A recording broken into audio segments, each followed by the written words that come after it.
Now that we have completed Mogwin Palace, it is time for us to move along. Hey, what's this? I'll defile you next. Come to the outer moat. Somebody wants to defile me. Kinky. Alright. Let's go get defiled.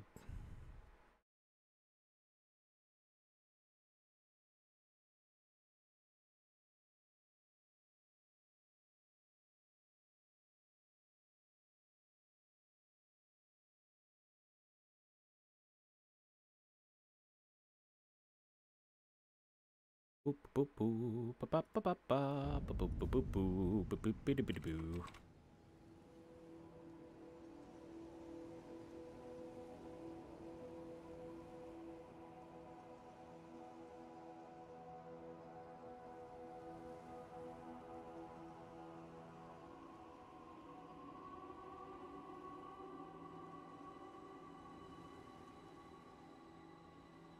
All right. He will be over here by the moat, so let's go over there. Why, that's where Blackguard Boggart is. They wouldn't possibly do anything to each other, right? I'm gonna change weapon. I wielded this throughout the entirety of the Mogwin Dynasty, and now I am tired of this weapon, and I want a different one. Golden Halberd. That'll work. Also, hi, Boogeyman. How are you?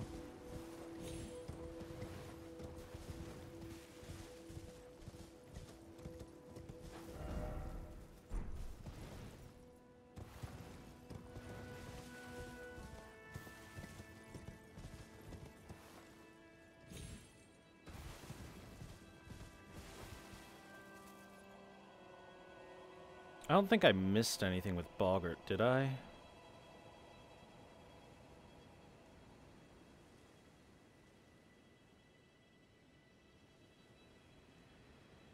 Yeah, no, I didn't.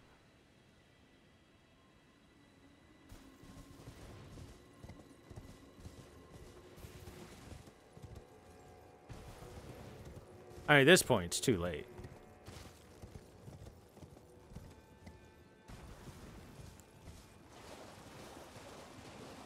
Hey, man. Got some crabs still, buddy? Alright, mate. Want some more crab, do you? Hell yeah. I love crab. Yummy. Thank you. Yeah. And now I've seen it here again. Never thought I would. What he does to those bodies. It was him. No question.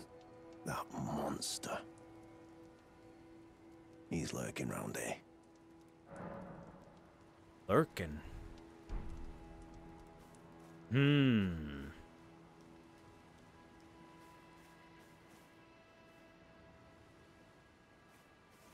Where do you think he's lurking at, chat? I don't see him. Let's reload the area. Maybe he'll show up if I do.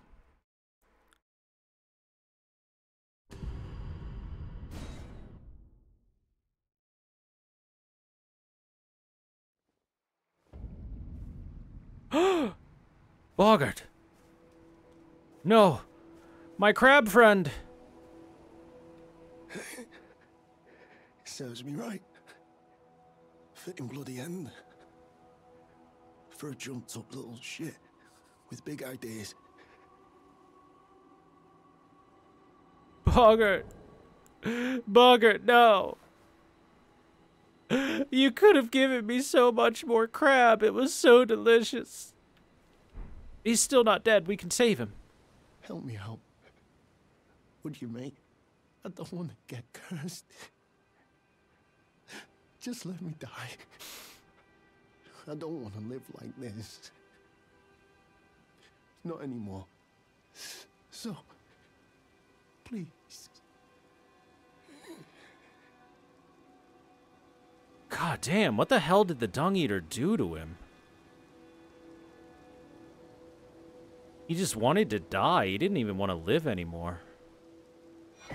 Seedbed Curse, Blackguard Bargard's Bell Bearing, an Iron Ball, and his Iron Mask.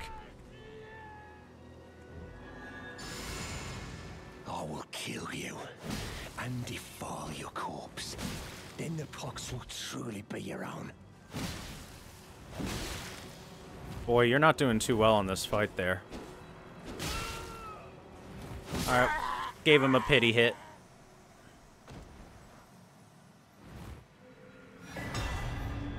The Sword of Milos.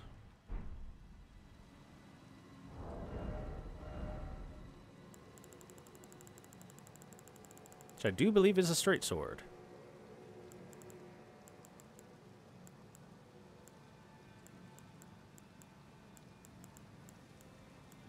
Nope. Not a straight sword. Great sword. Sinister great sword fashioned from a giant's backbone. Mets out wounds like a lopsided saw blade and restores some FP upon defeating an enemy. Milos was undersized for a giant and was viewed as sullied and terribly grotesque. Unique skill Shriek of Milos lets out a horrific cursed scream that reduces all damage, negation, and status resistances for nearby foes. While active, strong attacks will change to a combo attack.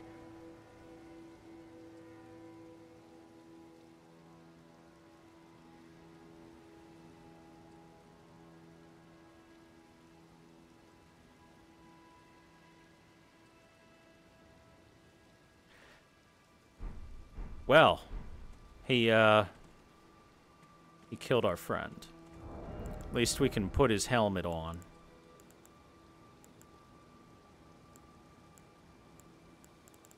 Once I find it.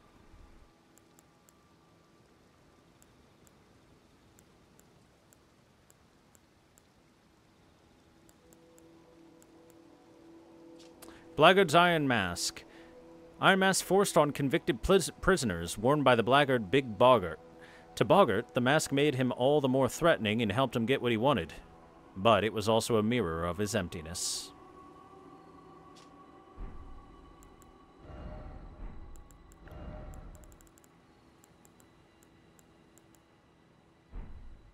Well, we can look at the iron balls that he drops. Iron Manifer of spherical shape. Big Boggart the Blackguard's weapon of choice. Not a weapon to be taken lightly, as its weighty blows shatter bones with ease. Skill Braggart's Roar. Declare your presence with a boastful roar. Raise your attack power, defense, and stamina recovery speed. This is a pretty solid weapon, to be perfectly honest with you. It's nice. It builds up stagger really fast. really, really fast. I think the only thing left for us to do now is to make our way back to the Round Table Hold. Let's go see if we can chit-chat with old Dung Eater back here. You should be here now, right? Yeah. Why'd you try to defile my corpse? There you are. You warded off my blessing, despite the curse stirring within you. No one has succeeded in that before. How? I thought. Then it hit me that you are, in fact, me. And I am the Dung Eater. It is my flesh that must receive the blessing. What? You won't run that by me again? Give me your blessing. Defile my flesh with the seedbed curse. Again and again. Until it is done. Until a cursed ring coalesces and may one day defile order itself. Countless I have killed. And countless I have defiled. And soon the fruits will be born. Hundreds will be reborn cursed. And they'll bear thousands of cursed children, who bear tens of thousands more. A few of those will be born just like me. And they'll kill and defile and bless in my stead. The rotten fools. My fate was the grandest. Most brilliant of them all.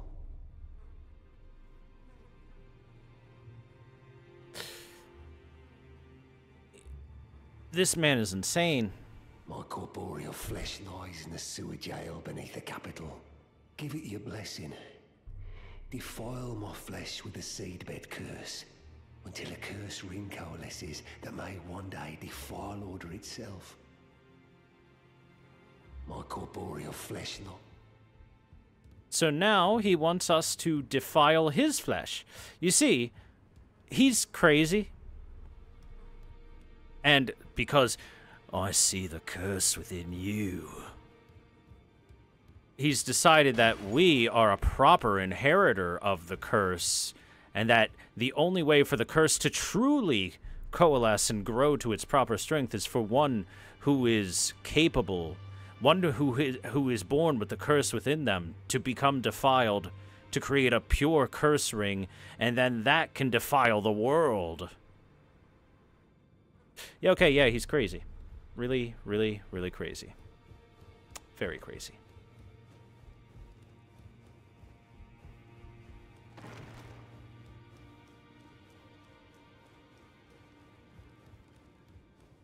But I am nothing if not curious. Well, I took you no man to lay out your arms. Nah, he's cooking. No, I don't think he's cooking. Starfists go up.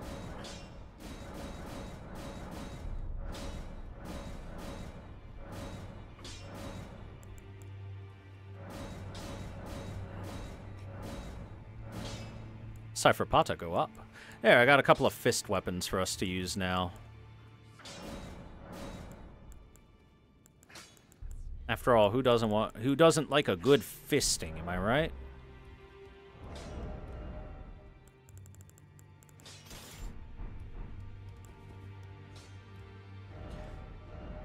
So, let's go take a moment to go say hi to our insane friend.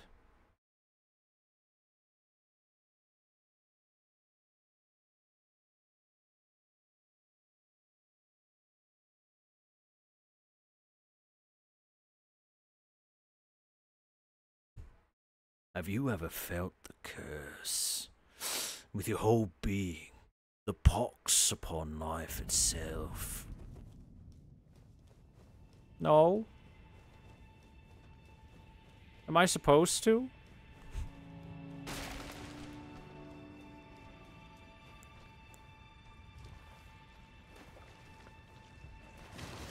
It's unfortunate that I have to make this run every single time I want to go say hi to the poo-poo eater.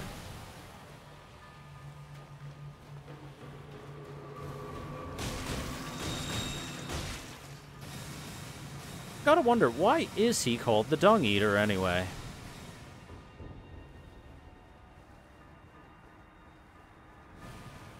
Maybe it's part of how he defiles corpses.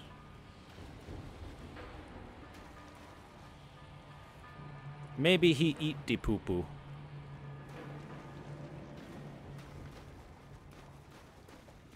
Hello.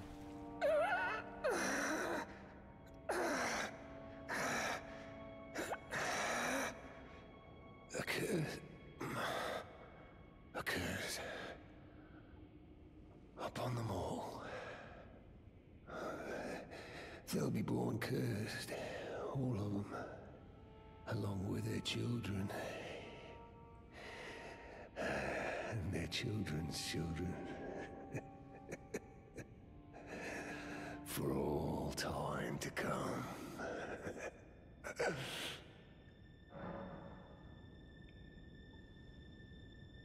Well, here, have a seedbed curse since you want it so bad. Don't look, chat. Don't look.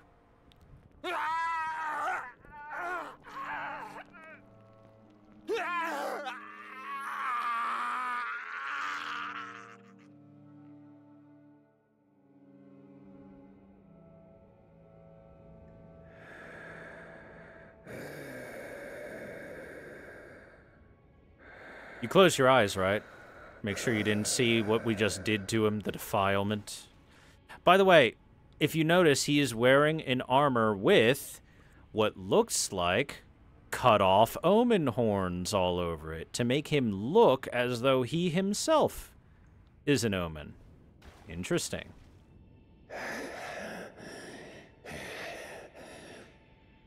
Curse you, Golden Order. One day, you'll get what's coming.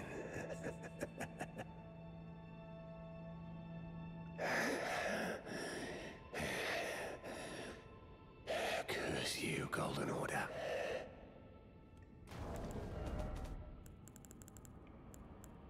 Well, we gave him a seedbed curse, and, well, we did things to him with a seedbed curse, I guess, but, he seems fine still. I don't think I have any other... No, I should have more than one seedbed curse. Oh, maybe it gave him all the seedbed curses that I had at the time. Mohg's Great Rune. Seek the Divine Tower of East Altus, which stands beyond the Great Bridge from Leyndell's eastern ward.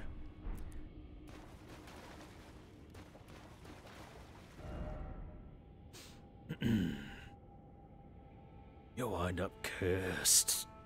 What is a seedbed curse? It is a curse that grows on the corpses that are defiled by the Dung Eater.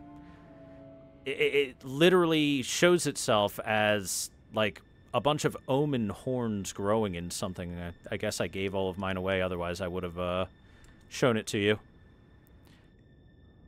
Yeah, you used to give these one by one, and I know I had at least I think 3 of these. Because I got 2 in Leyndell, I'm pretty sure. One off Blackguard Boggart's body at the end of his quest. 1 in the fake round table hold in the fortified manor. In the Dung Eater's room. Oh, and I also got 1 in Volcano Manor. So I had at least 3. I might have had a 4th even. But I had at least 3.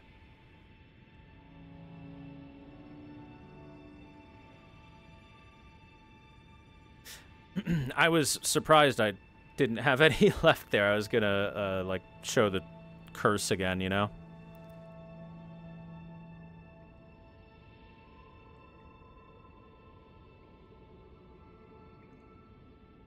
So, fun fact, before we move anywhere real quick, you can use Celavis's potion on the Dung Eater when he is in this state, instead of using the Seedbed Curse, and turn him into a puppet. And he's a pretty darn strong puppet. He has some strong ashes that you can use, for sure. He's not bad at all. But we're doing this. We're smearing him in his own curse because it's a more interesting quest. Shadow of the Erdtree is currently downloading, but it's not released yet. Early download. Early download makes sense. Hey, Divine Tower of East Altus. We've been there before.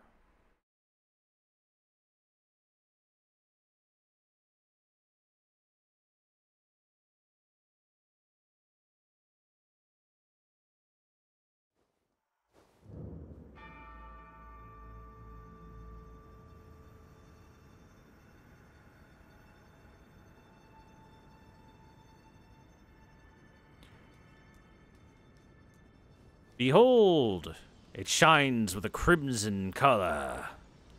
Let us restore power. Mohg's Great Rune.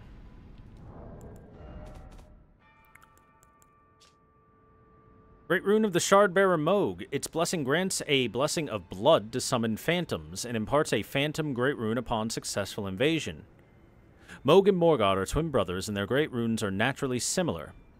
But Mohg's rune is soaked in accursed blood from his devout love for the wretched mire that he was born into far below the earth. You notice that his rune is even covered in the blood flame, right? It otherwise looks very similar to Morgott's rune.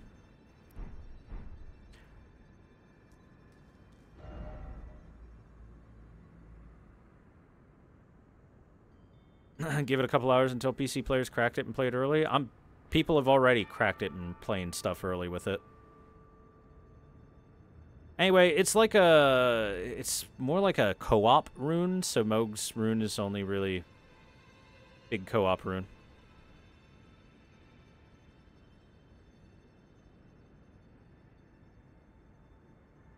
Okay, we'll just leave the Dung Eater to what he's doing for now, and we're going to go back to the consecrated snowfield to continue that up.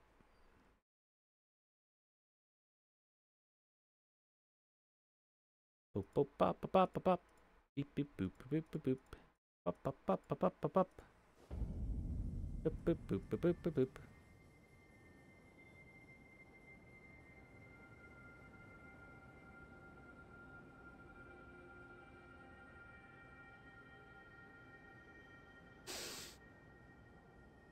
I want to defile your corpse, Twitch chat. Forevermore. Alright, enough of that. Okay, so back to the consecrated snowfield. Reminder, this is supposed to be the path to the Haligtree. So hey, in case you're wondering why there is a bloody teleporter over there that goes to the Mohgwyn Dynasty, it's because Mohg probably placed it there for himself. Hey, what the heck? Who attacks me? Who dares?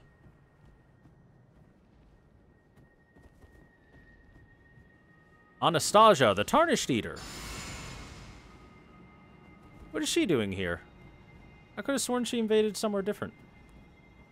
Yeah, look at her. She invaded from way over there. Oh my, ouch.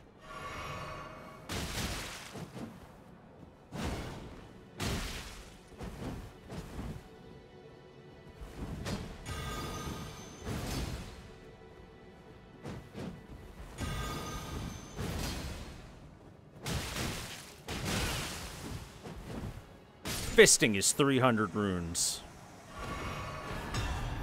Somber Ancient Dragon Smithing Stone. There you go. That is the last of the invasions from Anastasia.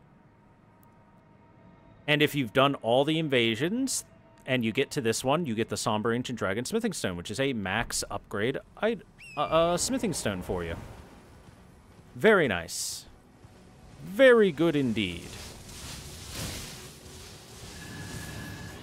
Ow, Torrent took quite a bit of damage from that zappy. Stone Sword Key.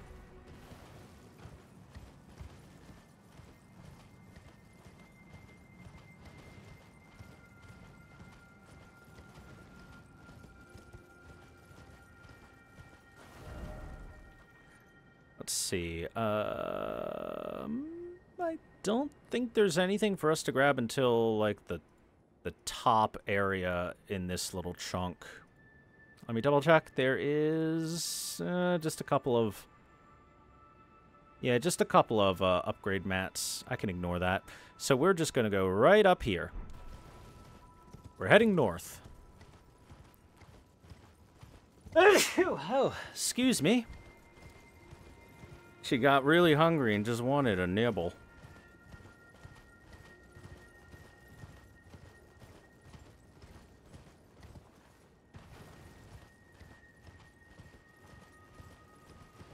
Hey, look, a wandering mausoleum. Look, it's shooting off fireworks. Yay! Oh my god!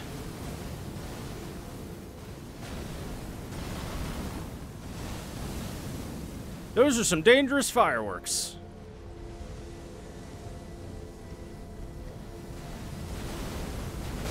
Oh! Oh! Shit. God damn. Two-shot. But everything two-shots you now. Everything.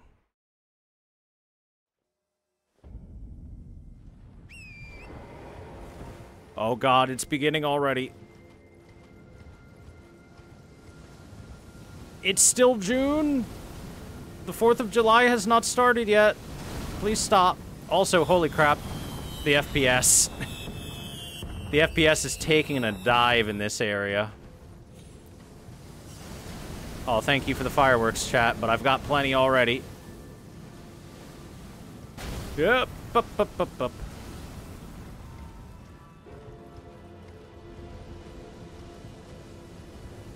That's on my path. No! No! Horse! Dude. I just couldn't get up. I was stuck on the ground for too long. Stupid mausoleum.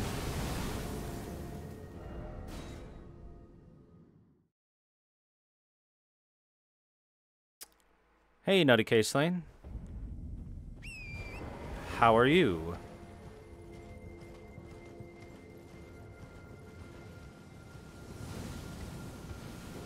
Oh, getting past this mausoleum sucks so hard. Especially because they're combining this with the snow and stuff. So we got plenty of...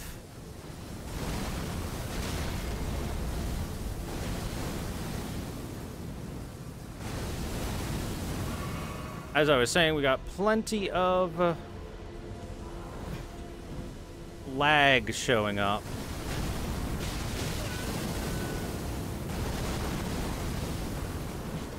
How come these guys are immune to the explosions?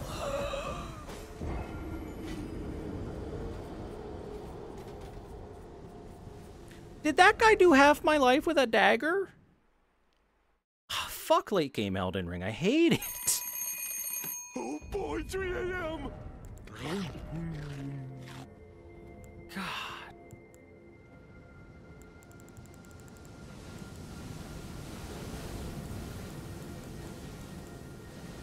Okay, you know what? Blythe, help. Or the veteran's armor. That'll help.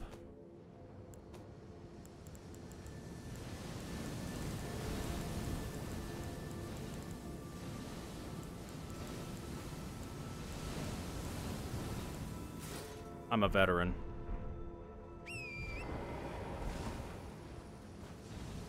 You better be glad it wasn't a one-shot, mister. With how long it keeps you on the ground, it might as well be a one-shot.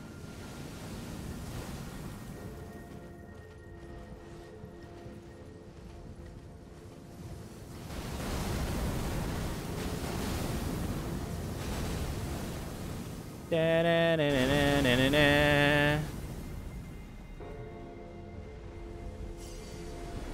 Da-na-na-na-na-na-na-na. Ugh. Ah! The second wave. Alright, we're almost there. Go, go, go, go, go. If I get under it, I'm safe. Ah! Yeah, you want to go on foot to this one.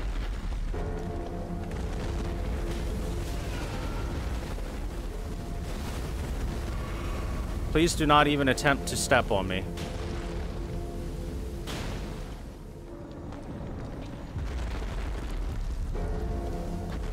No stompies.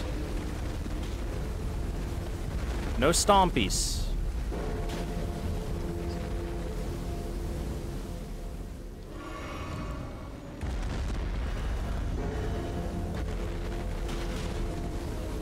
Oh, I forgot to change my, my physic. I still got the anti-moog bubble.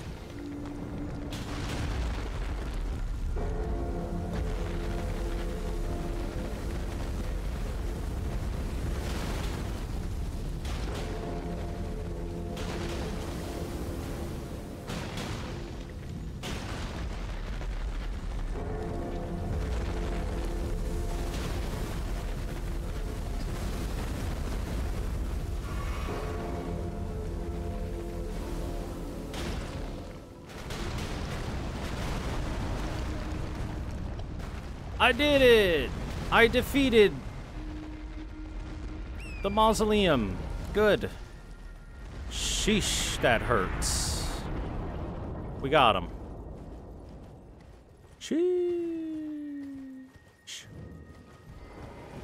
The apostate derelict.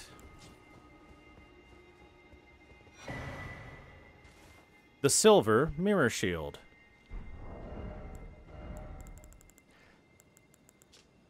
Shield of radiant silver, festooned with amber and carried by Loretta, Knight of the Haligtree. The shape is said to imitate that of a sacred drop of dew, which inspired the absurd rumor that Loretta herself was an Albinauric.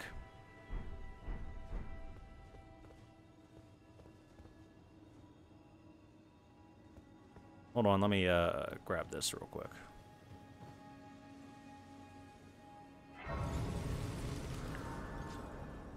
Loretta, an Albinauric? Why, that's preposterous. Who would ever think such a thing?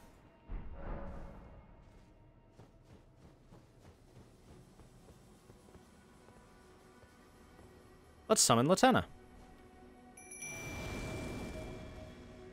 Look how much bigger that lady is.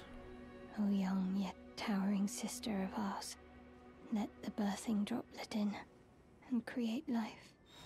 For us. For all the Albinaurics.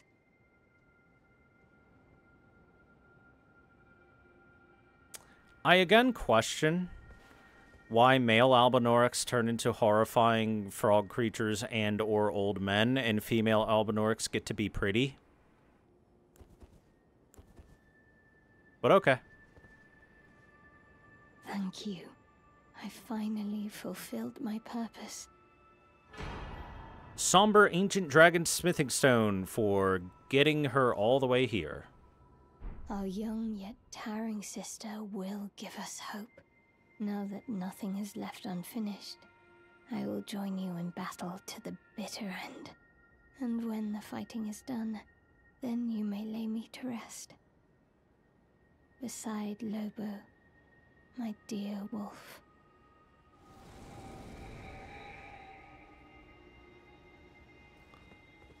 Young yet towering sister is a big lady. I'll be perfectly honest, I'm not 100% sure what the significance of this big lady is. Other than the fact that Miyazaki likes big ladies, so he demands a big lady be included. He just wants a giant woman.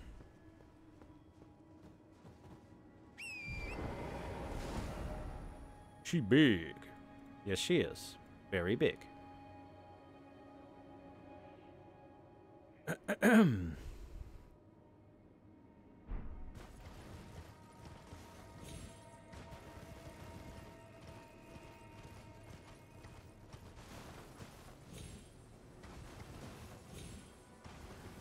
Because she's very big, that must make her very important.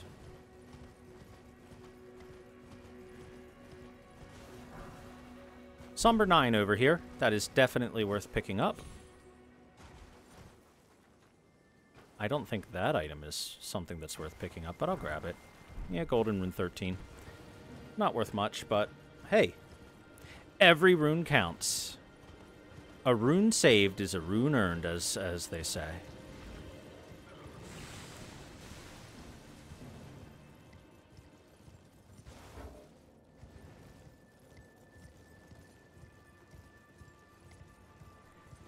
By the way, in case you're wondering why there were nascent butterflies in the Mogwim Palace area, that's because Miquella's there. Reminder, nascent butterflies are connected with Miquella, as the nascent butterflies themselves are always appearing as if they have just hatched from their cocoon. Much like Miquella always has the appearance of being, you know, a young boy. Or at least he's supposed to. But we've seen that he looks quite different now. Quite different. Okay, yeah. Howdy! Look at you. Aren't you pretty? You're a ghost. Why does this ghost look just like an Albinauric woman? Well, you may be interested to know that there are Albinauric women in the area.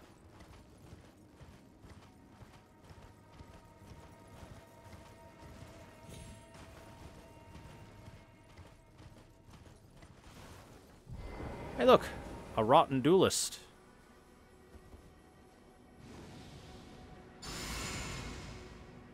Let's heckin' go, boy.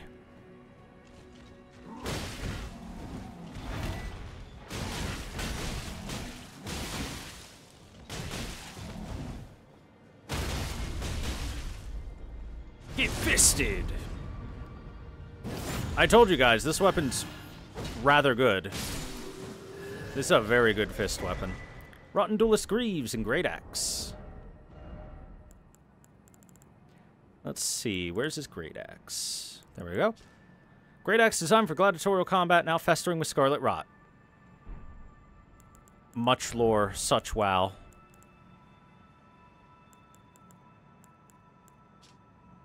Greaves wrapped with bronze snakes, eaten through by Scarlet Rot. Worn by gladiators who were driven from much lore, such wow.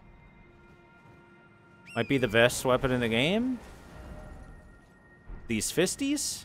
I wouldn't call them the best in the game, but I would call them quite good.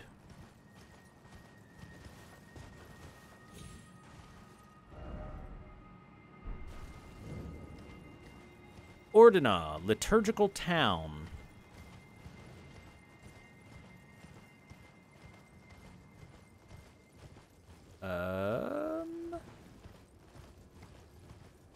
Where is my site of grace? It shouldn't be too far away from the town. Oh, here it is.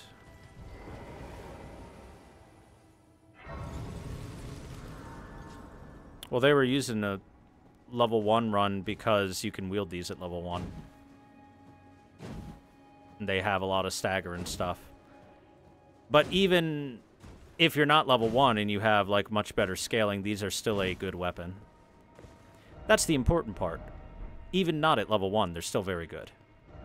You know what? I'm going to spend some of my runes while I'm thinking about it.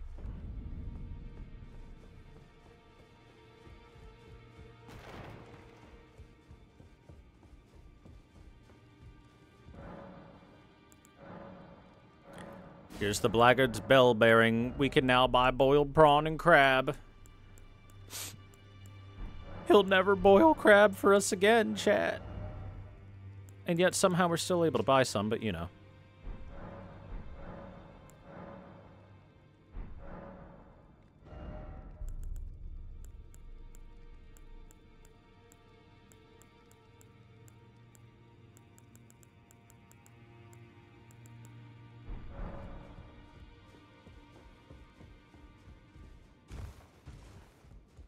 For level 1, they're definitely the best. Yes, I'd agree this is the best level 1 weapon. Greetings. Are you here for spirit? Okay, I'll max out the Mimic tier while I'm thinking about it. After all, summoning me in attack mode is pretty cool. I don't, like, the Mimic tier just as an idea is really cool. Just to say, hey, why don't you summon a copy of yourself? And as long as you're strong, then the Mimic tier is strong. And you're like, ooh, I like that.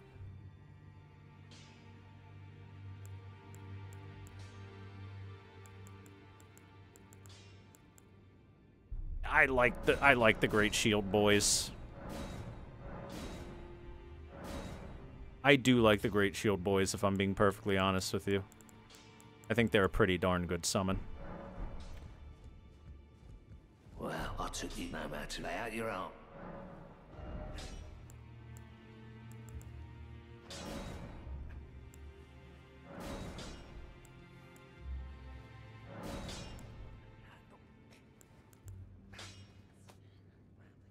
Okay, are there any other interesting weapons that I want to upgrade while I'm here?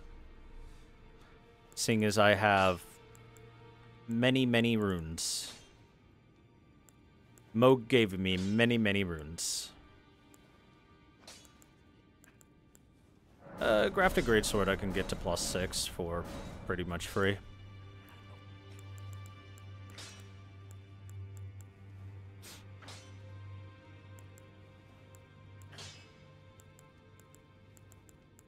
Did level up Wing of Estelle. I should probably use that a little bit. Rivers of blood go up. Uchi. Oh my god. The Uchi that can slay the gods. Plus 25 Uchi Katana. Woo!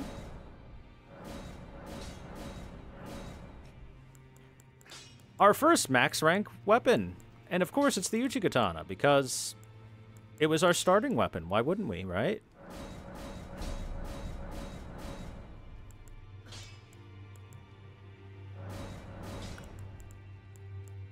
Some points into that as well. Where are you at already? +6, yeah, I thought so. Yeah, +7, why not?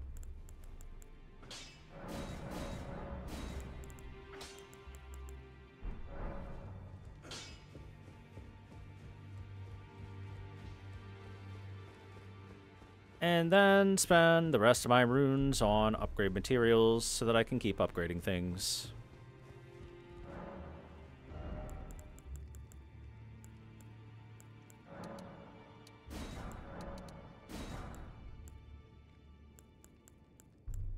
Not the Sombers, though. The regular smithing stones are the only ones that I would need to buy more of.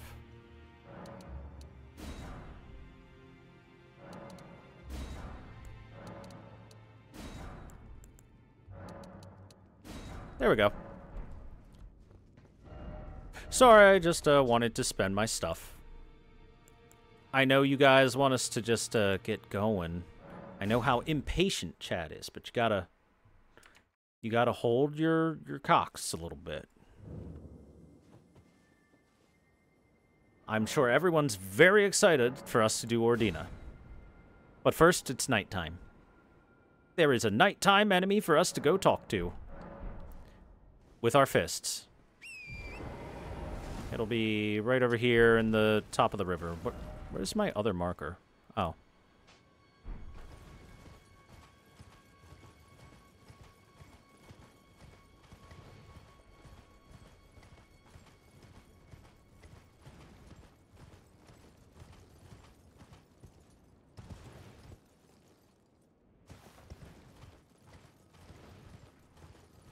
Hurry up with the upgrades. We have gods to slay. Now you listen here. I will turn this steed around if I have to. There it is.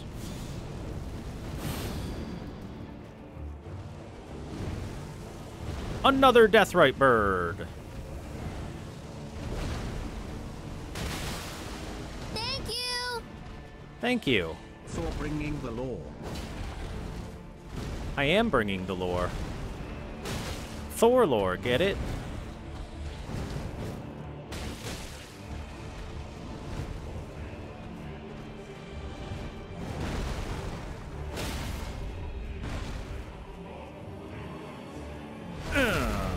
Fisting is 300 runes.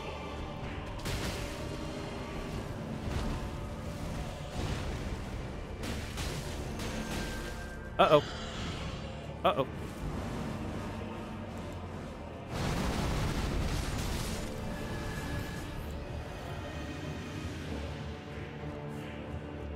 All right, nerd. Get down here.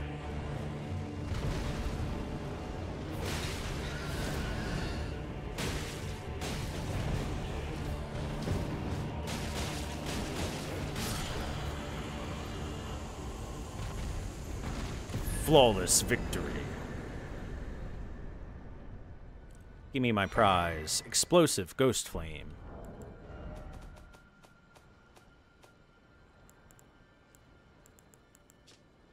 Sorcery of the Servants of Death. Strike the ground with the staff, triggering an explosion of ghost flame that burns the surrounding area. In the time when there was no Erdtree, death was burned in ghost flame. Deathbirds were the keeper of that fire. Just more confirmations of the fact that there was a time before the Erdtree, and in the time before the Erdtree, there was these already established ghost creatures, right? Or deathbird creatures.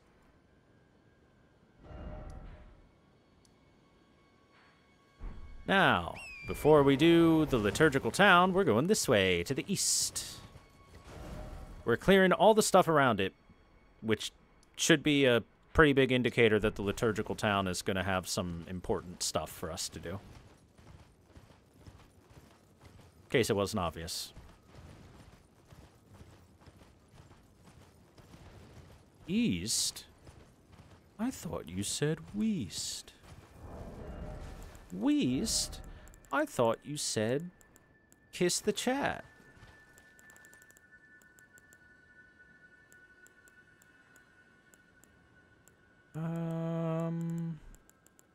What should I equip? You like the claw talisman? Ritual sword talisman and the claw talisman? Sure. Maybe those two. Yeah.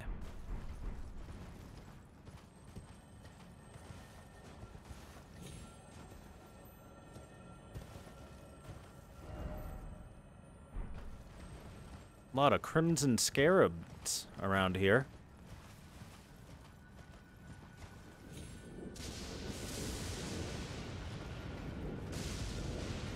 Hey look, a minor Erdtree that has withered in the harsh climates. And where there's a minor Erdtree, there's of course the Erdtree protectors. Exactly what I was looking for. Totally not. Okay, you there, sir. Come on, don't be stupid. Don't throw your life away.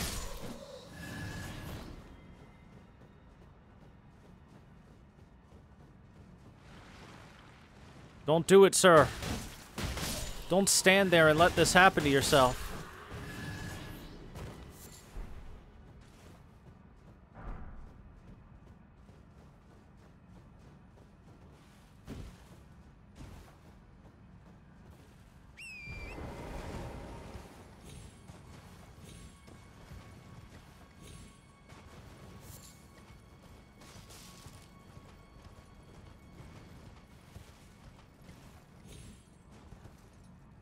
Wait a second, I'm confused.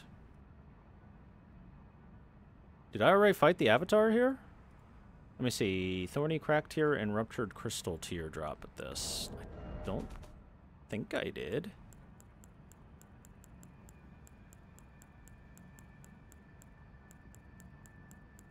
I did not. Oh wait, Ruptured Crystal Tear. Oh, never mind. I guess I did fight this putrid Avatar already. Oh. I apologize for wasting your time. What do you know? But it's okay. There's something like there's something down here we can go for instead.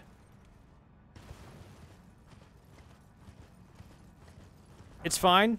I can pivot. Ooh, probably want to drop down here a little bit smarter.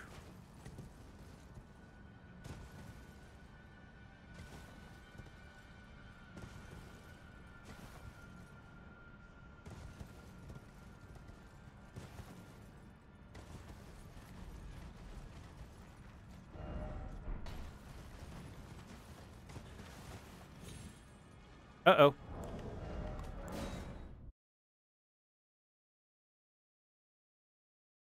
Torrent did not want to climb that rock.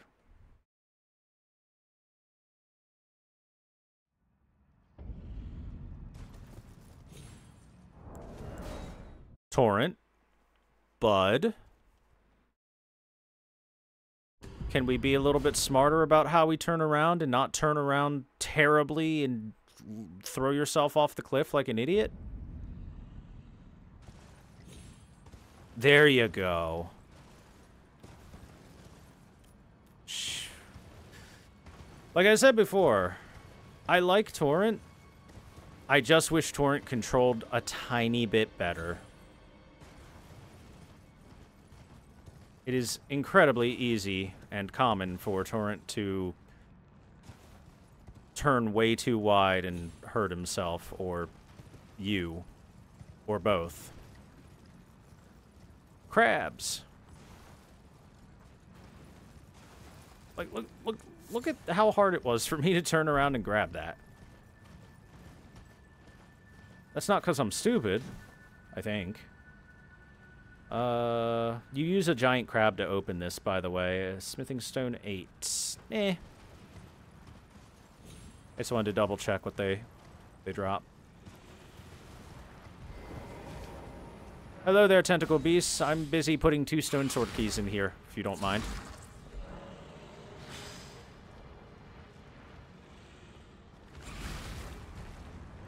It does lead to funny deaths sometimes, but I'd prefer not to waste everyone's time with Torrent doing that.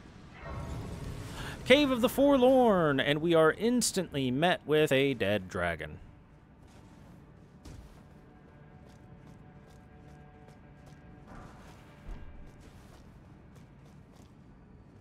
Let me just double check what to look out for in here.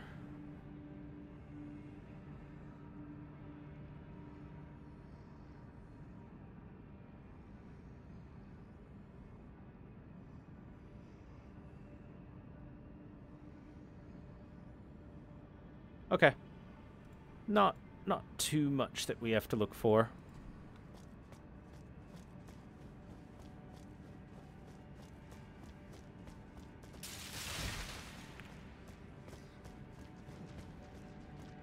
Hey, the Forlorn, aka the Misbegotten. That makes sense that we'd find them in here in the Cave of the Forlorn. Rats. The most forlorn of all. They're furry and forlorn.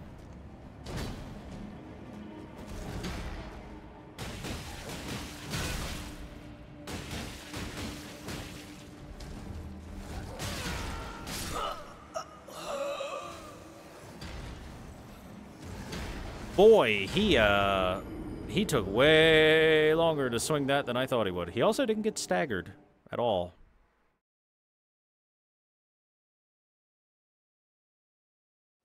On them good old Elden Ring. By the way, look down there. Shiny. There's jellyfish. And as I was saying, one of them good old Elden Ring staggers before the swing.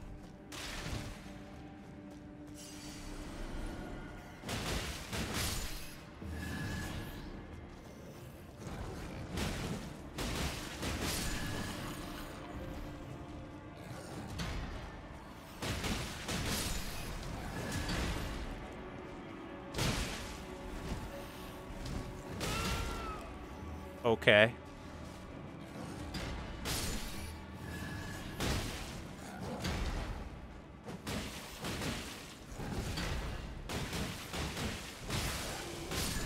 There we go. What were they protecting over here? Hiya! Looks like it was nothing.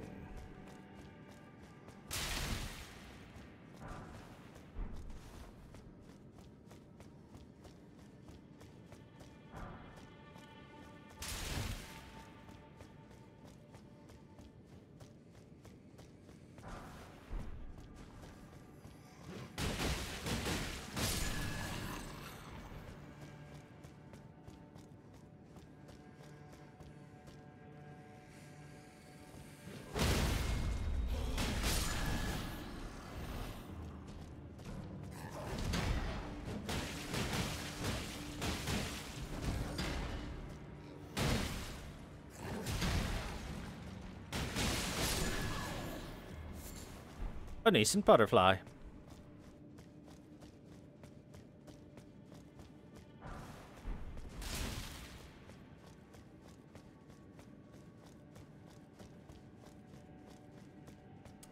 There's not too much to say about this particular cave other than it's a nice looking ice cave. It doesn't have ice physics, thankfully.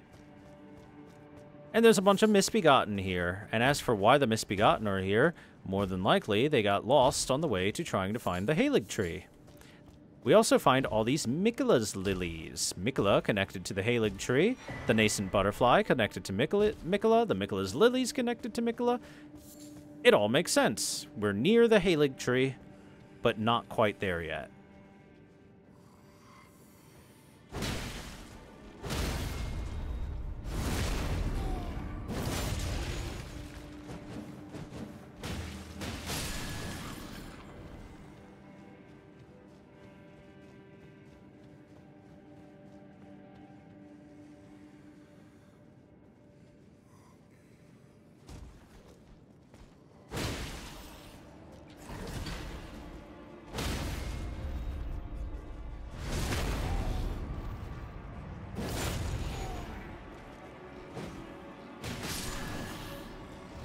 I thank you, sir, for waiting your turn.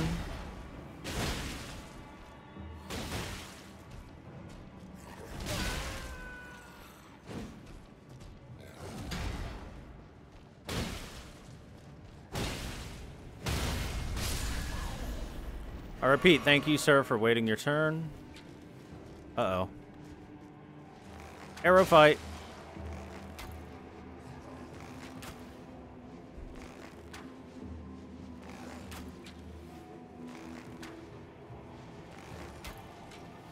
This is the problem with bows, is you can be locked on and still miss like crazy.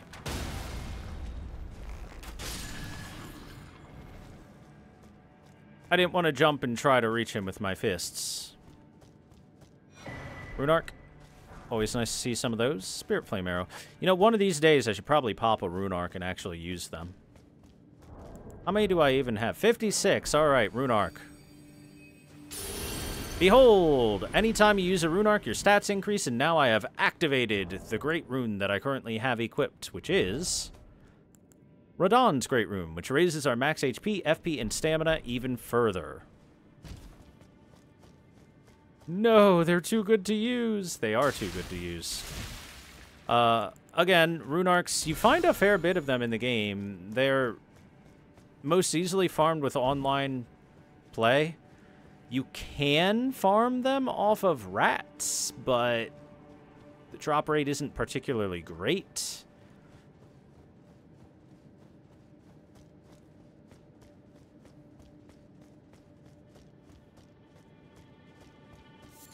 More Miquella's lilies.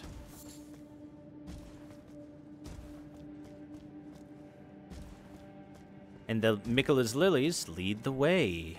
They show us the path.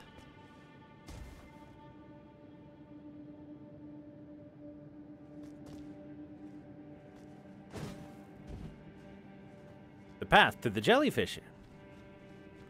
We are now under that frozen ice lake up above.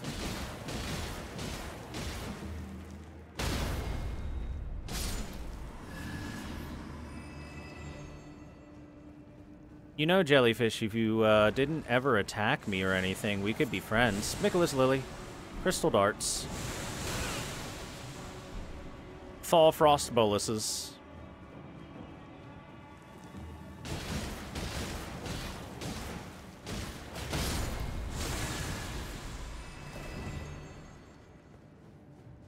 Howie.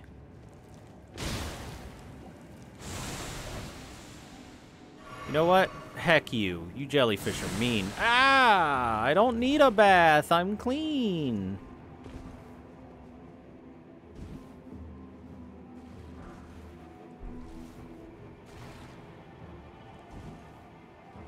Stinking jellyfish?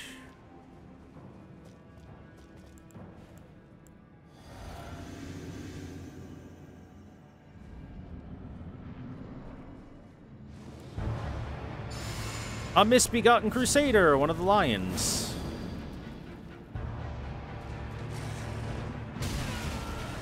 Okay, great job. Good dodge me. Good start. Hey! Look at that! That's some Golden Order nonsense he's pulling.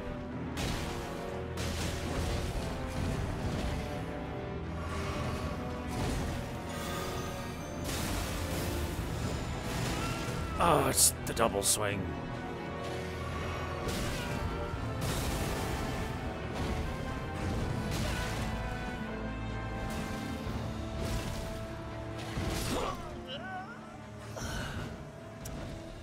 This guy has some moves that are undodgeable. Roll through his attack, dodge the first hit, second one hits you. Never seen this guy. This is just, yet again, a misbegotten crusader. This is like the fourth one we've fought. The difference is that this one has a super sword, a super Golden Order sword, making him a lot stronger, and he does much more damage. much more damage, as you saw. But he's just as aggressive as always, and because of that aggression, he is a bit dangerous.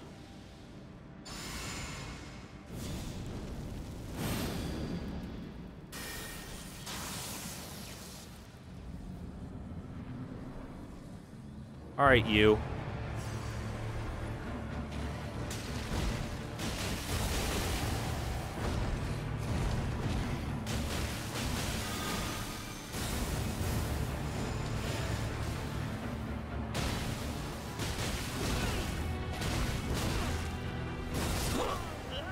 Dude, it just didn't roll any of the times I pressed it. You just ate those 3 hits, game? Bruh. Why? Why?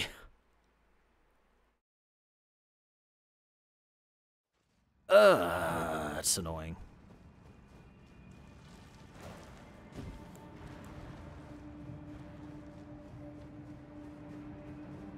I do not understand why I didn't roll a single one of the times that I pressed the button. And I pressed the button quite a few times. Jellyfish fall down.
There.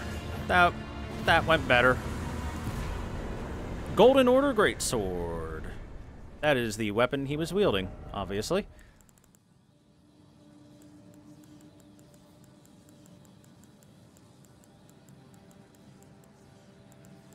There we go. Greatsword made of light, modeled after the Elden Ring itself, forged by King Consort Radagons, who proudly symbolized the tenets of the Golden Order, one of the legendary armaments. Telltale signs betray that this was once the greatsword bequeathed to him by his first wife, Renala. Unique skill, establish order. Raise the armament in a salute, releasing the golden explosion, and repeated input sends out waves of golden light. So, that's why it shoots out the zappies. Is because this is in a way, bastardized Moonlight Greatsword. It's got the same basis, only it has been changed greatly by Radagon into a Golden Order sword instead of a magic sword. What a jerk. Getting rid of your wedding present like that, honestly.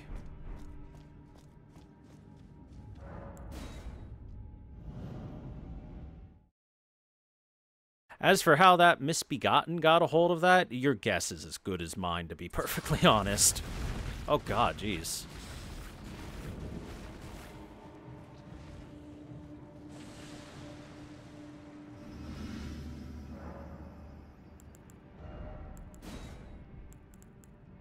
Alright, let's change this over to something else.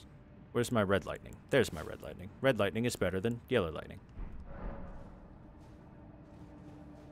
Red leather, yellow leather, red leather, yellow leather, red leather, yellow leather, red leather, yellow leather. Yeah, he just found her on the side of the road, I guess. Vikes, Dragon Blade. Dragon Bolt, even. Gross.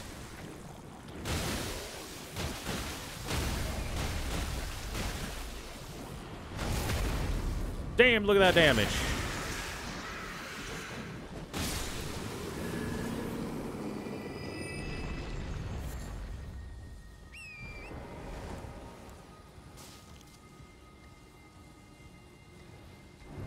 Speaking of dragon stuff, Great Worm Theodorix.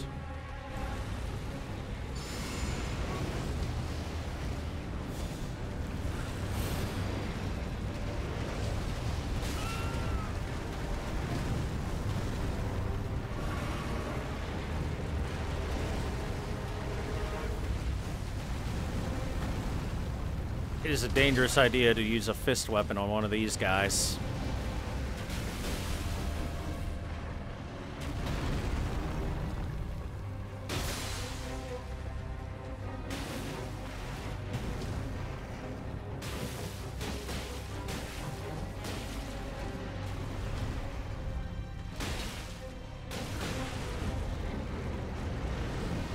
Oh, you sent that the other direction for some reason. Get fisted!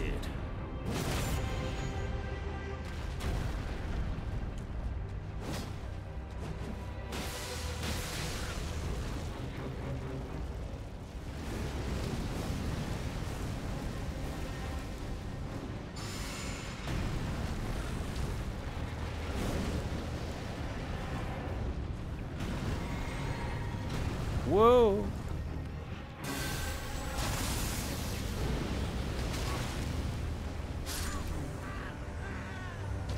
Okay, whatever you say, game. That's completely fair.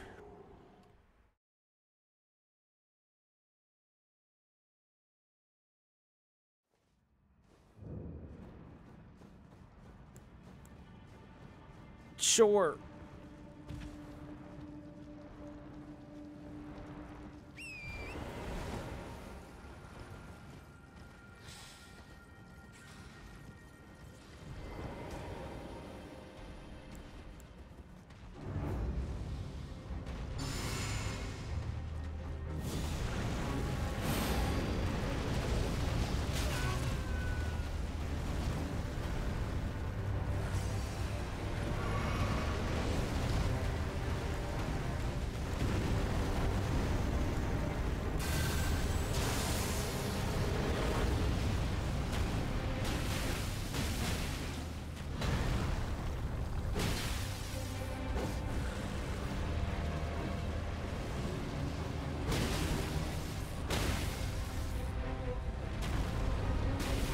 I'm not going to be able to get his face.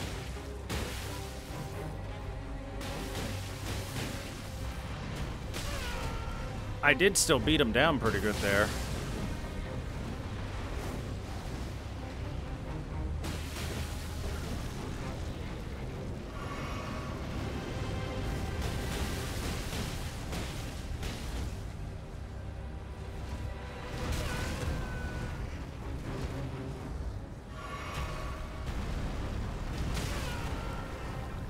How did that hit me? He swung past my head.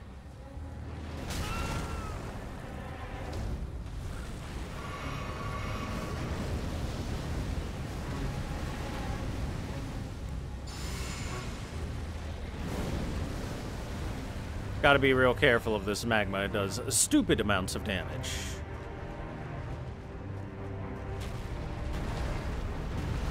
Like, each tick seems to be around half my health or so. Everything has a shockwave.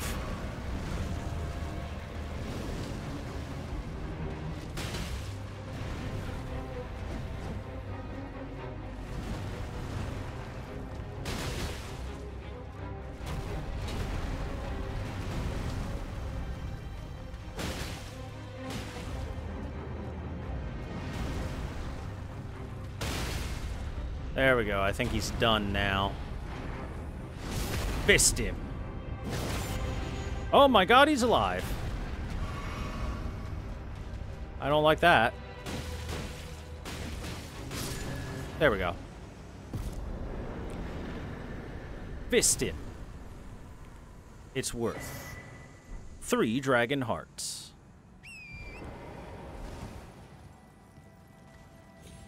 And if I recall, past him should be big upgrade material, right? No? Yep, there it is. The Ancient Dragon Smithing Stone. There we go. Now we can do Ordina, Liturgical Town. We've done everything else in the Consecrated Snowfield.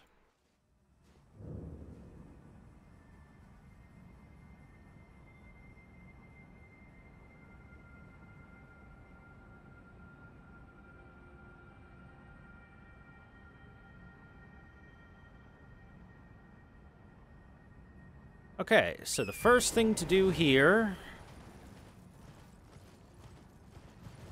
should be very obvious. What you want to do is you want to ignore the town a little bit. You want to ride all the way to the back of it. Right under this bridge. Because there's a Black Knife Assassin body here with the Black Knife set. Hood, armor, gauntlets, and greaves. And this set looks great. The Black Knife Assassin set is wonderful. Hood used by the Black Knife Assassins. The assassins that carried out the deeds of the Night of the Black Knives were all women and rumored to be Newman who had close ties with America herself. And we got some Knights Cavalry armor there. Sorry. There it is. The armor. Scale armor used by the Black Knife Assassins, forged to make no sound. Traces of power yet remain in its concealing veil, which muffles the sound of footsteps. The assassins that carried out the deeds were all Black Knives. They were Newman with close ties to America. The Newman thing is interesting because it kind of suggests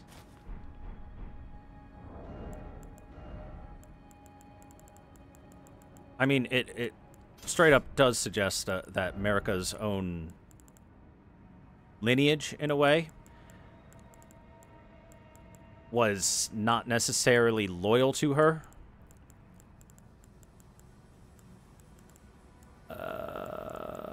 Wing of Estelle, maybe? Sure. We'll swing a wing. By the way, you're going to want this sentry torch in this area. Trust me on that. Just trust me.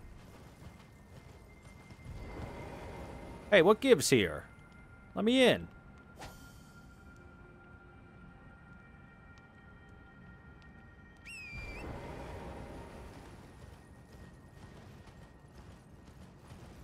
Congrats on completing your assignment, Too Many Warm.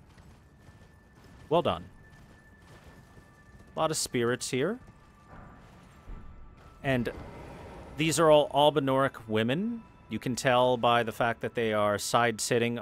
They have the exact same outfit as the two Albinoric women that we've met before. And they are archers. Albinoric women took up archery and became quite good at it. Very proficient at it, apparently. Hey, you. Oh, never mind. Look at the wolves, and look at all these spirits. Why are all these spirits here? Weird.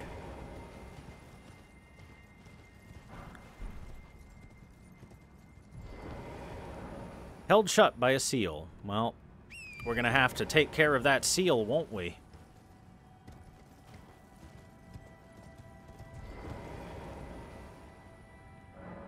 Light the 4 figures in the Everjail. Here's our puzzle. Enter the Everjail. The entire town is an Everjail. And we now need to light 4 different lights in order to unlock the town. No torrent. But I like torrent. Let me torrent.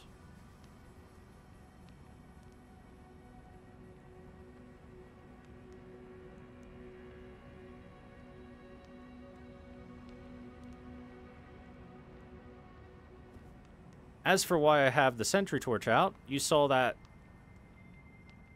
fleeting glimpse we had of the spirit of a Black Knife assassin. Well, behold, they are here. In the Everjail.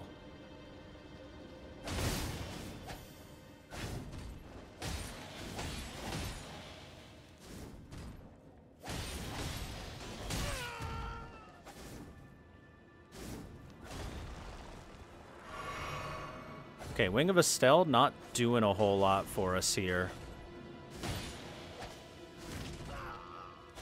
I rolled, but okay. And they are perma-invis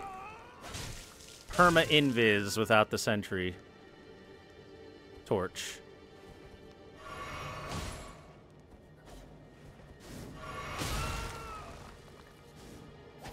Please stop input reading me and drink punishing. It is very annoying.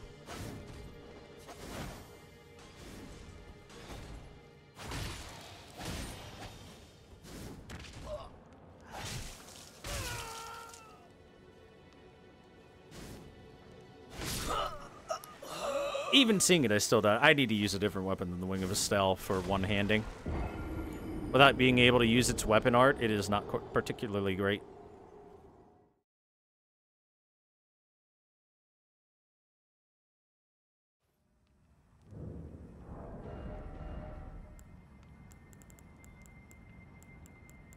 What can I use that is particularly great as a one-hander? I mean, I could always use, like, my hammer. Hammer time.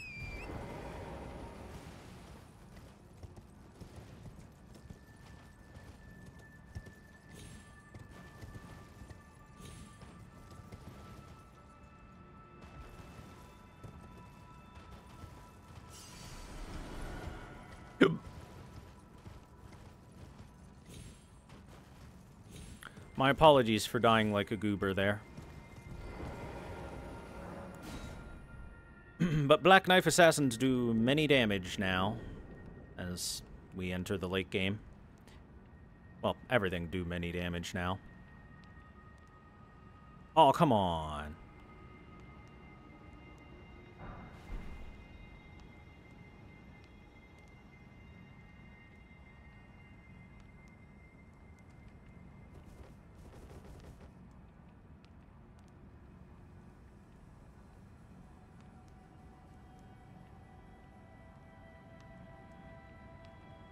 And I haven't done this place legit in a very long time because doing it legit sucks. Hey! Stop that.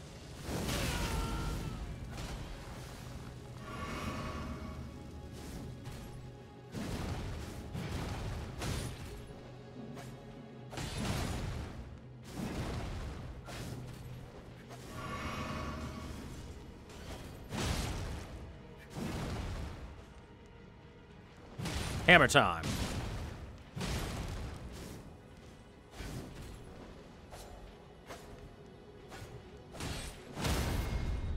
Stop! Hammer time.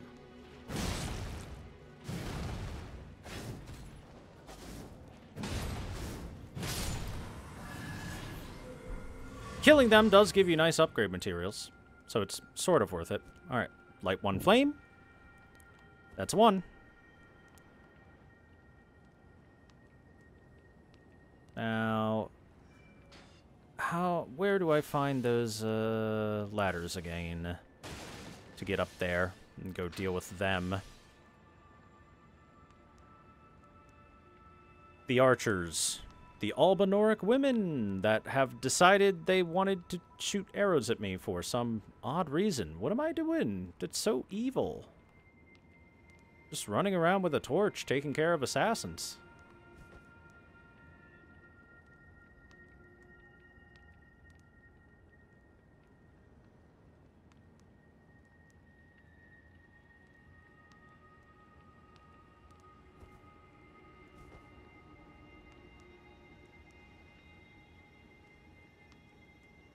You can easily tell why it is that speedrunners figured out as quickly as they could how to ignore this puzzle.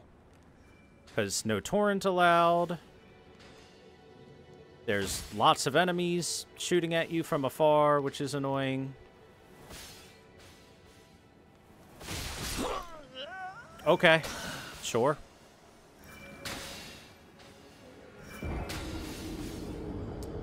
And they do stupid amounts of damage, which is annoying.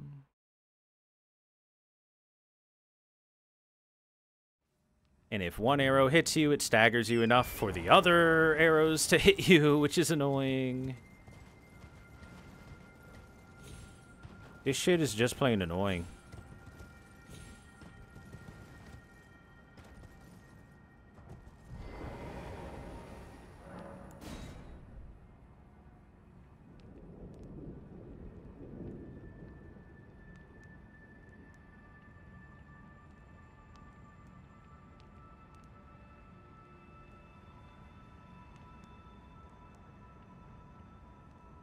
I have no trauma here. Smile.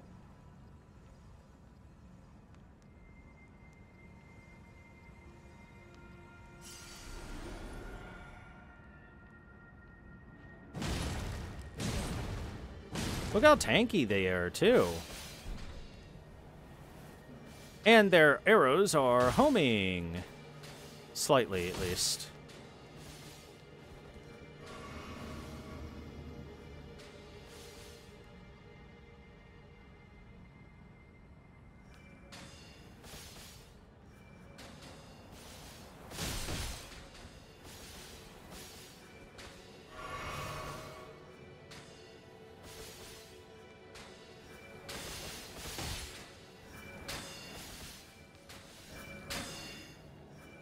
Nope.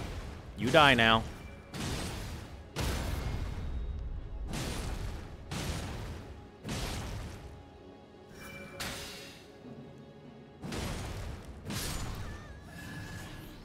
I'm gonna be Elden Lord. Why do I have less than half the health of an Albinoric archer?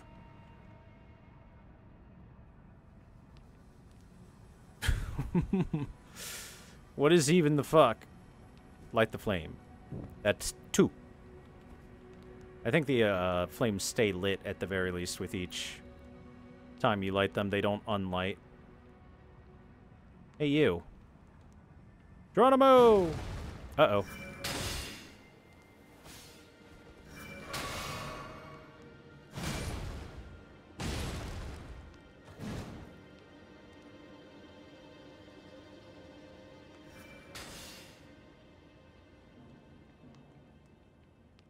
Where's the one who shot me from the side? Huh. I don't see her. Alright then. In which case... up.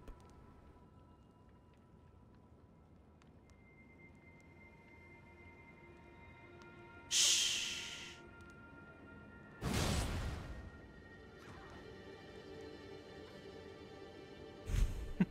Yeah, you can hear her do her little scream, ah, as she falls.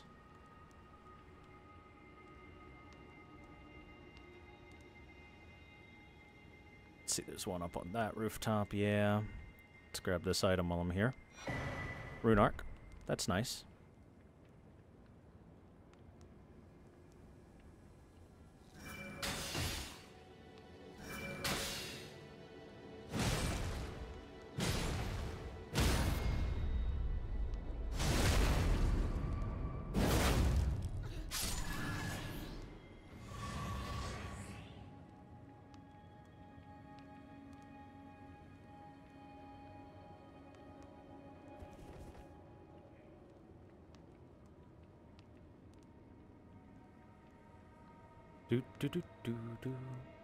I should have done, like, a cold run of this before the stream or something, just so I could get in my head where to go to get to all the flames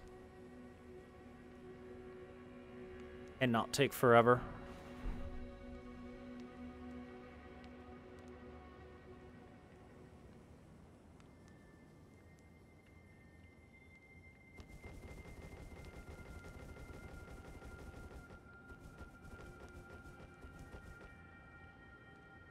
By the way, there's a lady over here I left fallen. I don't want her to feel lonely. I'll keep her company until she dies. Okay, done keeping her company. Oh my god, there's the ladder. I'm so stupid. I walked right by it so many times. It's right there. I'm my brain don't work too good, apparently. By the way, this is set up so that the archer that sits right there and the archer that sits right over there can both snipe the crap out of you while you climb this. You have to take care of them before you climb this one, or you will die. Easily. Alright, and the last one is right over there. So we just gotta get over to there. And that'll be easy peasy.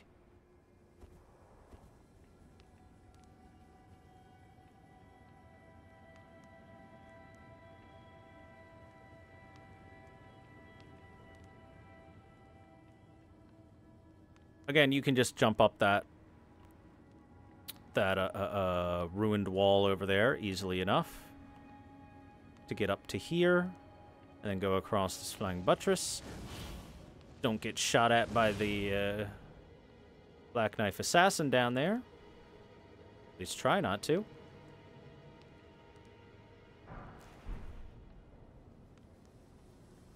And up we go. There we go. Final flame. A seal was broken in town. We've done it, chat. We have we have defeated a powerful seal.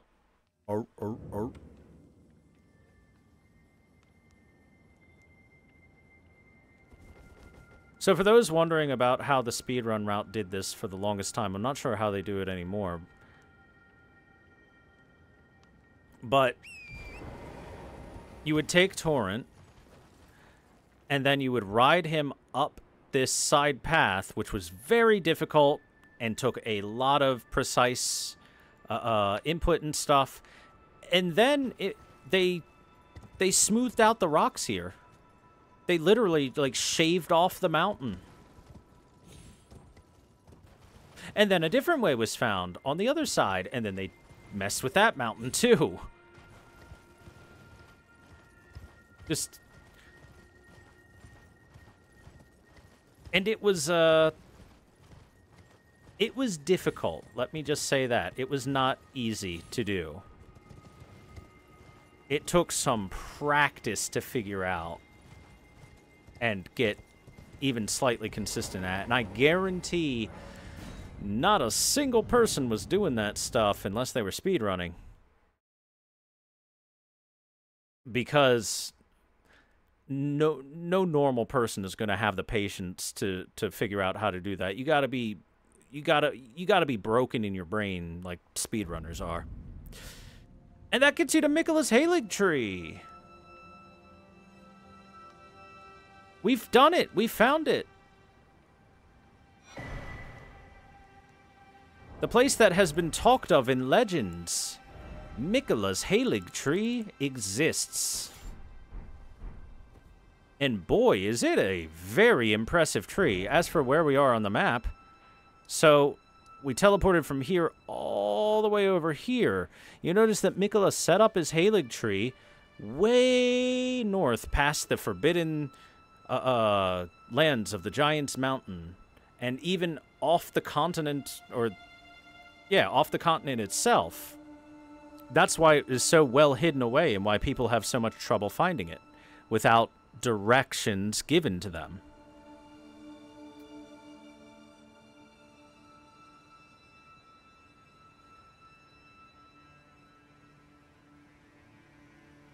And even with directions given to them, we found plenty of evidence of Albinaurics that just never figured out how to get here in the first place.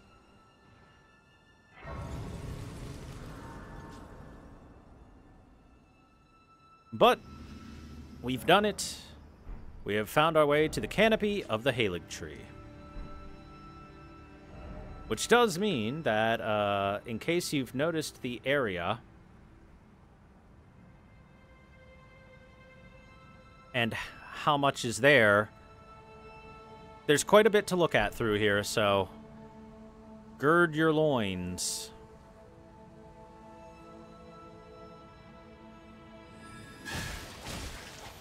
Oh, well, bye. Also, try not to fall.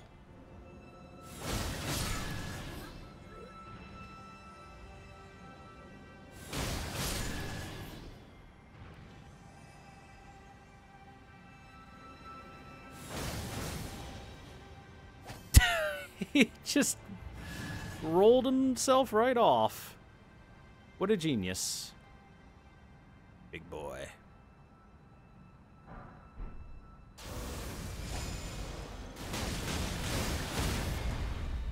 That right there is the strength of Estelle's wing. Nebula into charged R2, while the opponent is staggered, is very strong.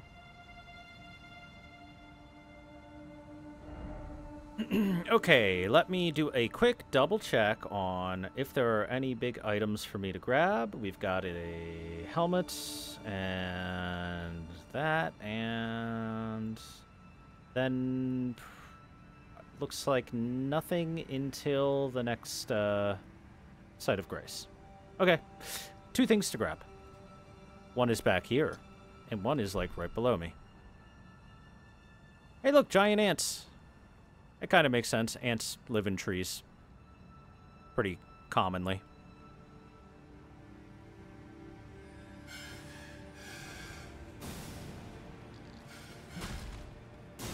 Ow, that bubble hurt. Holy crap, the bubbles. Ah!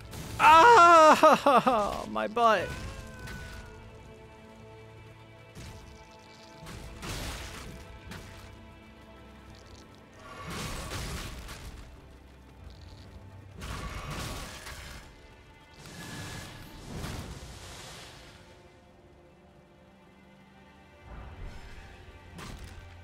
Okay, I'm mostly trying to ignore the ants because they are such a pain in the ass.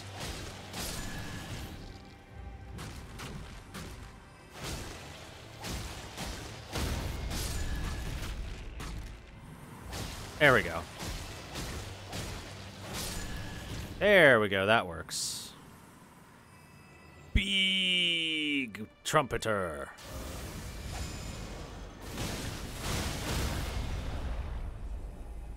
Big! Look how huge this thing is.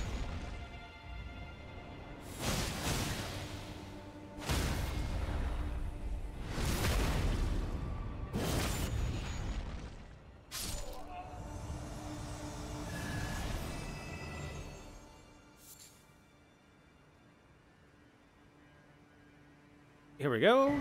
The Envoy Crown. That's what that one was wearing. Do you want to look stupid? This is something for you to look stupid. The soft bundle worn on the head of Oracle Envoys, densely wrapped in several layers of cloth, raises the potency of bubble-based skills. No one knows what the cloth hides, but some claim to have heard a faint whimpering from inside. It must have been their imagination. Yay, stupid hat. Everybody loves having stupid hats, don't they? Yes, they do. Yes, they do.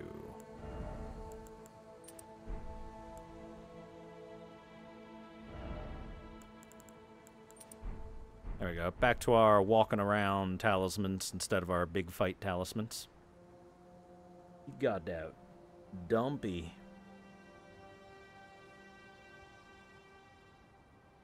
That dumpy like a truck. So I gotta get over there for the next item. Just mark it.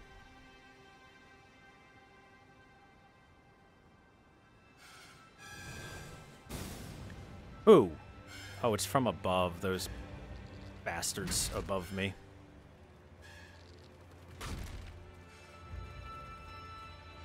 I am well trained in the art of running past you. Don't think you can follow me. You will fail.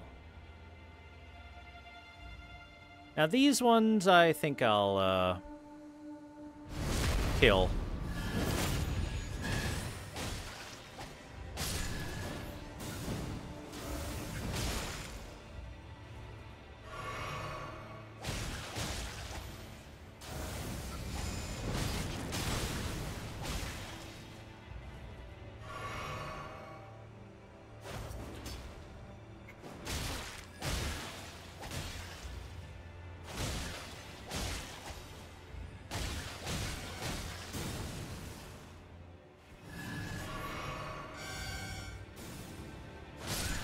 Goddamn bubble blowing bastards. Okay, up the mushrooms we've got. Oh. Ah. My beloved. Chat, this one's for you. My beloved.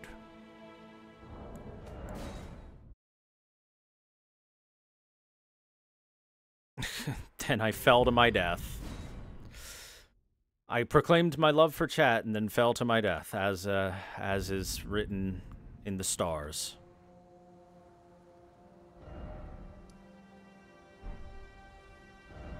Alright, let's just make our run to the next area. I'll heal up first.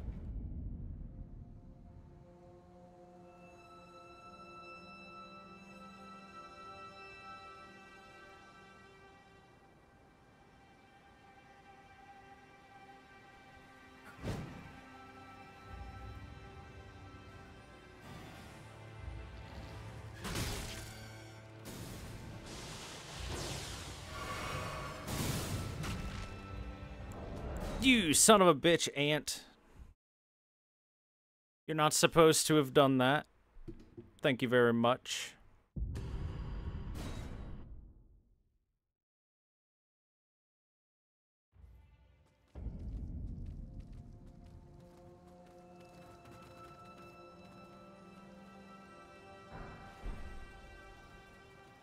These items aren't particularly good, by the way, that we can get here. And there's a lot of rot flowers here. Kind of hinting at the fact that Melania is in the area. After all, where else do you think the rot came from?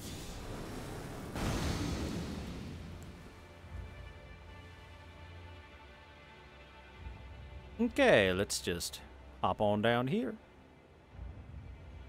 Could have taken the ladder, but hopping on down's faster, and bada bing, bada boom, just like that. Quick run.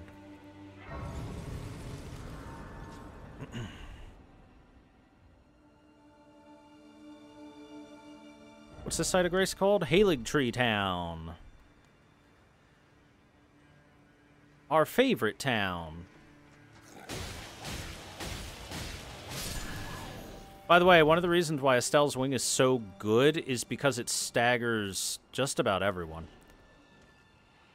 Notice here, we have Misbegotten offering their prayers in this direction.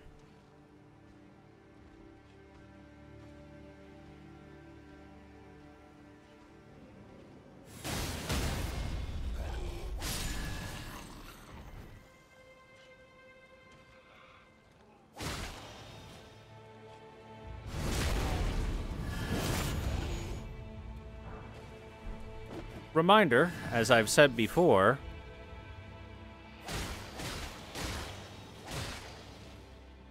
the fact that all the cast-outs and people who are persecuted by the Golden Order, aka things like Misbegottens and such,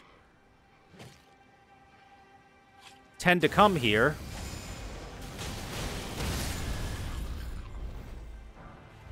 as they were told that they would be accepted. Whereas anywhere else, they were told the exact opposite. No acceptance. Pearl Drake Talisman +2 right next to the sky.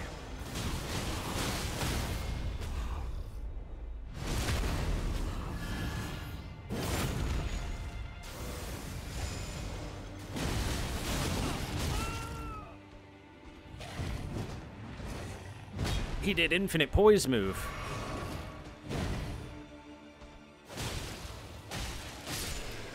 Oof. That infinite poise move almost got him some big damage to kill me. I mean, it did get him some big damage. Didn't quite kill me, though. What the heck is aggroed on me? Oh, probably some of those zombies that I had messed with earlier. Okay, so we're going to go across these rooftops. Past the 300 rot zombies here.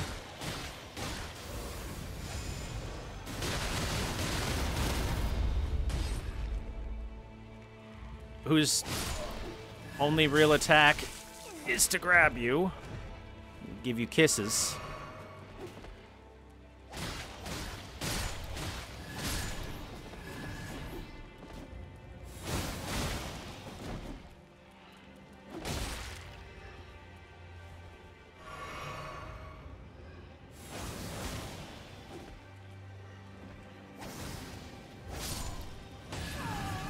No, my dick! Oh! It was all over it.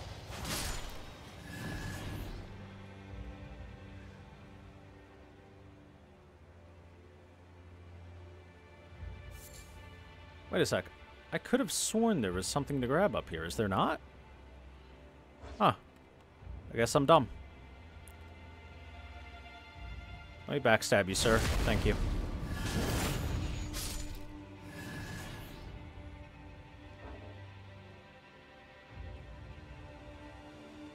Hey, you too. Let me backstab you.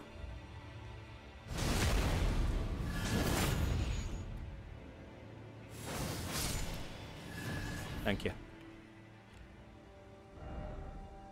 Okay, good.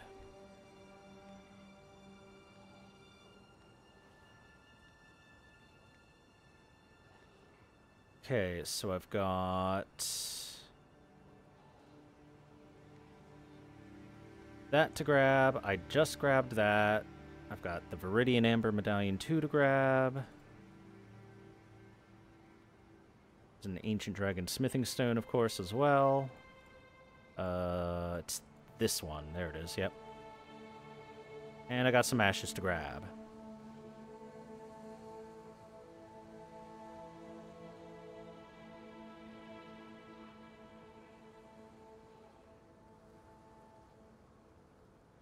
We were dropping a couple frames as well while I was looking that up, so luckily that stopped. And we should be good to go.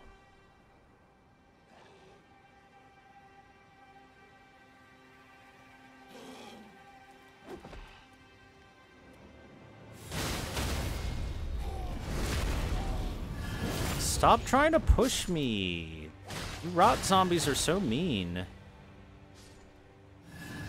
Keep trying to push me around.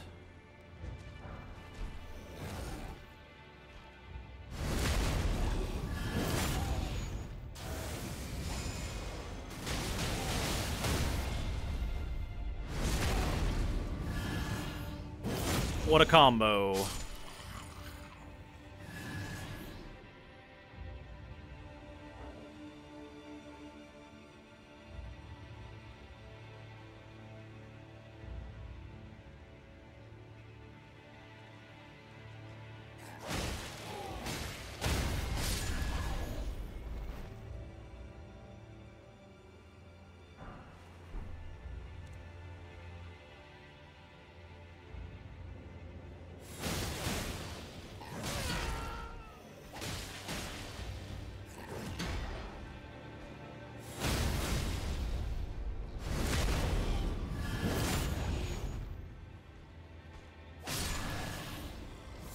Sheesh.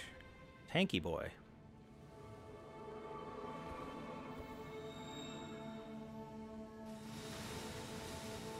Let's jump across here instead and stay on the high ground for now. We'll check the low ground later. Dude, I love being able to sneak up on most things in this armor. It's always great.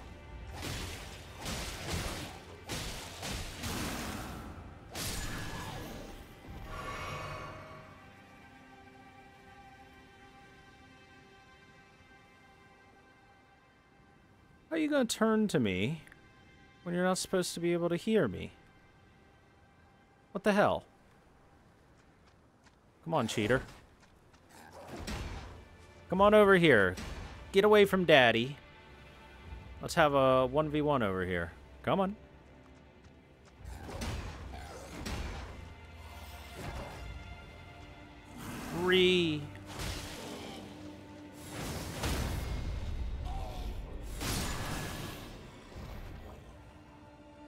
Alright, now that he's away from Daddy, I shall deal with Daddy.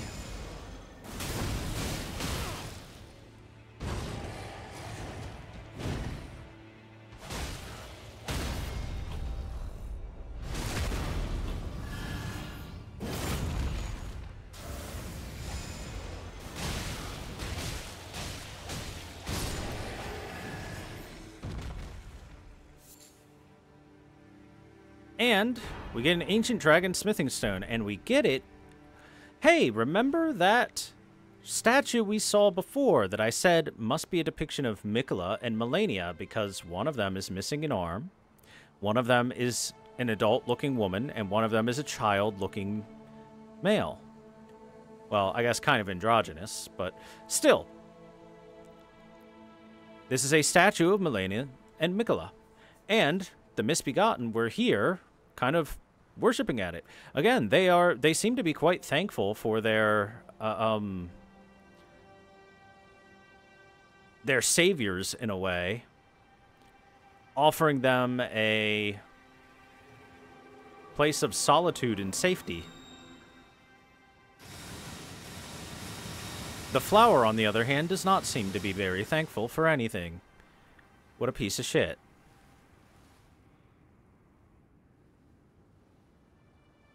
It just assaulted the statue that I was talking about. Why would it do that? Dude, like, every corner. They're around every corner, chat. Don't let rot zombies sneak up on you.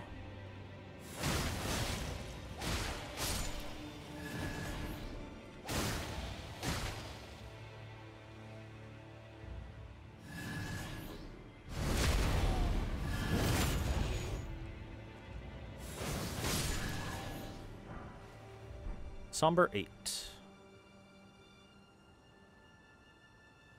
I have to go get those things eventually.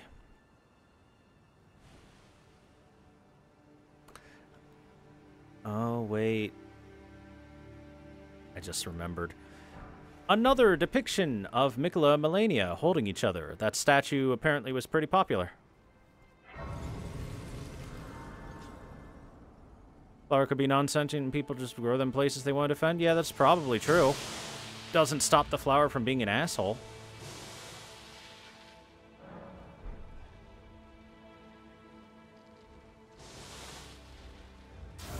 Or these ants, which are also assholes.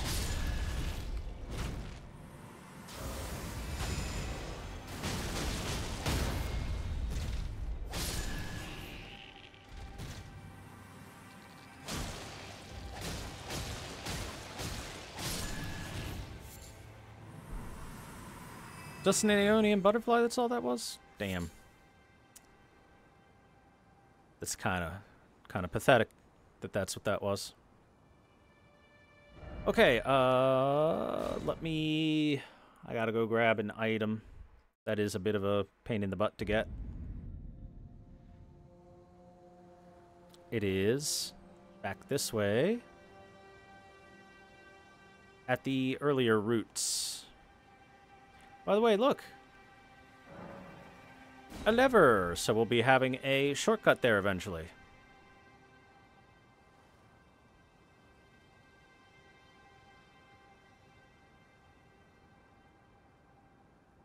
God, my shoulders are uncomfortable. I apologize if it looks like I'm squirming around a bit. It's because I am. By the way, this entire Haligtree area is very, very vertical. Lots and lots and lots and lots of vertical stuff.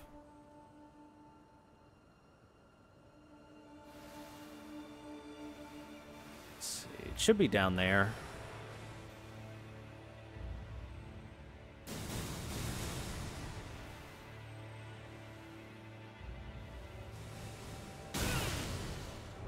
Oh, for the love of God.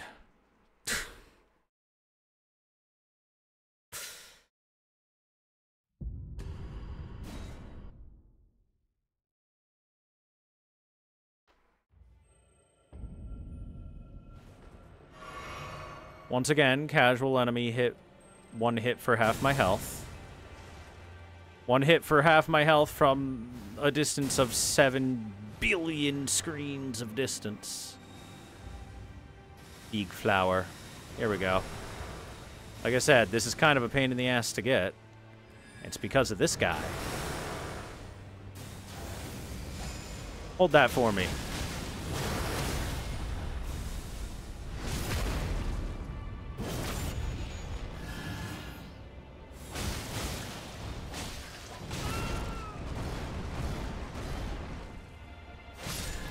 One hit, half my health. We've reached hell? No, we've already been to hell. That was the Lake of Rot. I'd rather do this than the Lake of Rot, because I can quit out fast enough if need be. Oh boy, 2 small, 1 big, and 1 supersized enemy. And you see all these Oracle enemies because that's where you get the Oracle Envoy Ashes. And we'll take a look at that later. I don't feel like fighting these guys because it's extremely easy to get knocked off of this area, unfortunately. And over here, we'll hop up here next to this statue, once more of Melania and Miquella, for some lost ashes of war.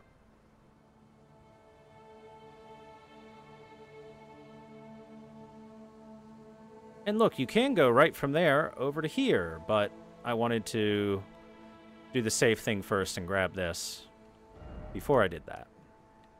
Alright, off to the Haligtree Town Plaza. You know what? I actually do want to try something.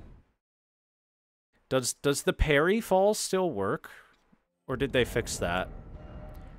I'm gonna try it. And if it works, that'll be great. I never did grab the targe. Huh.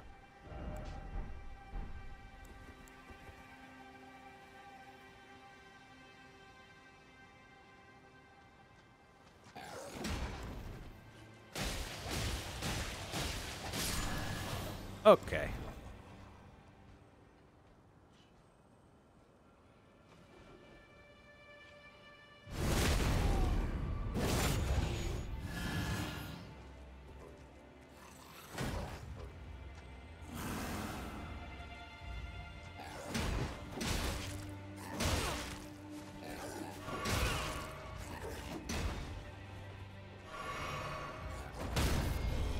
You gotta get a little closer there, buddy.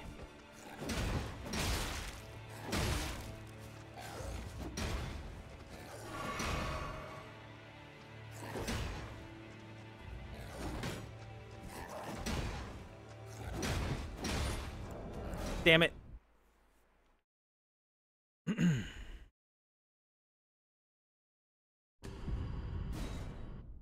Without the proper parry shield, the parry window is so much smaller.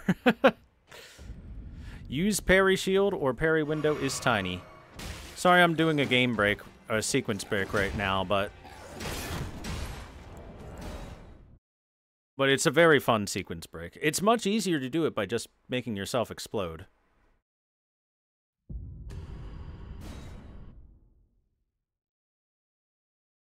You can Flask of Wondrous Physic explode yourself.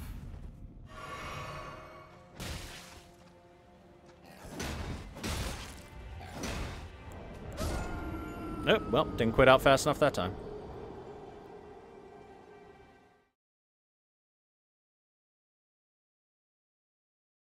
Alright, I guess I'll just do that on my own time just to find out. Sorry, everyone. I had to mess around a little bit.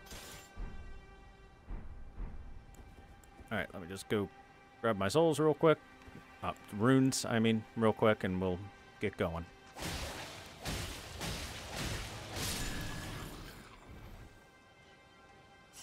But if you do it right, then you just parry and then fall during the parry animation, take no fall damage, and you skip pretty much the whole Haligtree section, this whole Haligtree section.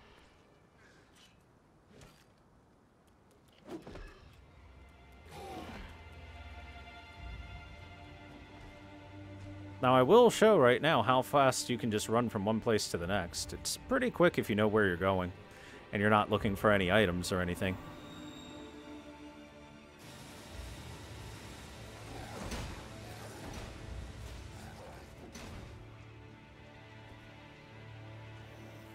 And look, we already made it to this other side of Grace.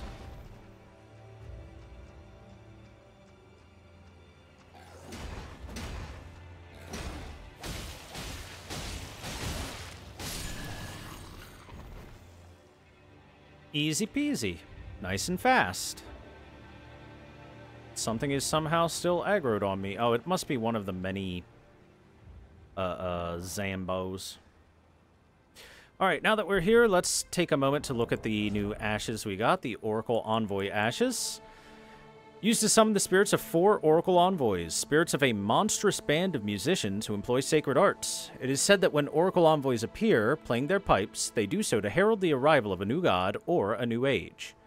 So the fact that these things exist at all is basically saying that the age of the Golden Order is coming to an end and a new age will begin sometime in the near future. It's heralding the end of the Golden Order, basically.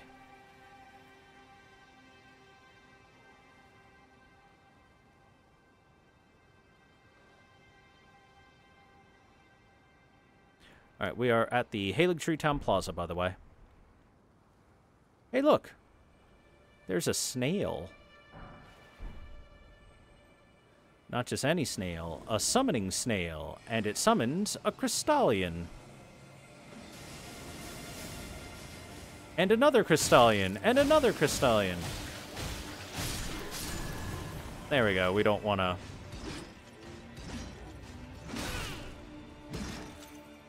Hey, wait a second. You're not being summoned by that snail.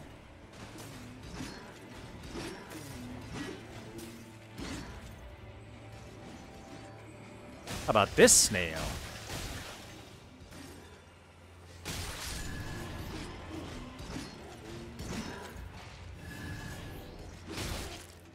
Through the wall.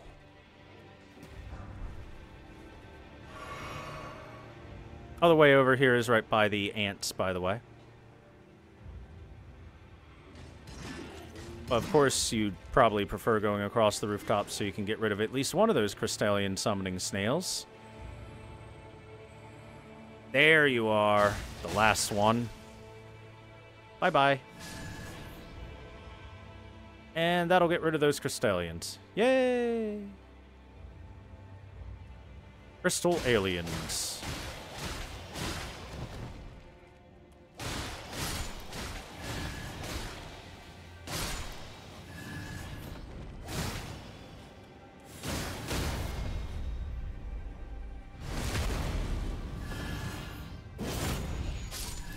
There we go. These dang mushroom people. Mushroom zombies.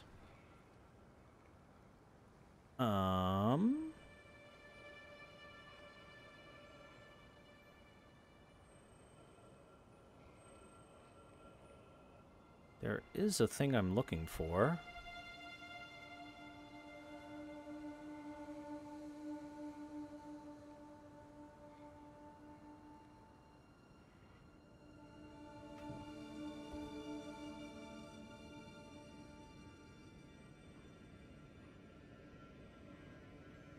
Guess it's not in here, is it?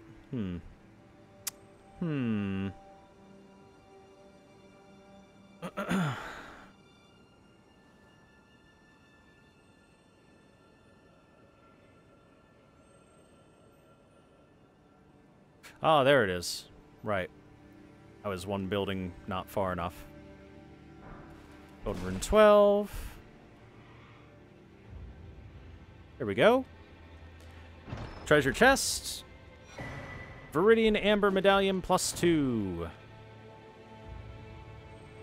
That is right behind that jump past the snail building. Just turn around and jump on in. Jump on in. There are so many rot zombies walking around. So many. Ow.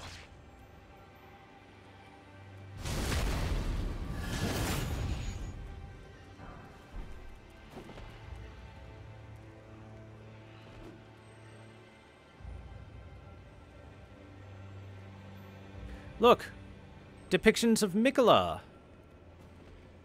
Hey, guess what? That's the exact same statue we saw back at the Ordina village. I didn't mention it before because I wanted us to see them here first, but this is basically what Miquella is supposed to look like. depicted in statue form.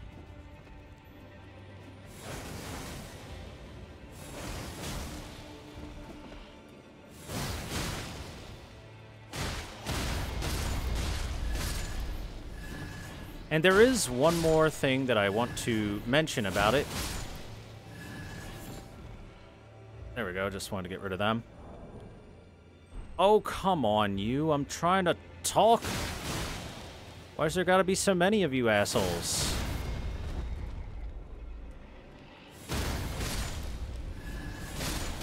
Every time I think I'm done, they pull themselves back in. Ah, hugs, kisses, owie.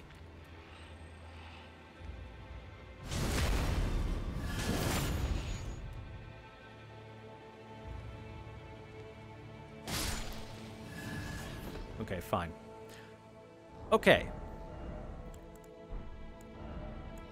We're going to look at the Saint Trina's torch. Candlestick torch that burns with a light purple flame. The carvings depict Saint Trina, but in adult form.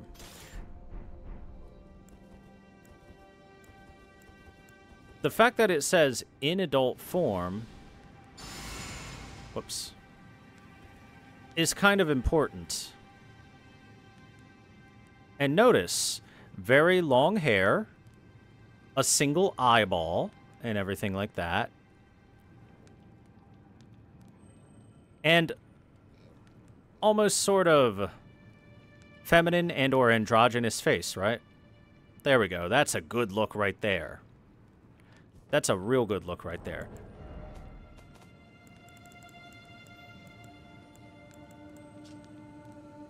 And the Favor's Cookbooks, a record of crafting techniques left by a man who was utterly captivated by Saint Trina, continuing the search for her in his slumber.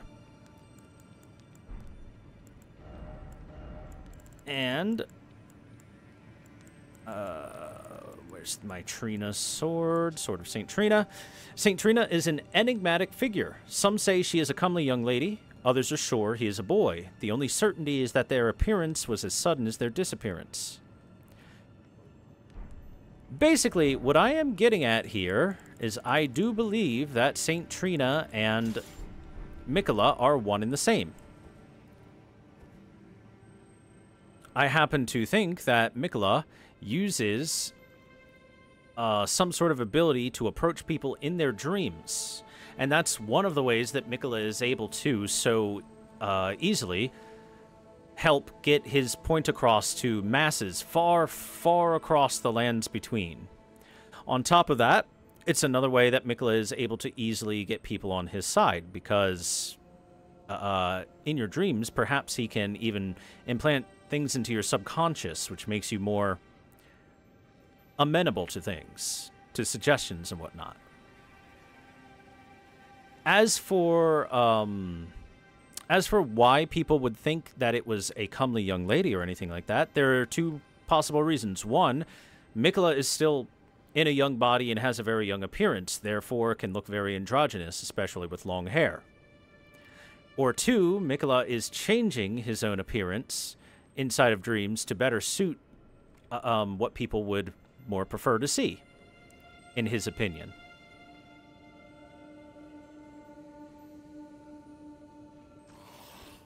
Either way, I am fairly certain that Saint Trina and Miquella are one and the same.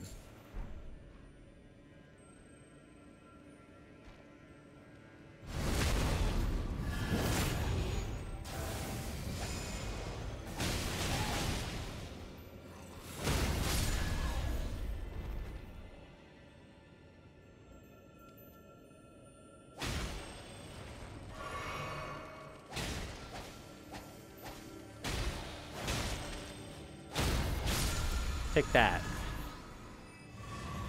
That's what you get for being a Crimson Flask Restorer instead of something more important.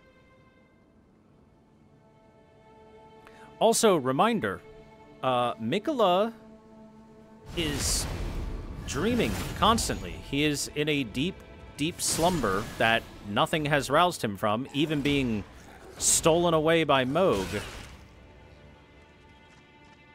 Didn't seem to wake him. So, it is very possible that Miquella's, like, spirit is divesting itself from his body while in slumber. And the tiny bit of what has been shown of the DLC does seem to support that. I won't go too much into what the DLC may or may not have, because as of now, the DLC is not out. But like I said,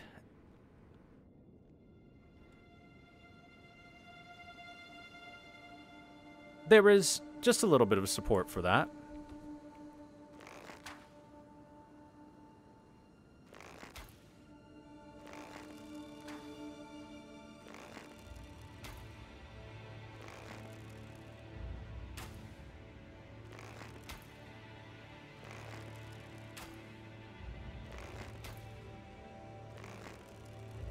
My pincushion is arriving.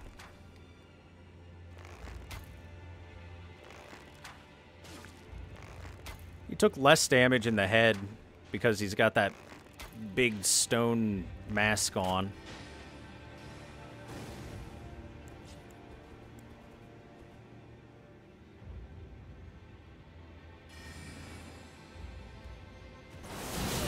Oh, god damn. That was the lob. That's why it went up like that.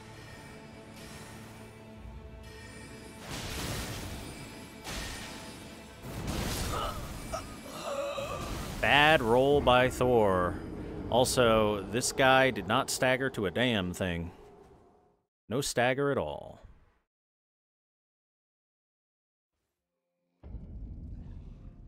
Bad roll by Thor. Super bad, clearly early roll.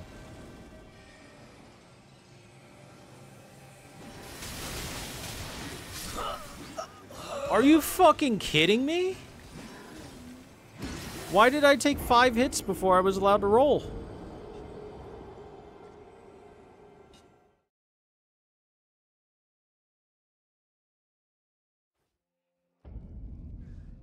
It's not like I didn't mash the fucking button.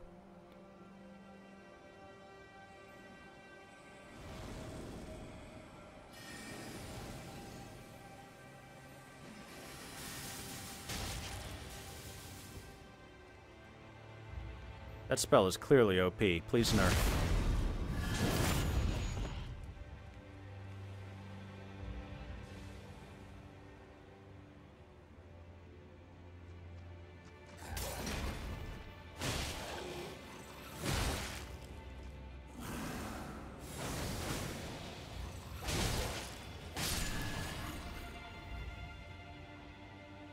Well, lost my runes, not a big deal. Let me just hop over here real quick, and we'll activate this shortcut. I'll show you where it goes, because we're not going to die again. Try using it against the next boss. No, it won't do shit against bosses, and you know that damn well. See, this shortcut goes right to this grace. Right here. You know damn well that that thing's not going to work against a boss, because a boss doesn't stagger every time it gets touched lightly on the foot, regardless of having any poise or not. Not to mention, the next boss is extra resistant to magic, and I should probably change from the Estelle wing. Also, there's nothing below this. Just death, if you were to go down there.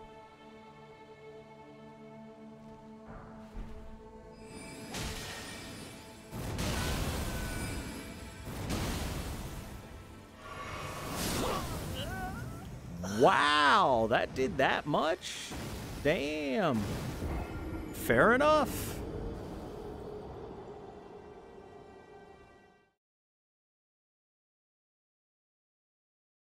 That's a lot of damage.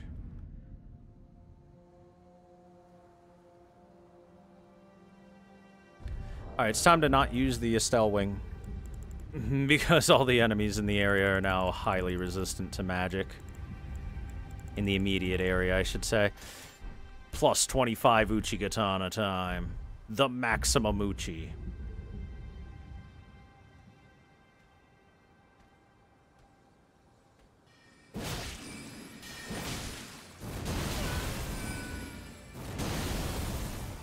Dude, 0 seconds of hesitation between I got hit and I attacked. Inhuman reaction speed there by the AI. Alright, you know what? Fuck those guys. They can kiss my grits. Behold, Loretta, Knight of the Haligtree. That's right. Loretta, who we saw, if you recall, all the way back at Carian Manor,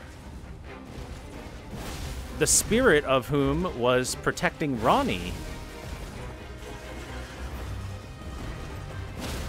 The real physical body is here at the Haligtree.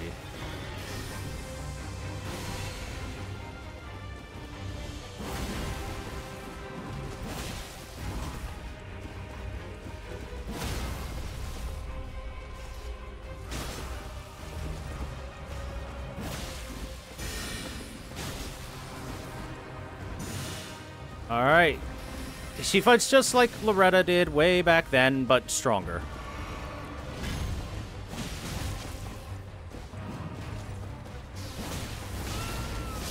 Oh my god, that's combos into itself.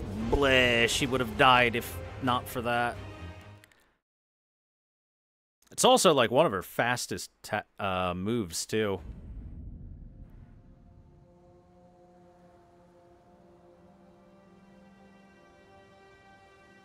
Despite guaranteeing comboing into 2 hits, which does about 99% of the health that I have right now, if not 100% of it, it is by far one of her fastest moves. Make it make sense, chat. Make it make sense.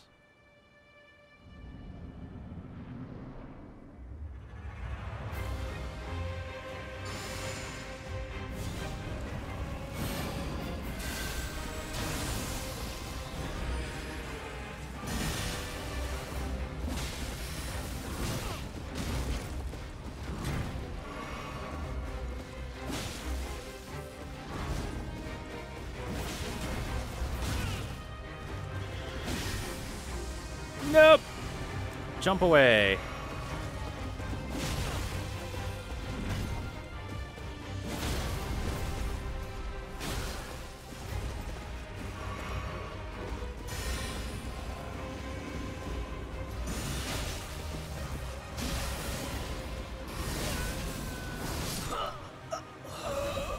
Why did that stagger me that long? That's not supposed to stagger you for guaranteed follow-ups with how long that takes. Did they, like, buff this boss to stagger longer or something? I'm legit confused, actually. I'm honestly confused about that. That's never staggered me that long before.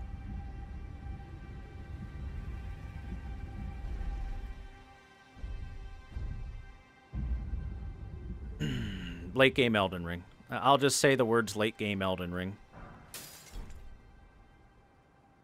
It doesn't make sense. It's really unbalanced and poorly designed, if I'm perfectly honest with you. I love Elden Ring until you get to the late game where everything just two-shots you.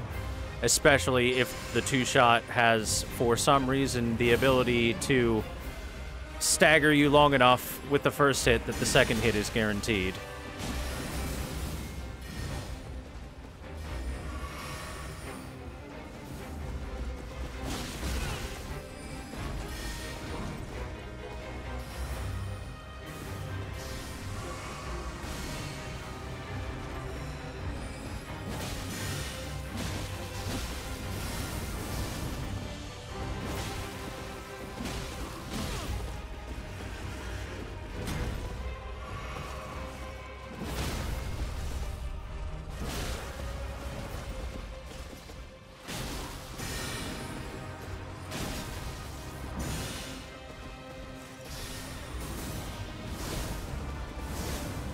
Slam!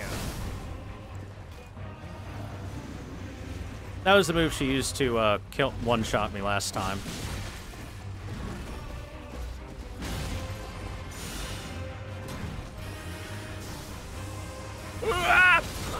No. I went backwards instead of sideways. I could have killed her, but I wanted to do something like an idiot. I'm sorry. Stop treating this like this is a fucking well-designed late game.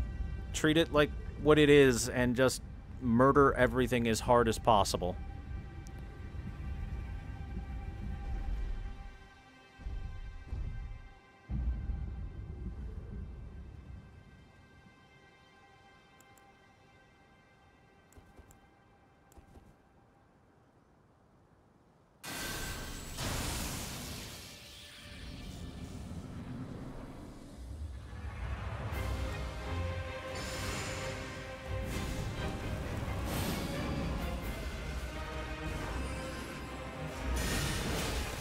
And don't get me wrong, I died there entirely my own fault.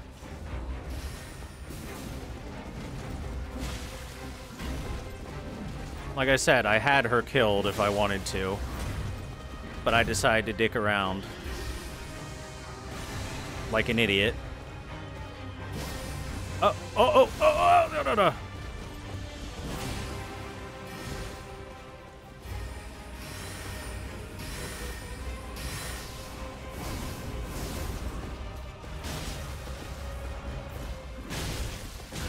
How did that not stagger your ass?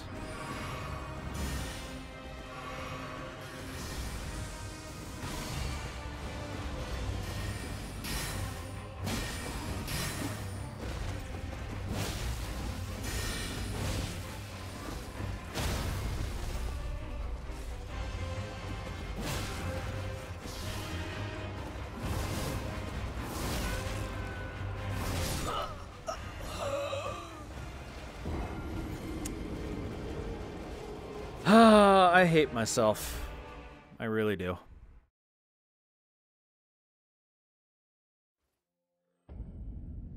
Rolled into the roll catch like an idiot. Like the idiot that I am.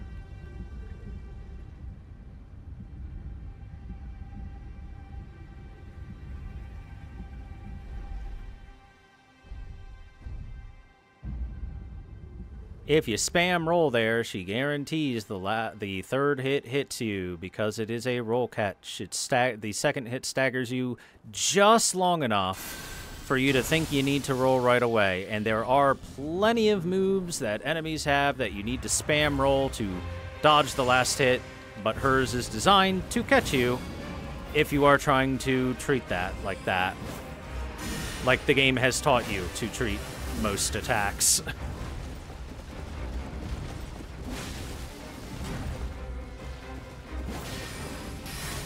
Ow.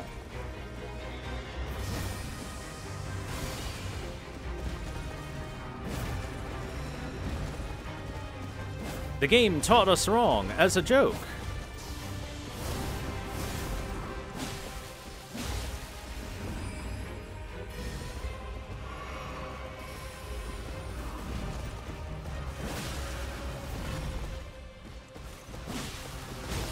Ow. Horse kick.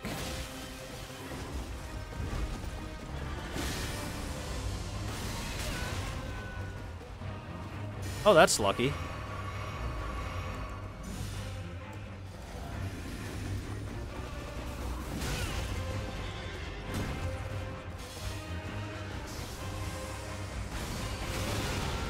Yeah. Those arrows are the problem with trying to run away from her. Is that if she does those, you're really guaranteed for some trouble.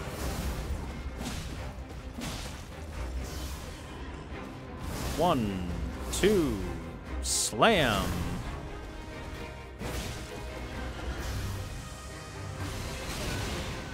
She fires so many, you can't jump away from them as the dodge, like I like to do, usually.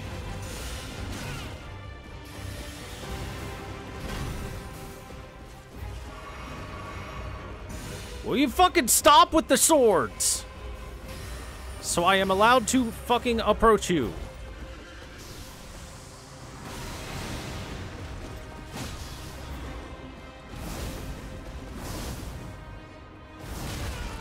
Idiot. You dumbass.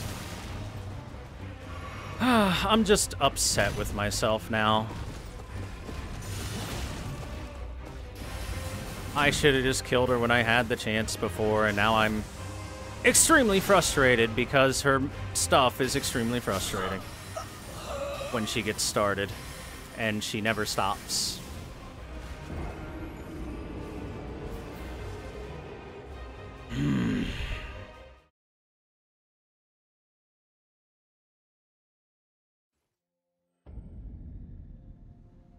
Her buffs are permanent.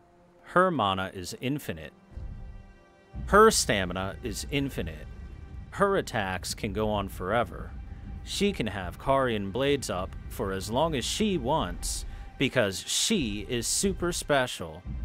Unlike the player, if you have 99 in your stats and all the mana increase in the world, you can't cast half the spells she can.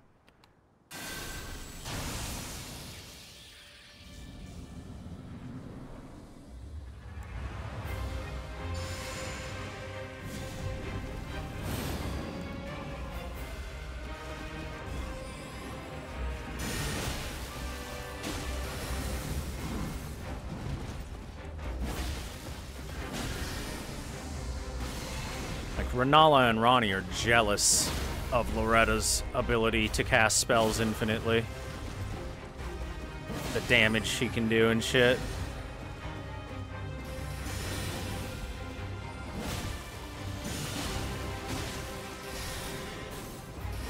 One, two, I'm dead because all the Carian blades hit me while I had to get ready for that, and I dodged the last one.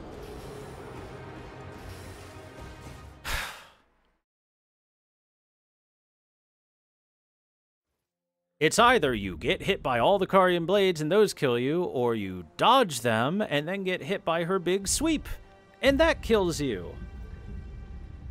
Either way, you die, because the damage is so fucking overtuned that it sucks. I'm gonna mute myself now.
There we go, got her. That shouldn't have taken more than one try. Loretta's Mastery and Loretta's Warsickle. Loretta's Warsickle should be pretty far down.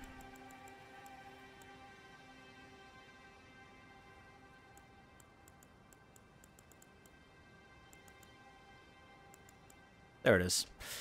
Intricately carved silver war sickle wielded by Loretta, Knight of the Haligtree, originally given for service as a personal guard to Carian royalty. The weapon's blue glintstone has been replaced with unalloyed gold. Skill, Loretta's Slash. Skill of Loretta, the Royal Knight. Leap forward, imbuing the blade with glintstone, then descend, accelerating into a sweeping slash.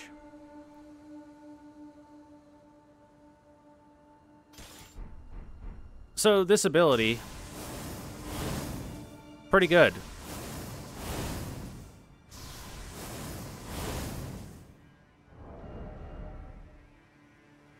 It's relatively quick. It usually knocks enemies silly so that they don't just knock you out of it, you know?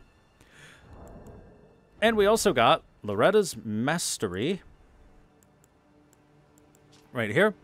Sorcery used by Loretta, Knight of the Haligtree. Reminder, her normal one is the Great Bow. This is quad Great Arrow.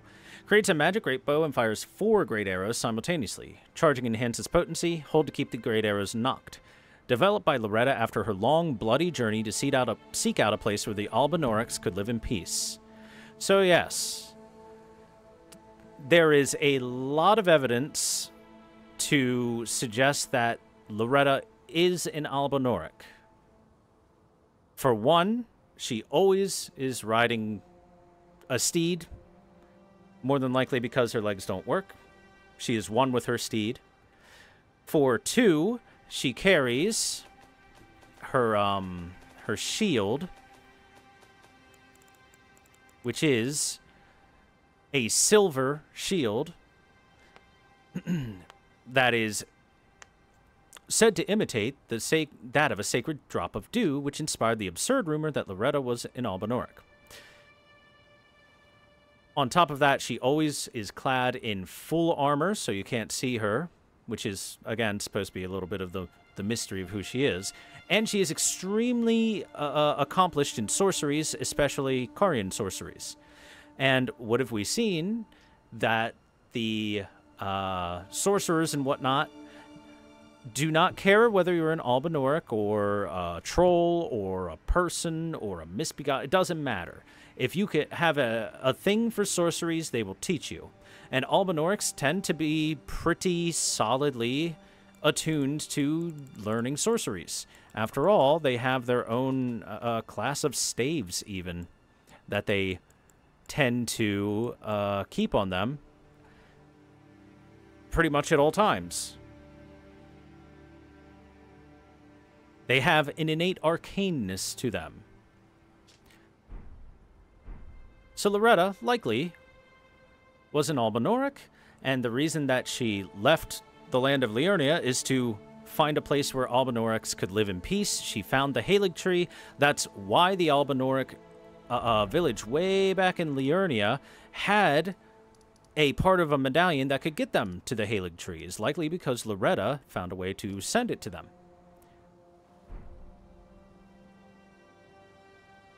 And right here, we have the depiction of a long-haired male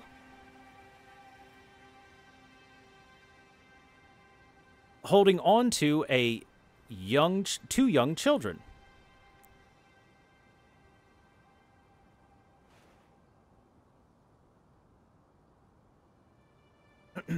Now, as for this, I believe that this is a depiction of Godwyn, you know, before he became a horrifying monstrosity, comforting Malenia and Miquella, especially because they are both suffering afflictions themselves.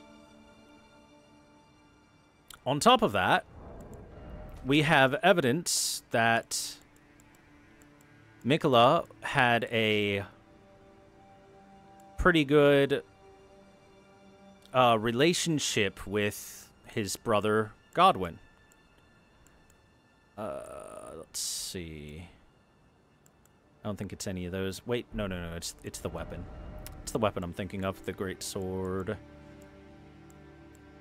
Helfen Steeple. Nope, not that one.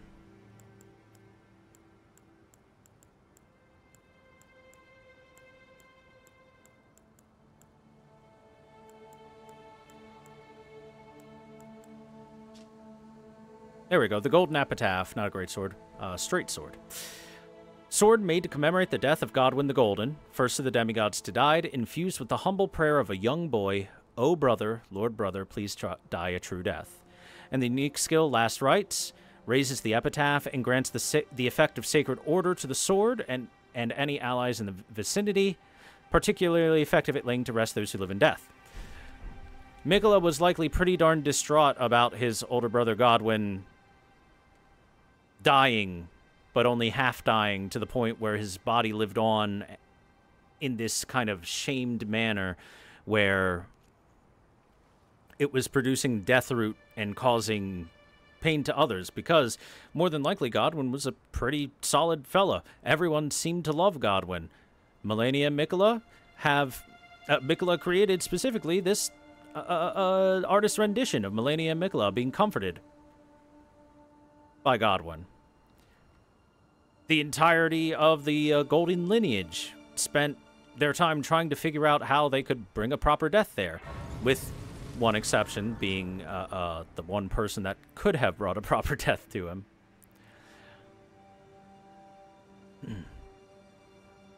And he was known as Godwyn the Golden.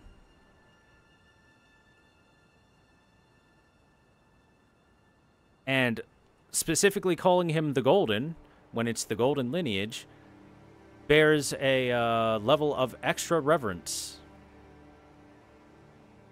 At least I would say so. Let's go on up here. Let's go on up here. Let's open this chest. An ancient dragon smithing stone.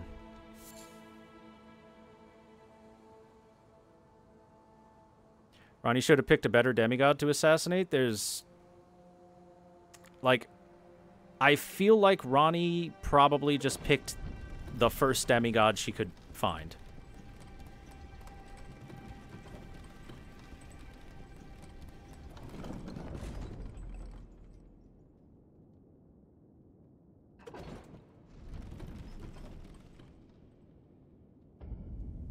Elfale, Brace of the Haligtree. So, this structure that you see around the tree here is the Brace of the Haligtree.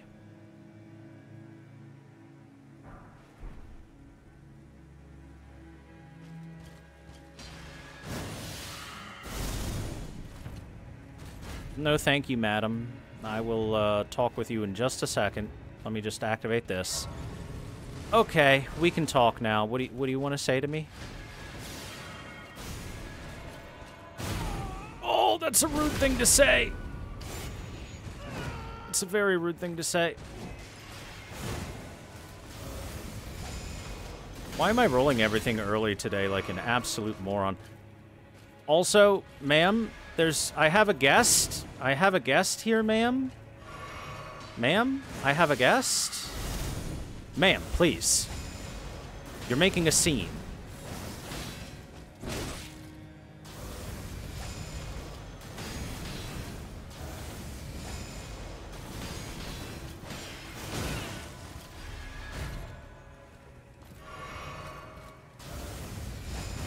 Uh-oh.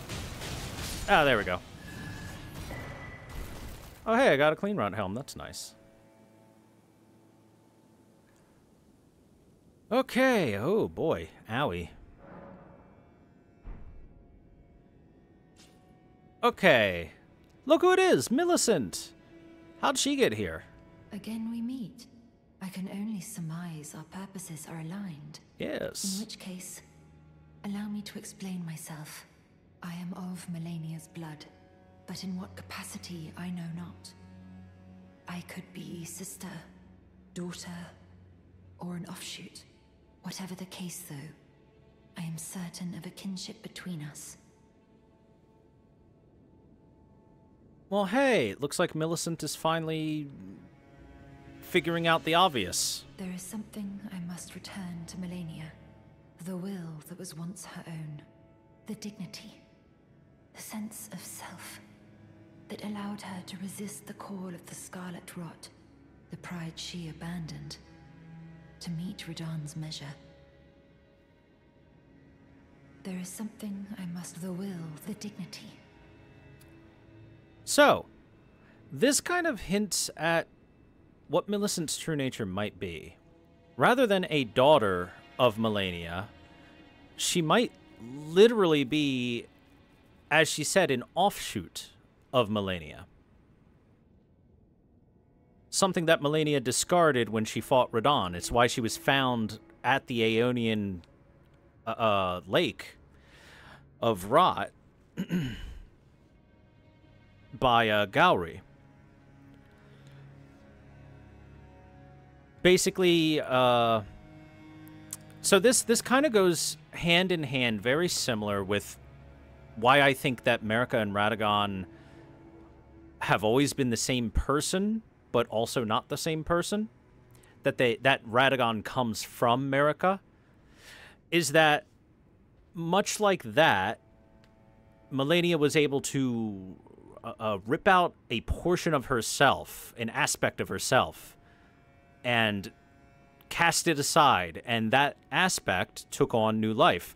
And the reason behind that is there are all kinds of stories in mythology and whatnot that we've seen in real life, like the Greeks or the Norse or the Romans or anything like that, where any god can just take a piece of themselves and fashion a new god out of it. Like, that's all over the place in that kind of stuff. And I think that's kind of what they're going for here.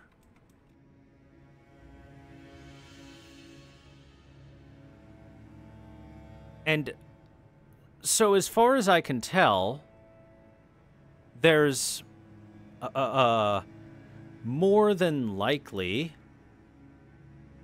just a very similar situation where Malenia gave up a piece of herself in order to be able to fight Radahn, and that piece of herself she gave up gained its own consciousness, will, and physical form.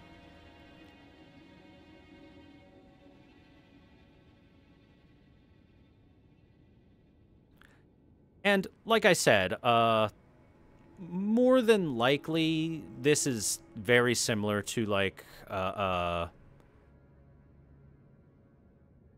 what's, now, which god was it that Zeus basically just created?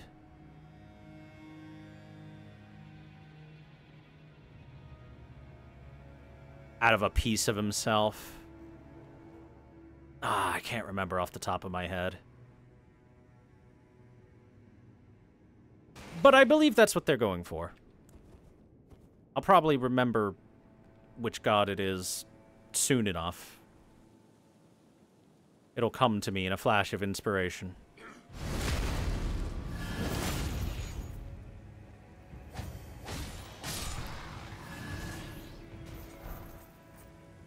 Athena? No, Athena's a little different. The thing with Athena is that technically Zeus did impregnate a woman. But Zeus pulled a Kronos. He took after his dear old dad and ate the pregnant woman, swallowed her, because he had heard that his child would be destined to, like, overthrow him in some way, shape, or form. So, pulled a Kronos. And then Athena basically clawed her way out after being birthed inside of Zeus from his head.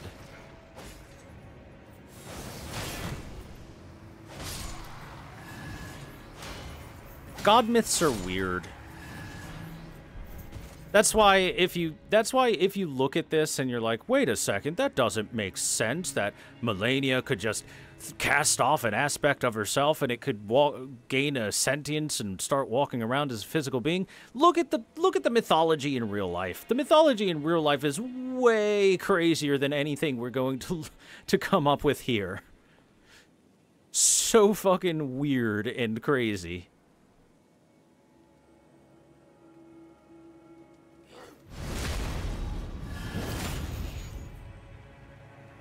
He's still alive. He's going to be angry about that later.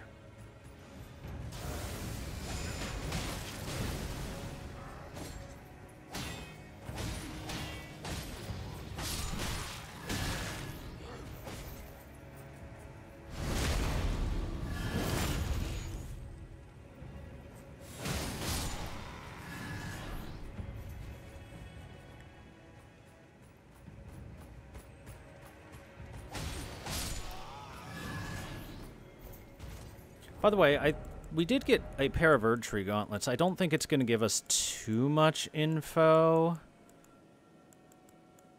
We need, like, the actual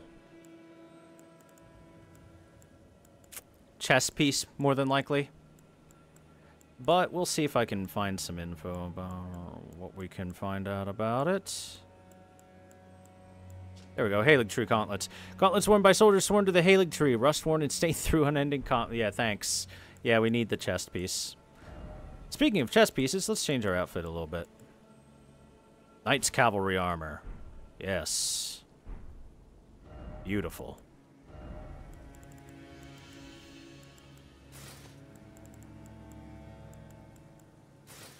Knight's cavalry set looks cool. I will now make noise when I walk, but that's fine.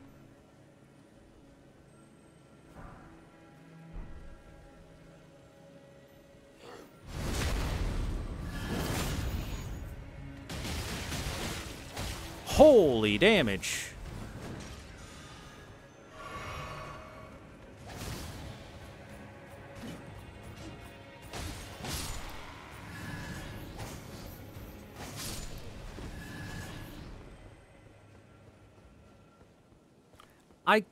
I am pretty sure, I guess I'm not 100% here, but pretty darn sure there is a story about Zeus, like, just basically crafting a god, or something similar. If I'm wrong, it might be a different mythology instead, that I am confusing it with. But I'm fairly certain about this being a thing that's happened in one of the big mythologies out there.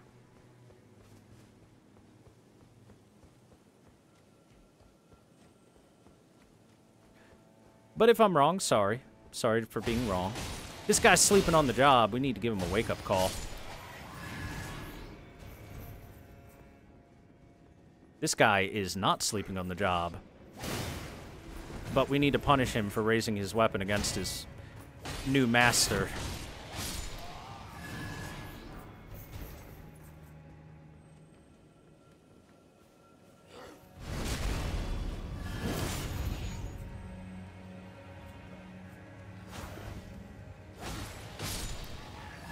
Oh, time to climb back up there. Not Zeus. Hesiod's theogony, Aphrodite is born off the coast of Cythera from the foam produced by Uranus's genitals, which his son Kronos had severed and thrown into the sea. Aletheia, in some accounts, was daughter of Zeus, while Aesop's fable states she was crafted by Prometheus. Yeah, there you go. That's part of it. But yeah, we can go with both of those. We can go with both of those. Anyway, the whole point of it, of me going through saying that and whatnot, and referencing that, is just to say that sometimes mythology is weird and not going to make logical sense. Miquella, Knight's Sword.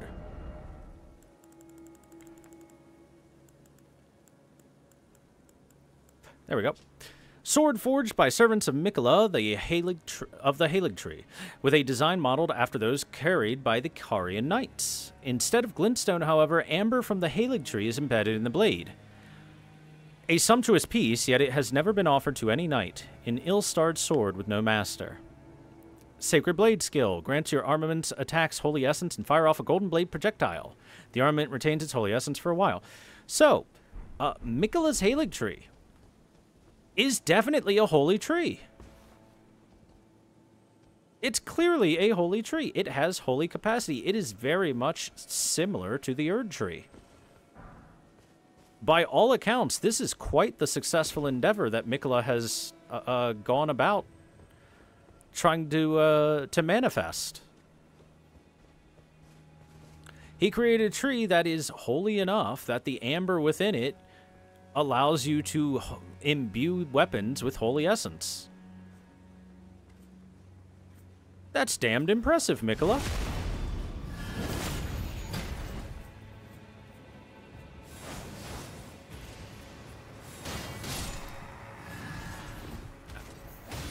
Dude, this isn't wrestling. You can't just spit green mist in my face.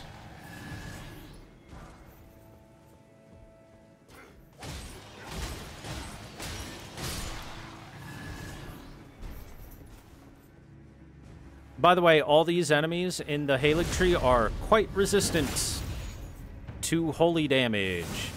It is not a good idea to use holy damage against them. Like, holy element is bad against almost all of the late game enemies that we can fight. Almost.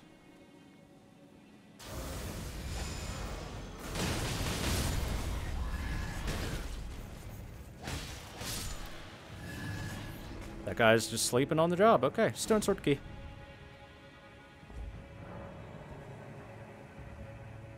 Look at all the cocoons. Wonder what's in them. Triple Rings of Light. Hey, it looks like Miquella improved upon the original Rings of Light that he made. One of the incantations of the Golden Order Fundamentalists produces 3 Rings of Light and fires them forwards. The Rings of Light then return to a position close to the caster before disappearing. It can be cast repeatedly. Why throw 1 pizza wheel when we can throw 3 pizza wheel? A gift from the young Miquella to his father, Radagon. He's not sleeping, he just knows what to expect when he gets up. That's fair. He saw that and he was like, uh-uh. Oh, look. One of them. How lovely. You. Fuck you. Damn it. Considering there's an Erdtree avatar here. Maybe it's a Haligtree avatar. Ooh. Anyway, that seems to suggest that the Haligtree is, like I said before, similar enough to the Erdtree that it is an absolute rousing success. If Miquella's entire intent was just to create a new Erdtree.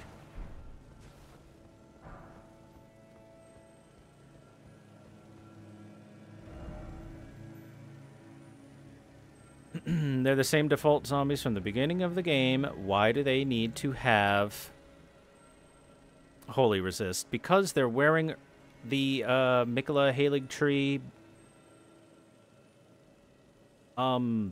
outfits, which gives them Holy Resist. It's their equipment.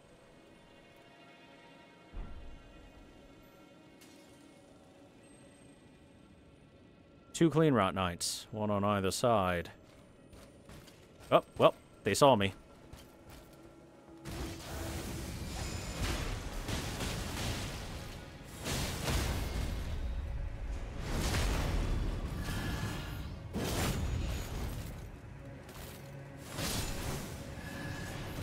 Pizza wheels. Delicious pizza. Hot and fresh. Wall pizza.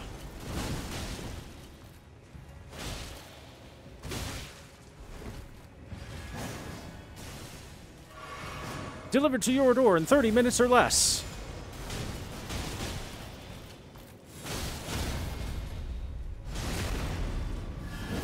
Using the Kienzan? Ah, yes. Just like Frieza, they too stole Krillin's technique.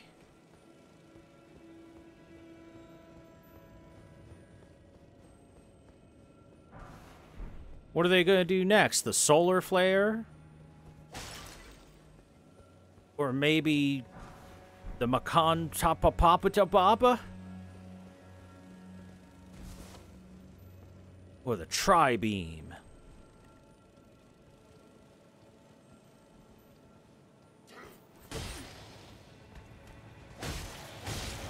Bye.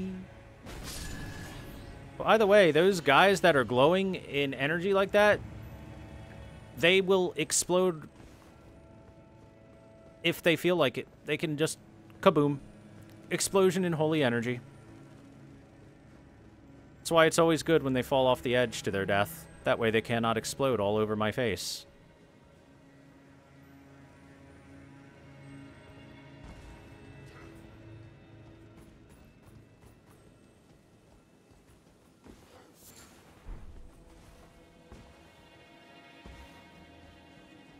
Up we go. There's a lot of important items and big pickups here in Elfelt, the Brace of the Haligtree. But I'm not 100% sure which is which, you know, which one's the important ones versus the less important.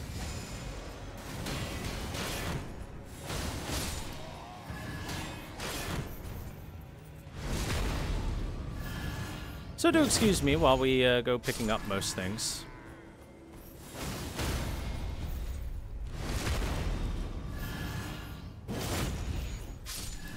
Astolfo's penis is delicious. Something explode on my face anytime I'm gay.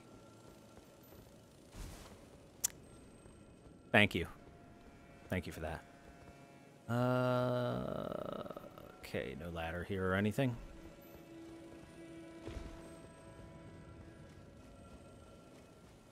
Was Miquella abducted by Mohg, or was it Miquella's intent? Miquella was abducted by Mohg. Period. End of sentence.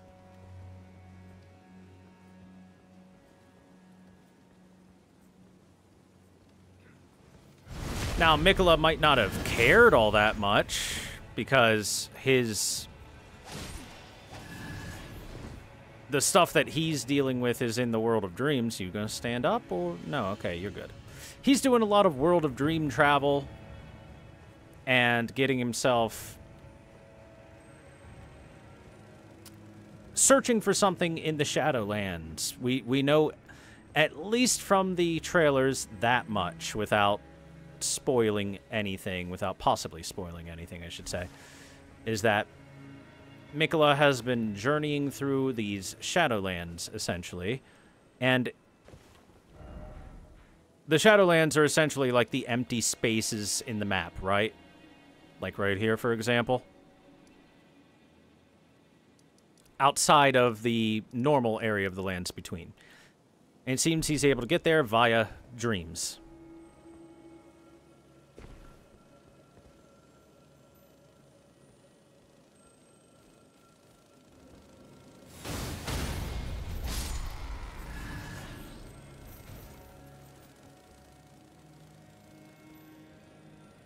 Here we go. We definitely need to grab this item.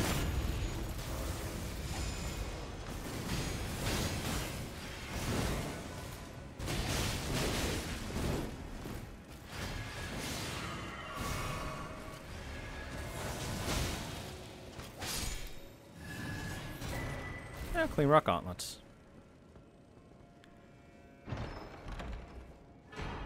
Clean Rot Knight Finlay.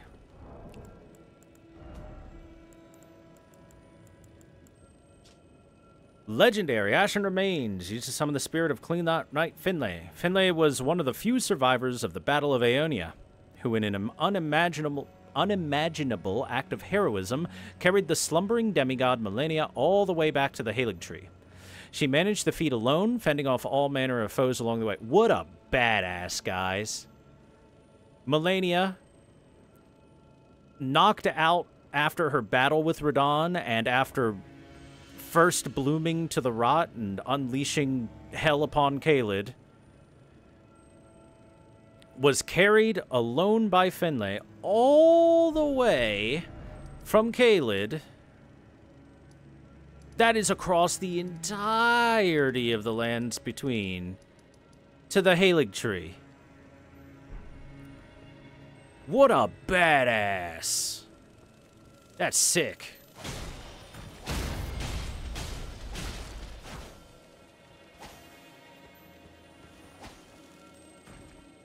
Hey, you. Give me that.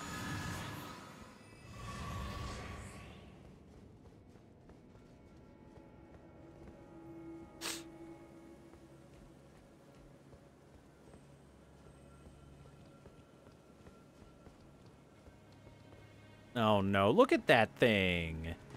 Look at it. It's one of those horror monsters. Down there, just skulking about. What? Where'd you come from? This is an ill-advised decision by you, sir. If you just ignored me, you could have lived.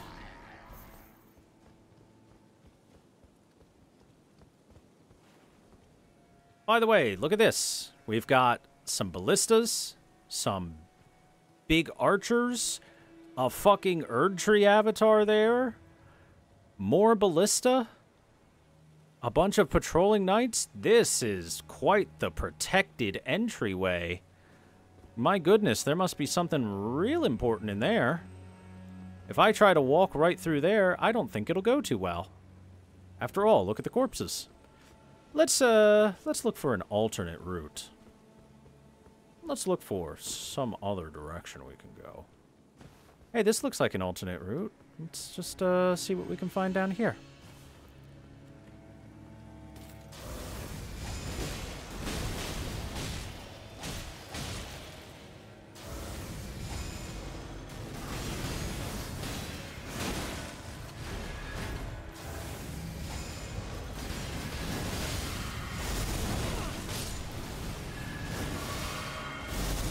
Oh my god, hitting me through the walls.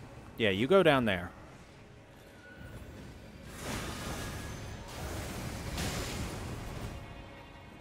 Did a torch just do that much damage? Bro.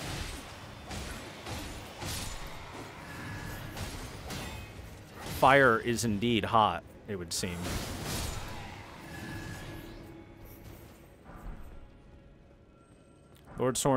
Lord Sworn's straight sword.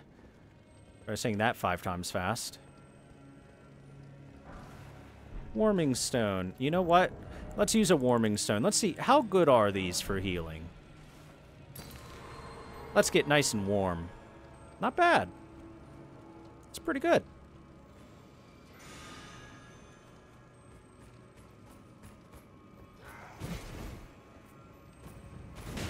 But one thing to note is that a warming stone does not care if you are an enemy or an ally inside of it. It heals all equally. As you could see by that guy's health going up for a second. Well. Darn, that didn't last too long.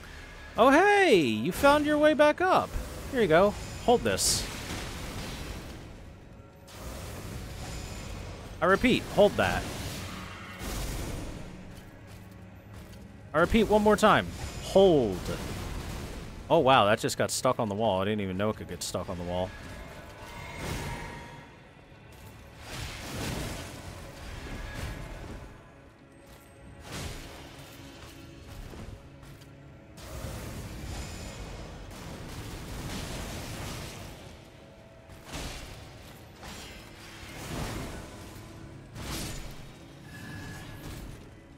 Gotcha.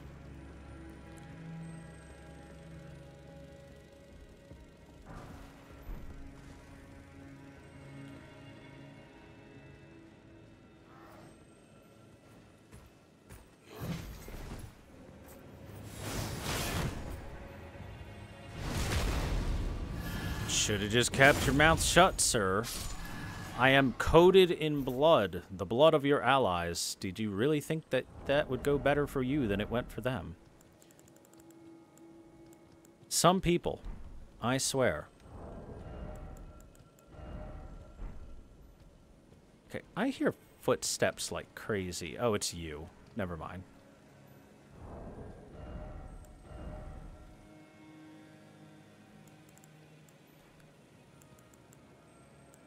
Okay, let's see. Lord Sword and Straight Sword. Well-crafted straight sword with an illustrious design wielded by regulars of a lord's army. Though blackened and damaged by years of use, it appears to have otherwise been kept in serviceable condition, despite the soldiers having long lost their minds. I'm sneaking. I'm sneaking. I'm sneaking because this is where the side ballista men are.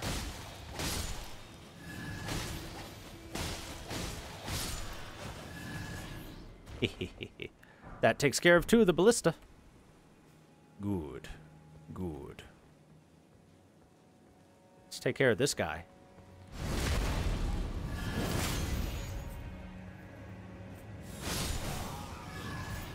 And hey, look at this. Haligtree soldier ashes.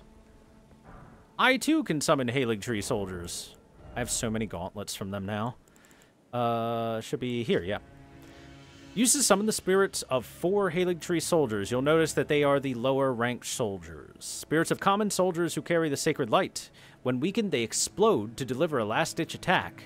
This was the bitter revelation discovered by the desperate soldiers who awaited the return of their lord to the rotted Haligtree.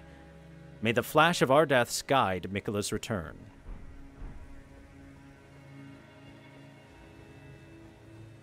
So yes, they are wholly imbued. To a fault, you could say. And like I said, they can explode if they want to. Gotta be real careful about that. It's all fun and games until somebody explodes all over you.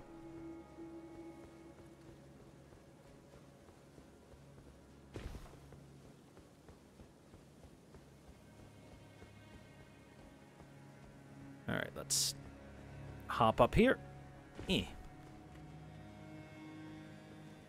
And find within a Haligtree Knight helm.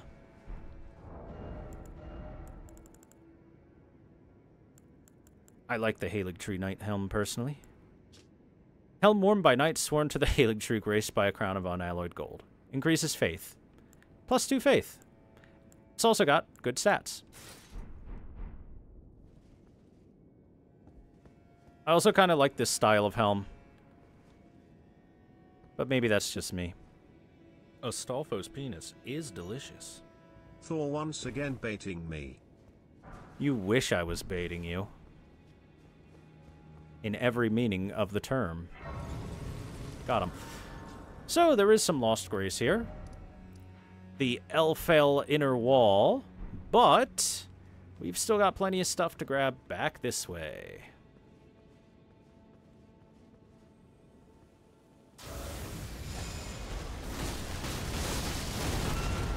Yep, that doesn't knock him on his ass.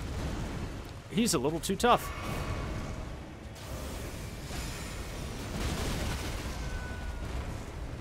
Until we get him again.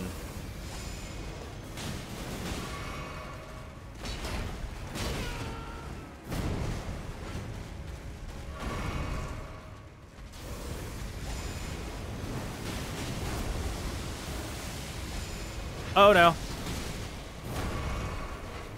The rot. I forgot he's a putrid one and he drops rot. That's a bit of an oversight from my plan there.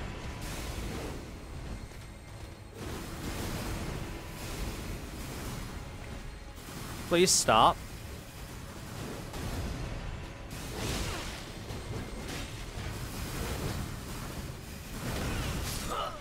Yup. That was just too many enemy attacks at the same time. Jesus. Ow.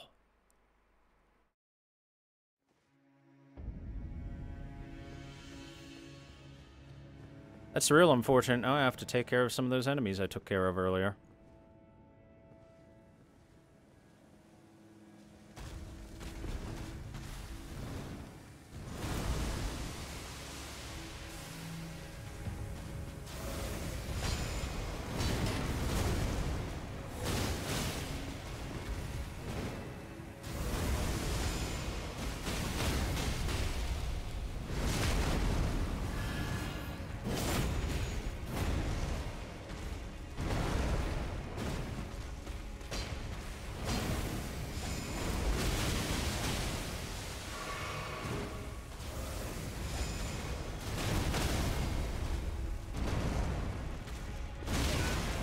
Alright.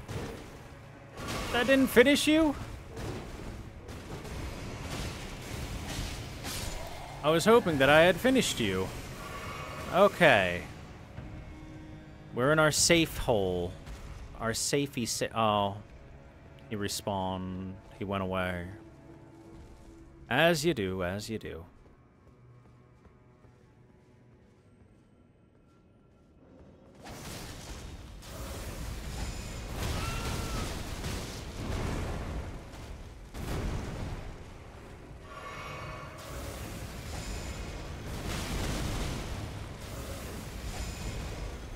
The nebula is powerful.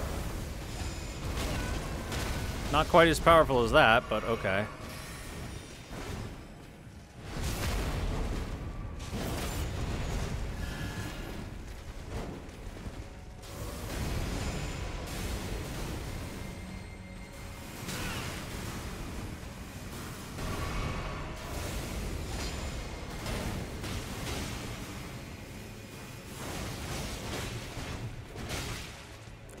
Jesus, dude. That damage.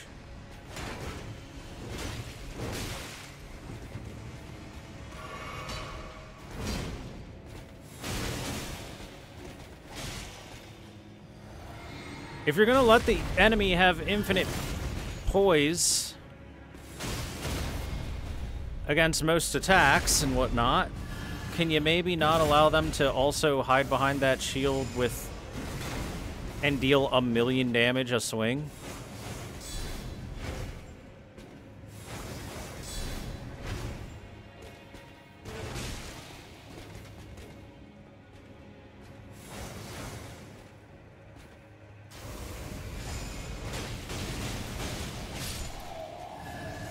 Sheesh.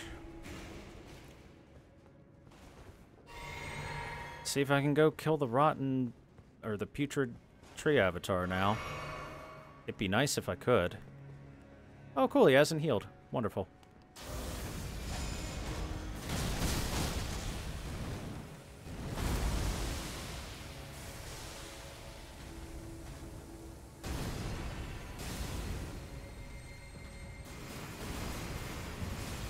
You can't hit me from that angle. I will stay in my safe spot until you stop spamming that bullshit.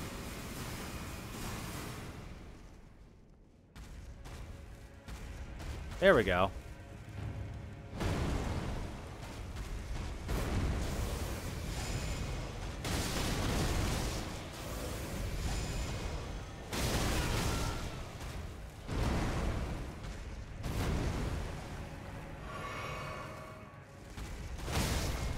Oh, good.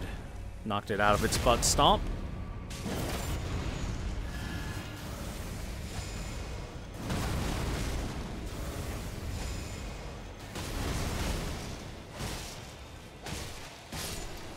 All right. Got him. Holy moly. We got a Lord's Rune for our trouble. Now, a Lord's Rune is worth a whole bunch of runes. Which is cool and all, but I don't really need runes too much anymore. Can I just hop up that? No? Okay.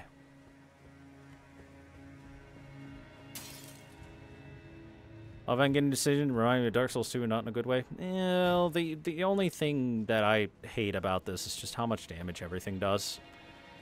Something like poked you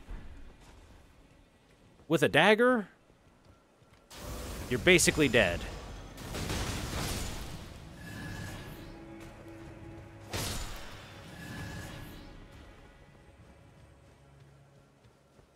Doesn't make the most sense in the world.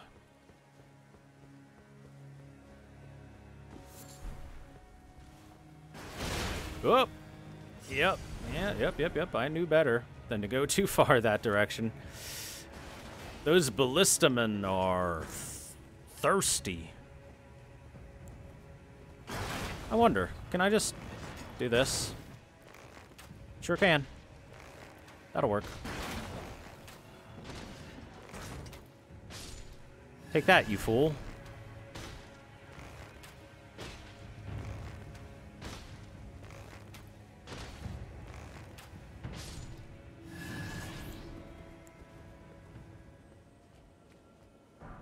Enemies attack you with the speed of Bloodborne enemies, but the damage of, like...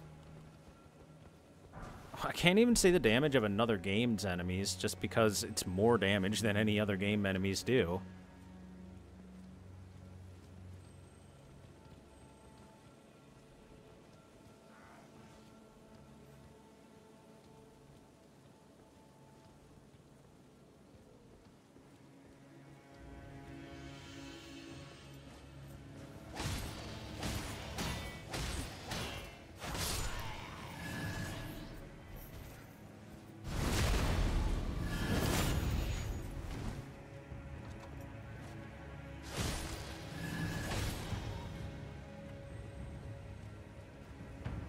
Have a nice trip. See you next fall. Got him.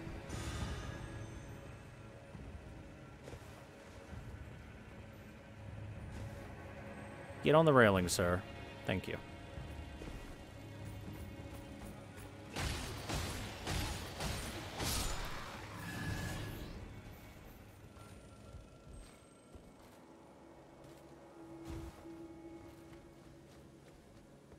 No, none of the other games have damage that is as high as it is here in Elden Ring.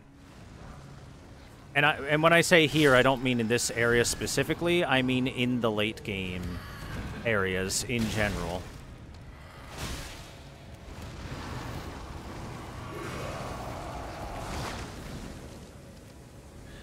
Like I said before, some guy could, like, swing a torch at me, and there goes 30% of my health.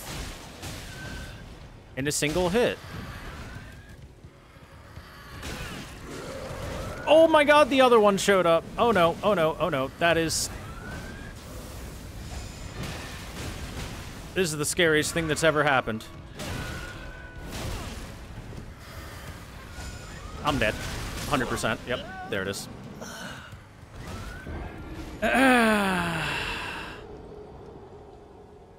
Do you like how he has an attack that the instant it starts, it takes less than half a second to get to you, and also it does lots of damage?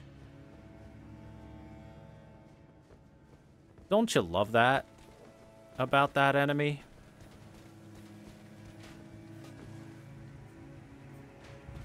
Defense scaling seems very bad in this game. That pretends that there is any defense scaling.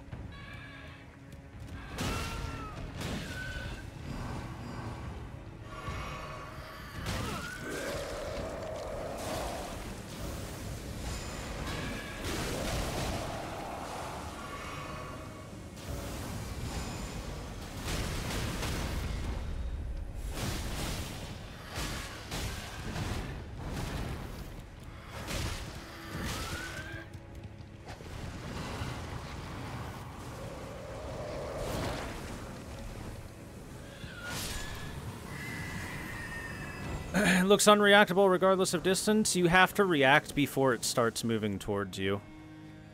Or the instant that it makes the first move to move towards you, at least. It's very, very small reaction time. It can be reacted to, it's just very tight.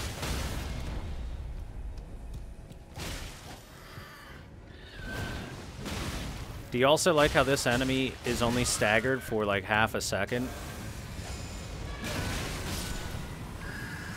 God. And how I was not allowed to get my critical. Oh well, Ghost Glovewort 9 for killing it. It's worth killing at least once.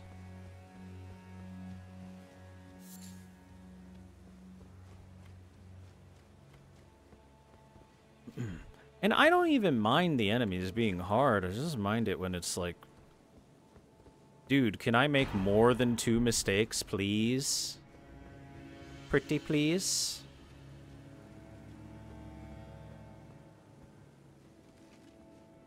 Especially if I am using big armor, and I am using big armor. Anyway, I need to use big weapon now because there's a Crystallion here, and it's hammer time.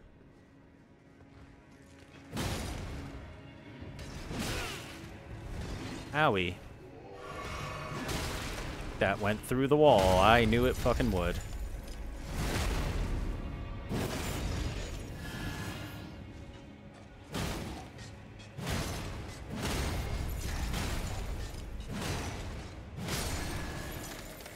By the way, these are rotten Crystallions, as you can tell by the fact that I had a bunch of Scarlet Rot build up from those 2 hits. Everything in the Haligtree has started to rot over time because of Malenia's presence here.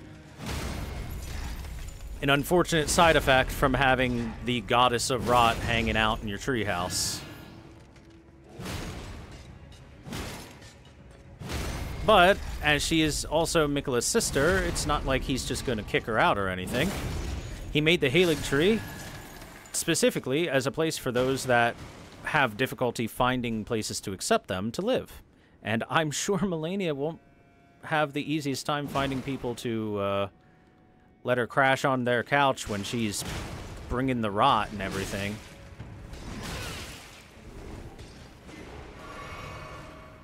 Three hits. Scarlet Rot. Oh, okay.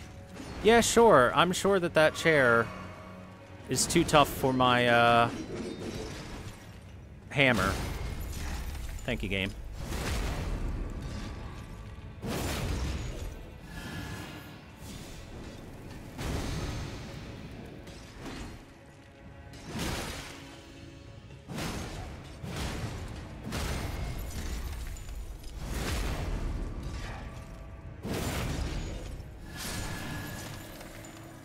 Owie.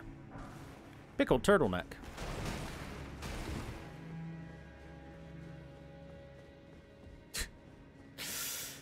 It's because this is a an item thing holding something, so it can't be destroyed at all. I tinked against it when I went to swing, and that swing would have shattered him, and then everything would have gone a lot better if I was able to get that swing off. Oh well, what can you do? See, I don't find that nearly as annoying as I find the enemy teleported to you. Oh. Do you see the energy? Do you see the sexual energy piling up here?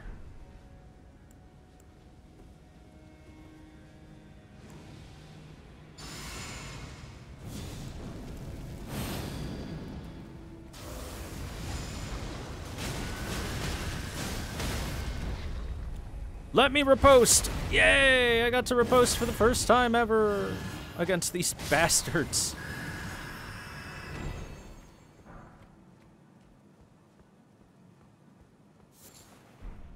See? All you have to do is pay attention to all the sexual energy, and then you can get yourself to get past them. Were the Crystallians also shunned by society? Not entirely. In fact, not at all, I'd say, as long as you're in Liurnia. They are treated as honored guests and even given positions of power at the Academy of Rhea Lucaria. But these ones are rotted, and they might have been rotted before they came here. And thus, because they are rotted Crystallians, they probably wouldn't have... Oh my god, another one! How many? How many is enough, game?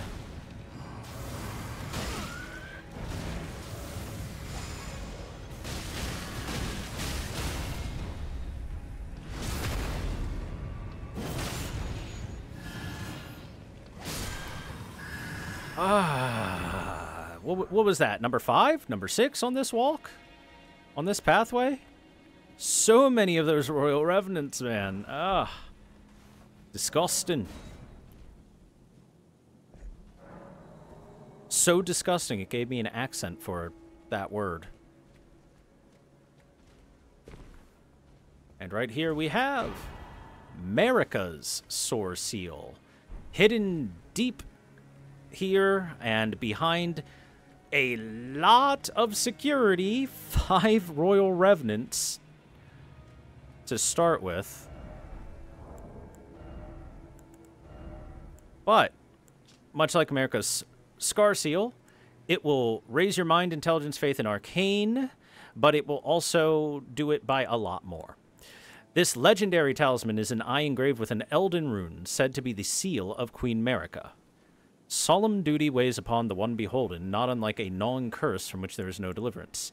Very similar to the description for Radagons. Notice that only Radagon and Marika have these Elden runes that are specifically tied to them that can be bestowed upon others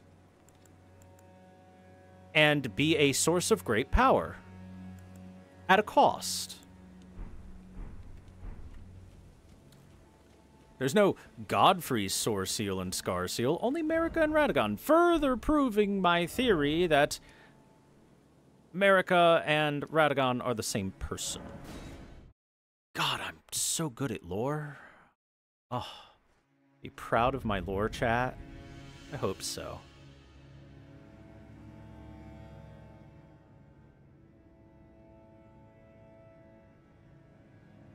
My big, throbbing lore. Okay, I'm just double-checking a couple things. Making sure I've got most everything. We do still have a little bit of backtracking we have to do. Hey, you, come here. Oh, I was hoping your friend wouldn't join us. I was hoping for a one-on-one date there, buddy.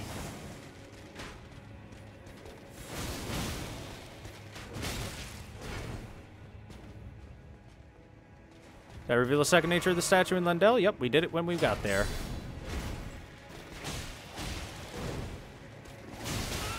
Oh! The great bow guy walked forward. The other great bow guy, I should say.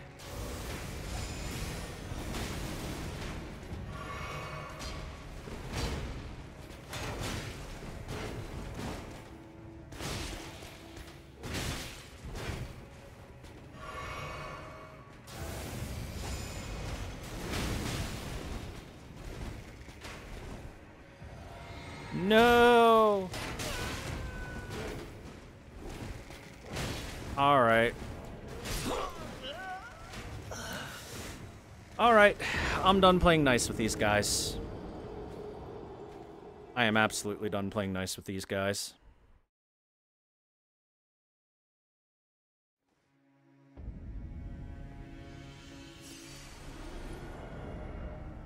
Time to change weapons.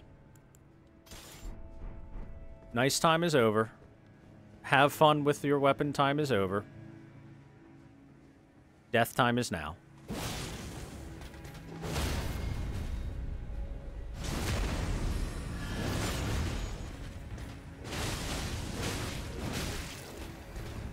Jesus, dude.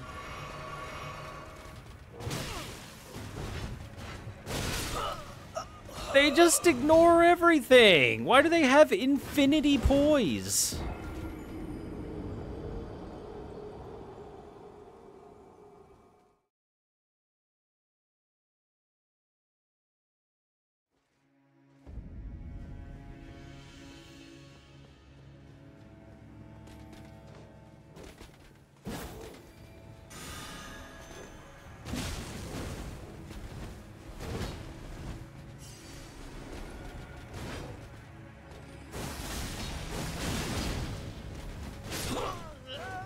And on top of that, their damage is stupid. Holy fuck, their damage is stupid.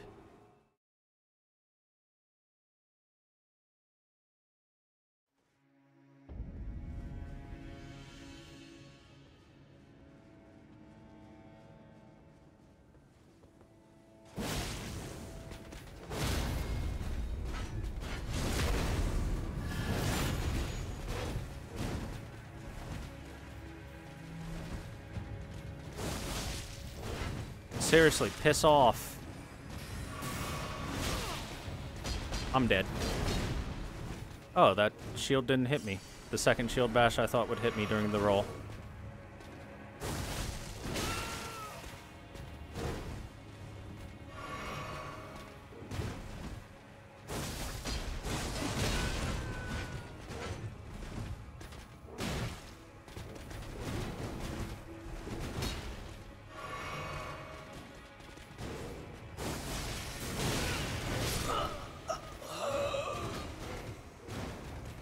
I sure wish I could have infinity poise as well. That'd be cool. But even if I wear the heaviest armor in the game, I would get 20 more poise and still get knocked out of stuff all the time.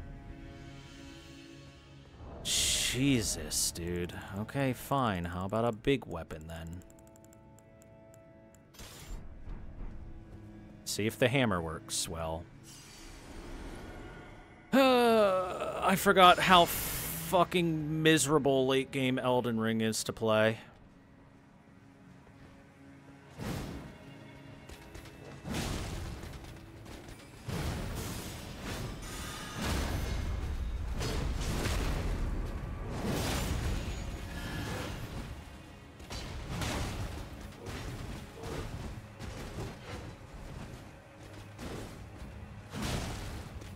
Yep.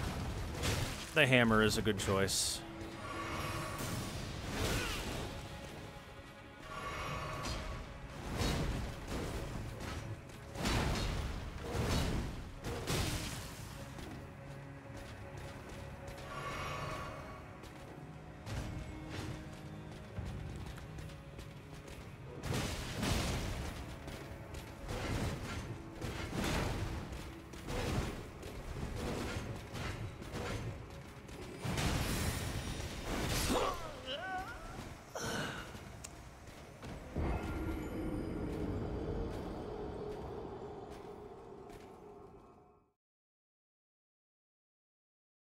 These guys are... The two of them at once. One of them at a time would be fine. The two of them at once is just... It's a double boss fight. It is the exact same as a double boss fight.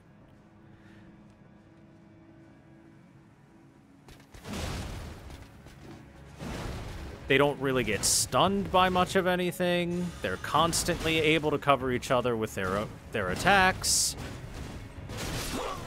Their damage is nonsensical. Absolutely nonsensical. It's a glintstone pebble. That's not glintstone pebble. That is a that's an ash of war that lets you shoot out the pebble and then follow it up with that really fast thrust to wherever the pebble went.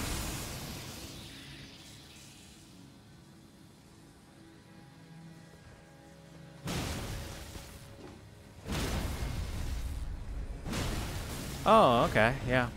Don't give me what I earned there.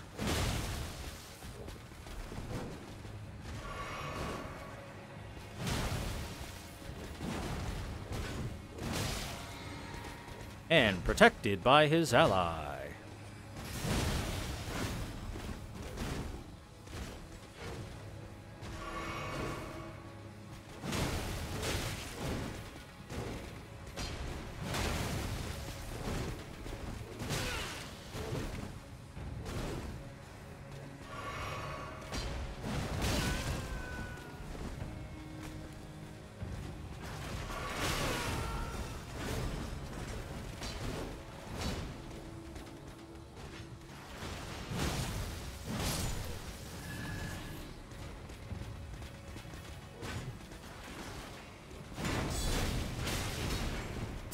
Yeah, okay.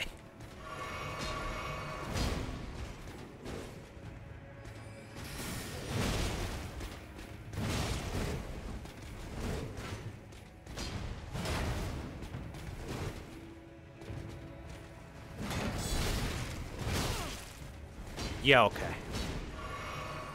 I can't blast the bottom. Busy getting my ass annihilated. Please understand.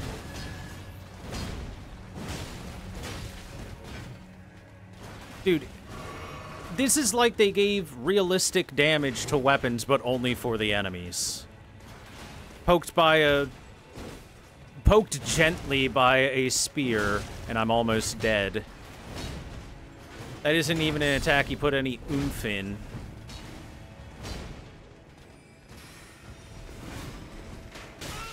Oh, are you fucking kidding me? Alright, I give up trying to kill these guys.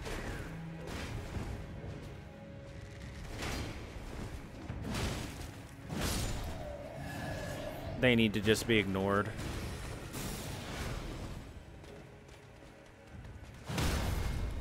Just pause the game.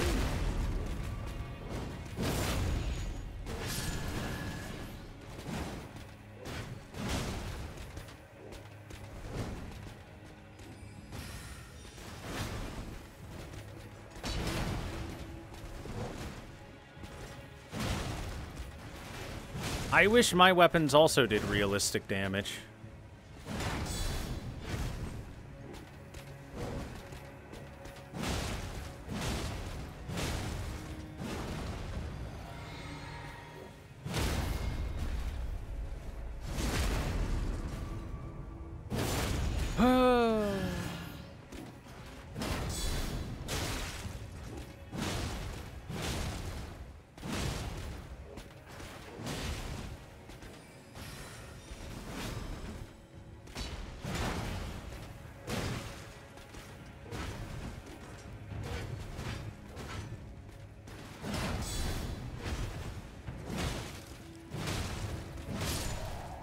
I win. I did it.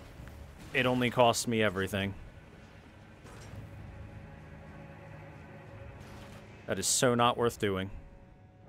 That is so anti-worth doing. I am so sorry to waste everyone's time like that. I feel really bad for doing so.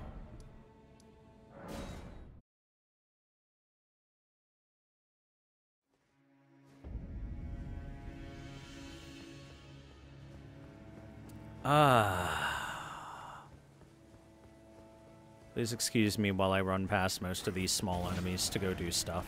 Oh, hey, that guy's going exploding. How lovely. He go kaboom.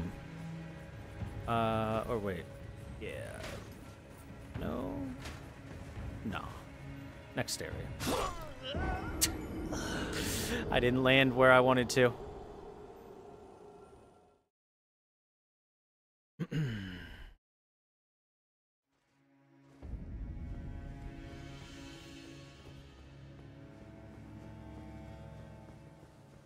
Well, there's two ways that they could have done some playtesting for this. One would be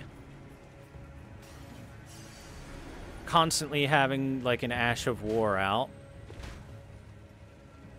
and letting that Ash do big work.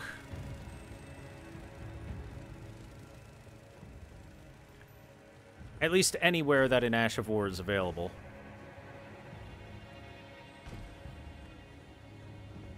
Which I wouldn't be surprised if they did.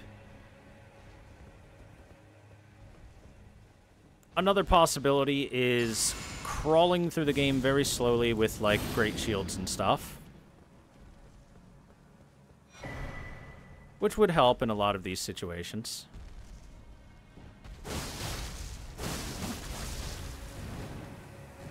It wouldn't be a perfect, complete solution, but it would help.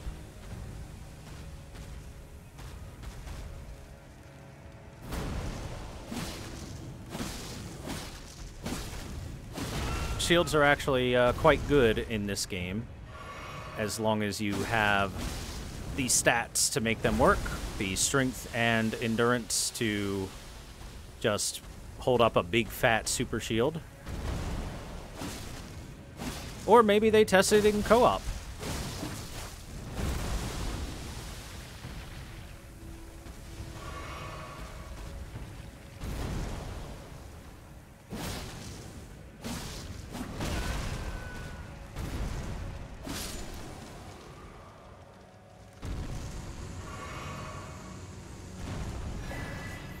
Rotten Staff. And behind it, a somber ancient dragon smithing stone. But rotten staff. Let's see. Rotten staff. There it is. Ceremonial staff depicting the Erdtree in its historic radiance. It festers with scarlet rot, wielded by the avatars who protect the minor Erdtrees. So, same thing as the normal staff, only rotten and better. Because the normal staff does holy damage, and thus it is worse. Simple as that. It also has pretty high rot buildup. 75 is a lot. It's just kind of slow. Second half of Elden Ring was really thought to be played with ashes. Parts of it, at least.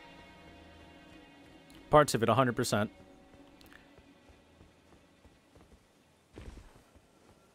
They have some balancing around the ashes, but I'll be damned if I think the ashes are going to make that big of a difference for some of the situations we've been going through.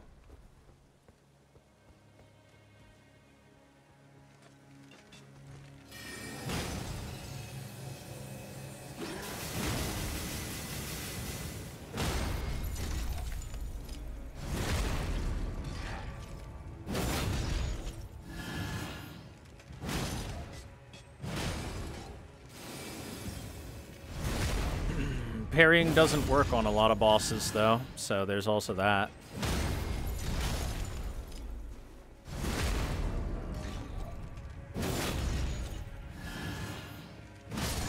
Hell, there's plenty of just normal enemies you can't parry, like those Royal Revenants that we had to fight our way through down here to go get the Marika's Sword Seal. You can't parry those guys.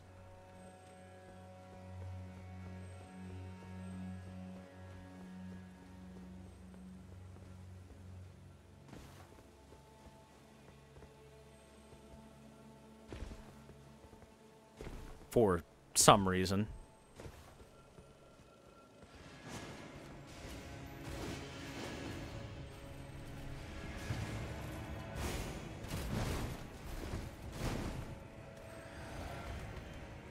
Ego kaboom.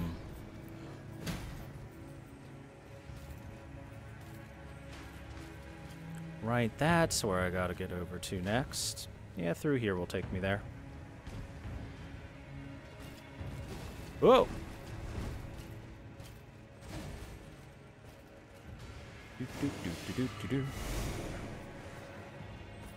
Ignore me. Oh no, I have to go from up there. I'm stupid. I'm dumb.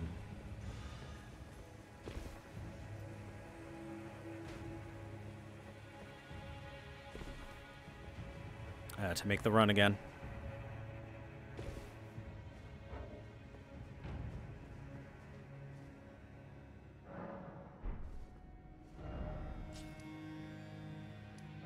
Sorry about that. Sorry about that.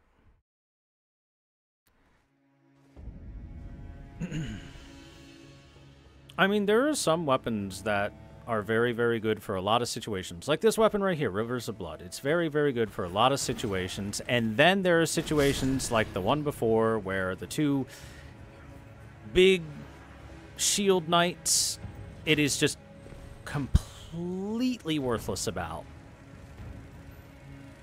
Like, it is garbage.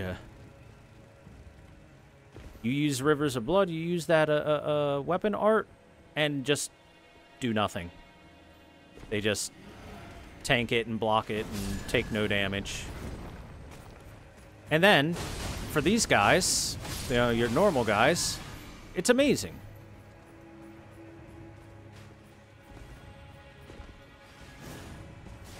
Staggers them, quickly builds up bleed, has super good range and everything.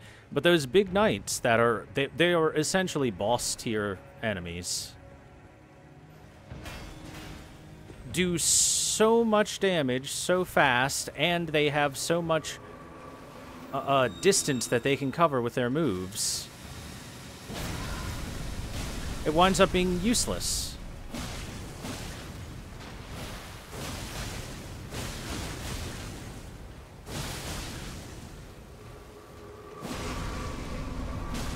Fire! Bum, bum, bum, bum, bum, bum, bum, bum, bum. Pretty sure you dropped me something, if I remember right. Maybe you don't drop me something. Just Miranda powder. Never mind. I didn't need to come here. Well, now I feel silly. It only took a moment, at least.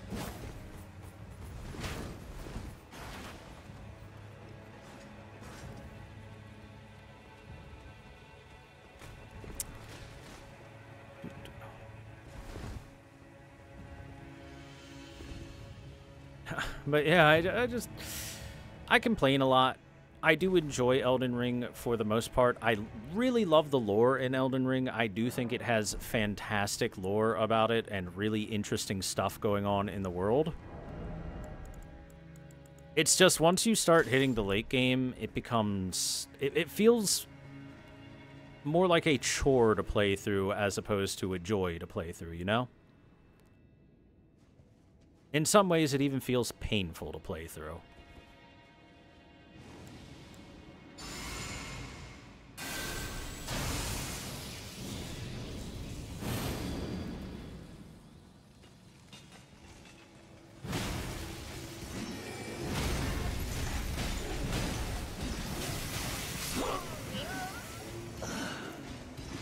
Why didn't I get my critical? Didn't give me my critical. It just did a R1 and then I got blasted by infinite damage.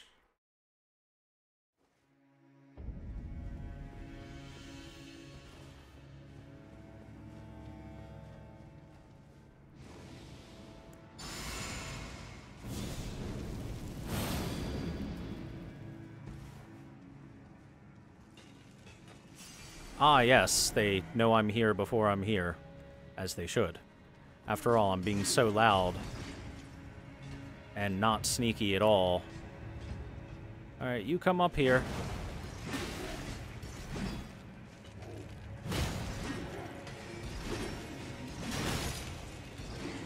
Oh, I can't move. I'm dead. Literally couldn't move. I got like slowly pushed into a death corner.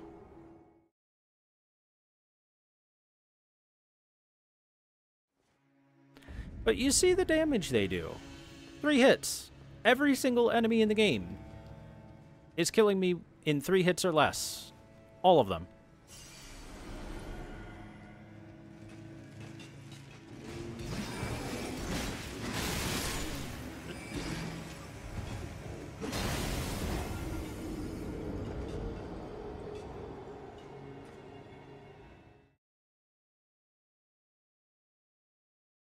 Just gonna suicide run for this item.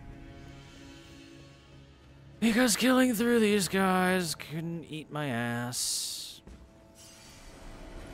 It's not fun. Rotten Crystal Sword.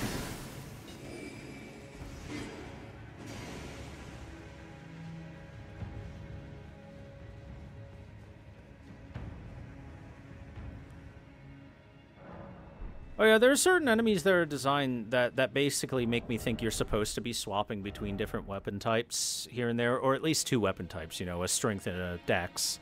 Crystallians are one of them. Alright, Rotten Crystal Sword. It's the Crystal Sword, but rotten. Sword fashioned from pure crystal, deed impossible for a human. It festers with scarlet rot. It scales with intelligence. That's it. Nothing lore. That's all.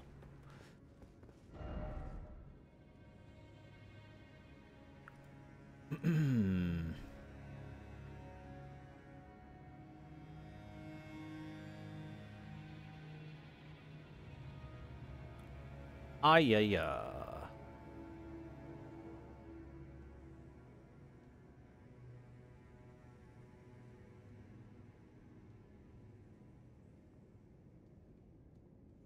I'm sorry. Did I miss that?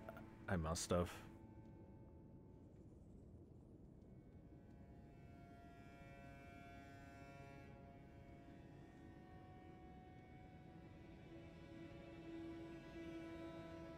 Yeah, I did. There's a seedbed for us to grab that I forgot about. Sorry, guys.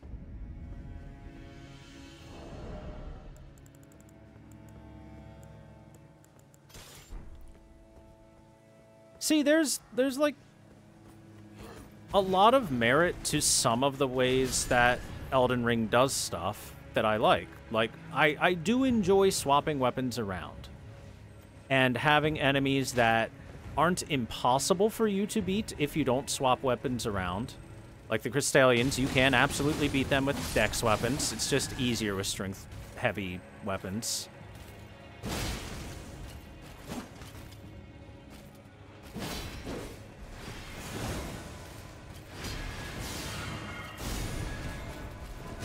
Oh no.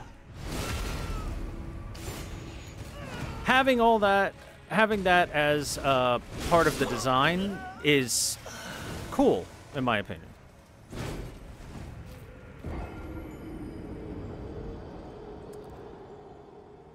The only problem I have is exactly what's happening here, where if an enemy hits you, all your health, all of it, it's gone. It doesn't matter what your equipment is. If an enemy gets a hit off on you, you're basically dead. Or, you know, 1/3 of your life guaranteed, no matter what.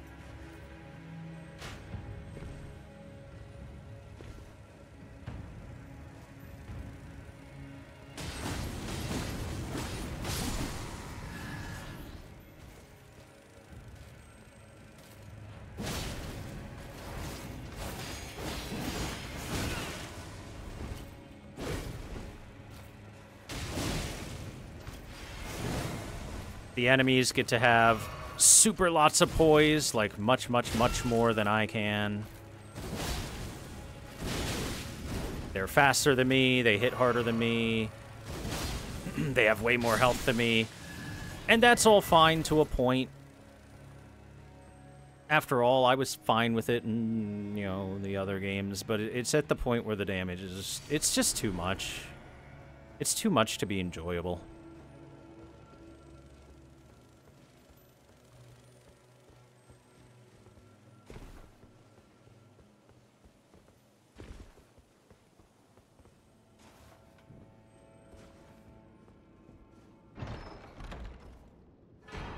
Somber Ancient Dragon Smithing Stone up here.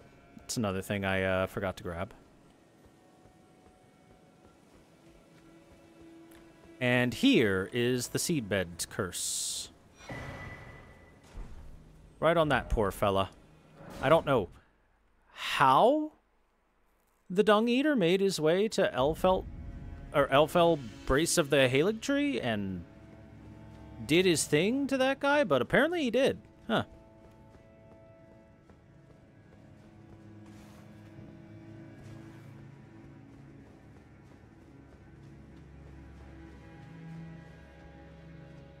How'd you do that, Mr. Dung Eater? That's kind of impressive in a way.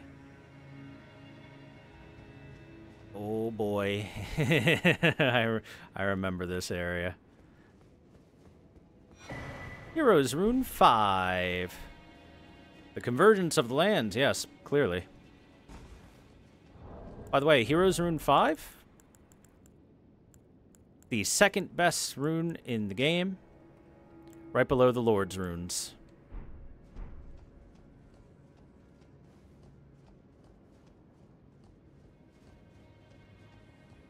Look at that. Tasty waterfall. Yum. It's chocolate milk. Or doo-doo. Or both.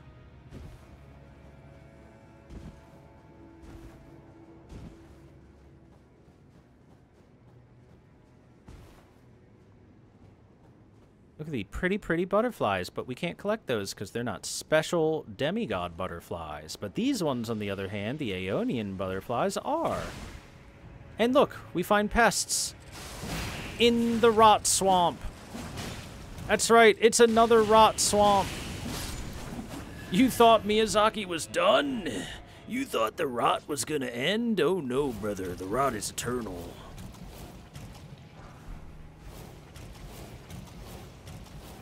All that for some worthless rock grease.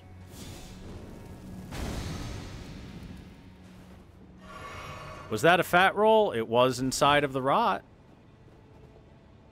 This rot sewage area here makes you fat roll.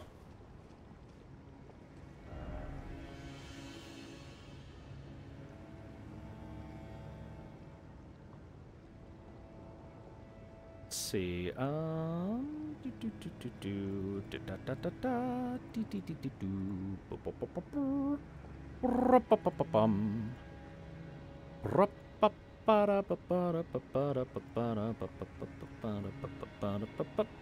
Double checking if there's like any big items near me, and it doesn't seem to be any major items near me for the time being. Technically, it's not a poison swamp. It's a rot swamp. Yeah, that's how Miyazaki got around it. The only unfortunate thing is that the pests here are chillin'.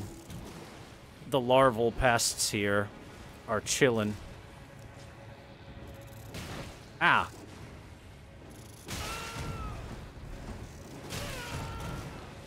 Yup. Literal infants are doing that to me.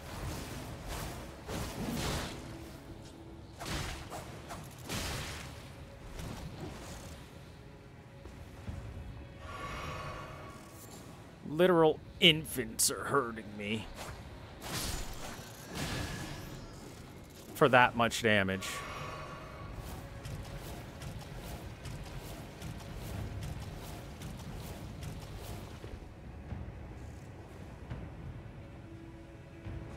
Flame cleanse me.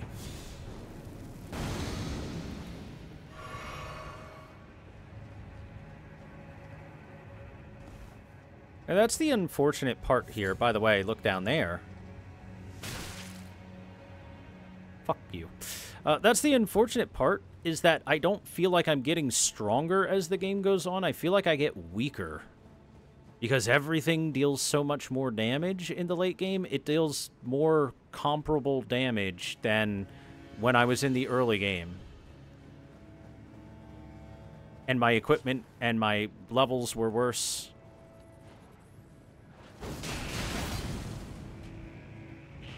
Okay. He fell.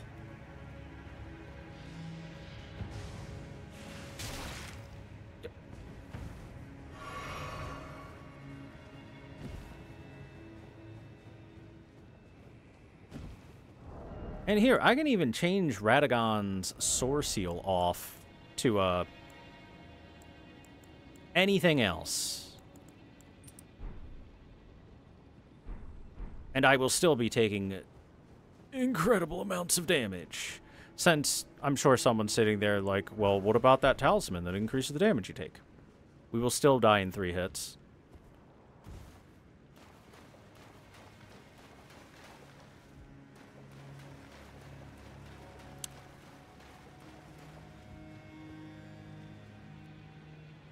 Okay.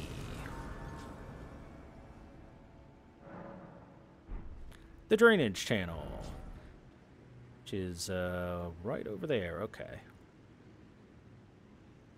Double checking. Yeah, we're good. We're good so far. Supposed to feel like your weak little ass came to exterminate an entire lineage of gods. I don't mind feeling weak against the bosses. That's fine. Malenia, Blade of Miquella, feeling like an incredibly overpowered thing because if you read all the lore of the world, she's an incredibly overpowered enemy. Fine. I don't like her design. I still think it's poor game design from a fun perspective, but I'll take it. However, Rick, soldier of the Haligtree, you know, also killing me in 3 hits? The fuck? Why? Why is random soldier number 721 that powerful? Why does he feel more powerful than me? Why isn't he becoming Elden Lord? He's got more health than me. He deals more damage than me. He's got better equipment than me because he takes less damage than me. Everything says that he should be the Elden Lord.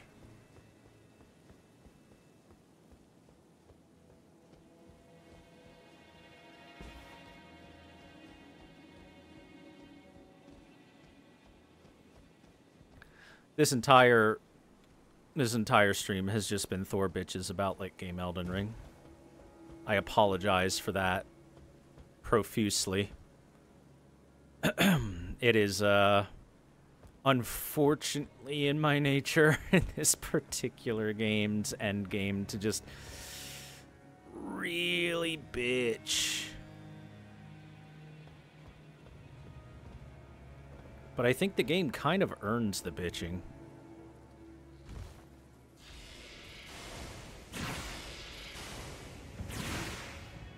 Oh, they got me through the floor. I'll actually accept that.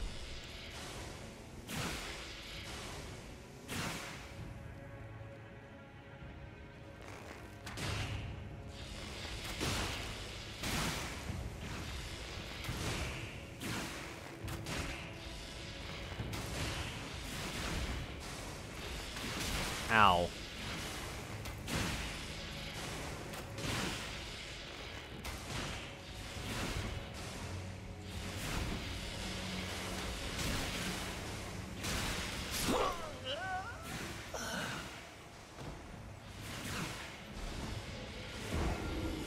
Pest threats, pest threats, pest threats, pest threats, pest threats, pest threats, pest threats, pest threats, pest threats, pest threats, pest threats, pest threats.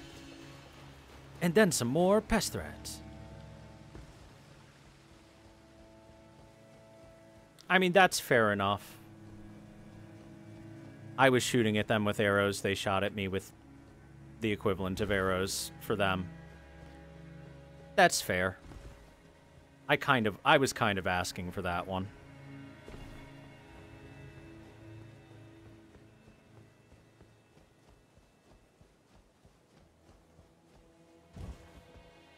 And then some more pest threads. Pest threads. Pest threads. Pest threads. Here, in order to get around having to deal with so many of them at once. Comet. Comet.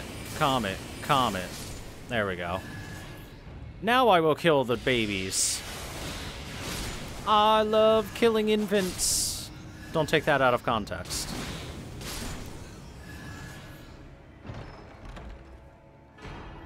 Dragon Crest Great Shield Talisman.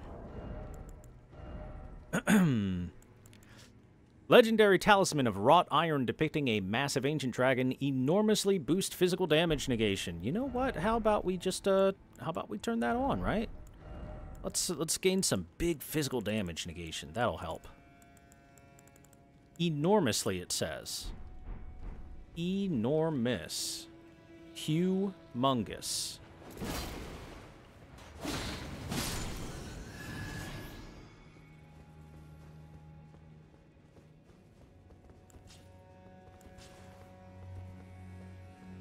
Hey, you. What are you doing over there? Pest threats. That's what he's doing.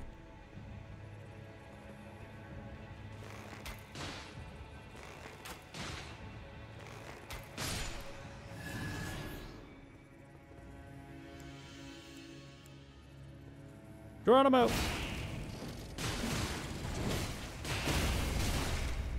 Oh, what's that? Did he still do a third of my HP with that physical attack? Wow, shocking.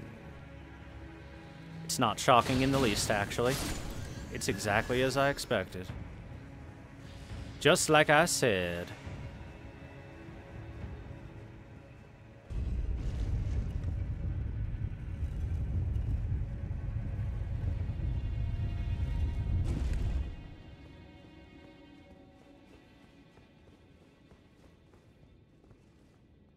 Let's just grab this real quick.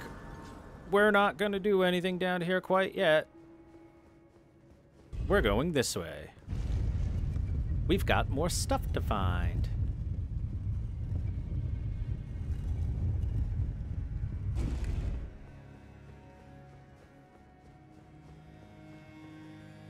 Wow, you're still aggro on me? Even after I went down there? That's shocking.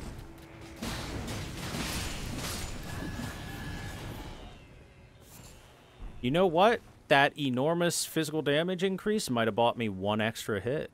Hell yeah, baby. I'm 4 hits now. Instead of a measly, pathetic 3.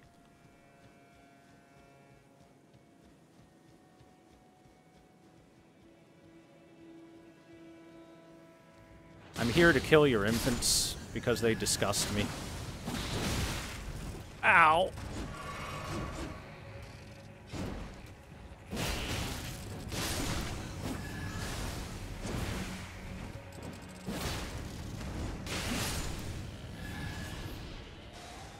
Pest threads. Big slam. Pest threads.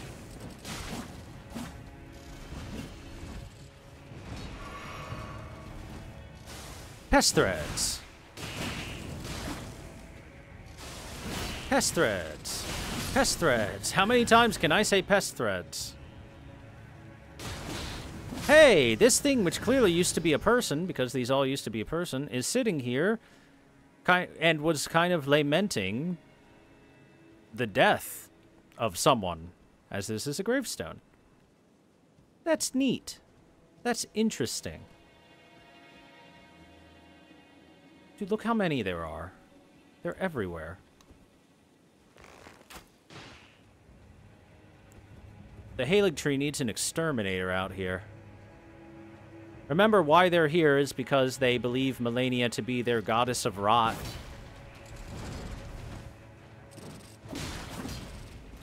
But Melania, on the other hand, does not want the job.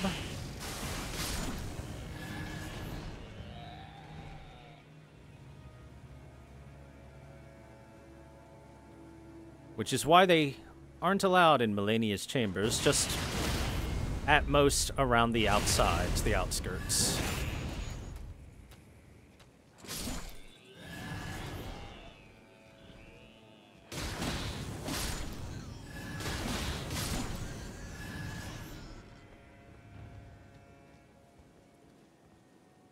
That would make it too easy, Lemon Thunder. How can your butt properly be gaped open from the pounding of the enemies if you could get more actual defense? Ooh, headshot. Ooh, headshot. Ooh, headshot. Dude, this guy's getting annihilated.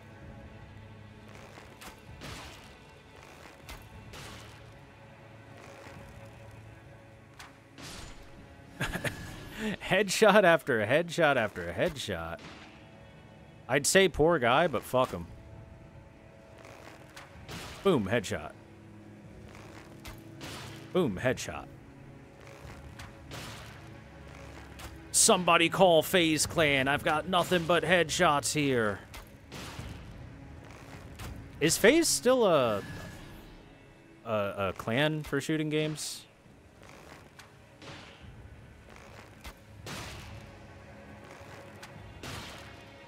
I don't, like, pay any attention to them, to that genre.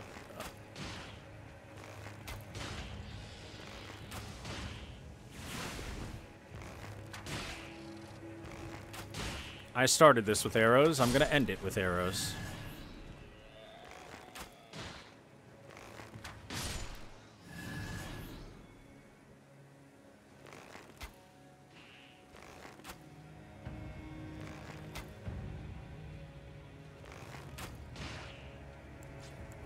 Okay, that's enough arrows. How many did we use? Like 50?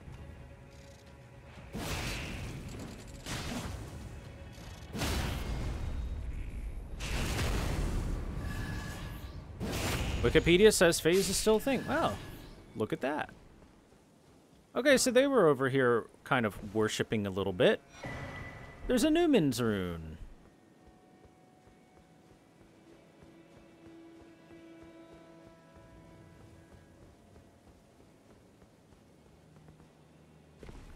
Not sure why that would make them worship anything, if I'm being perfectly honest with you. Less the connection America.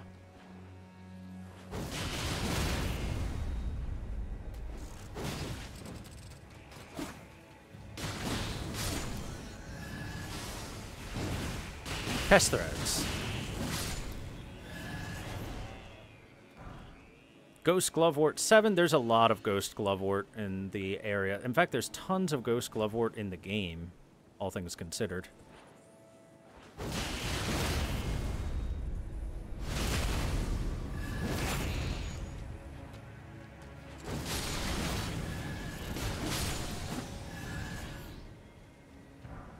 Ghost Glovewort 9. Ghost Glovewort's Picker's Bell Bearing 3. This is our big prize for going through this area. That lets us buy Ghost Glovewort up to like +7, I think. Or does that one get us to +9? I forget if there's a 4 or not.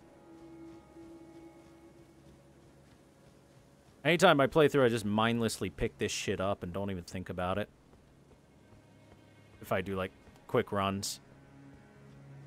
I will say it's very telling that there's a proper grave here.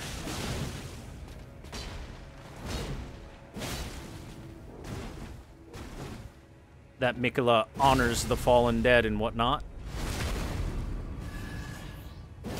And that the soldiers still have enough of their wits about them to do the same.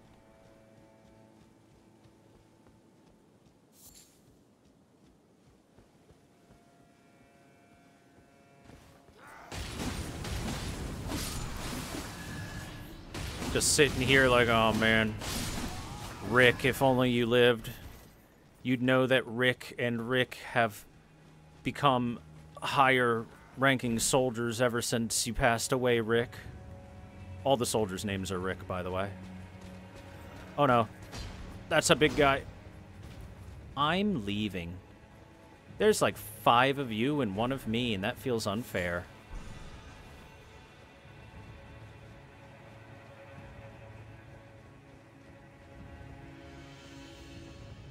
They'll never find me.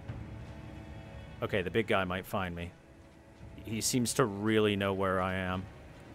He seems to know exactly where I am. He seems to exclusively have found me.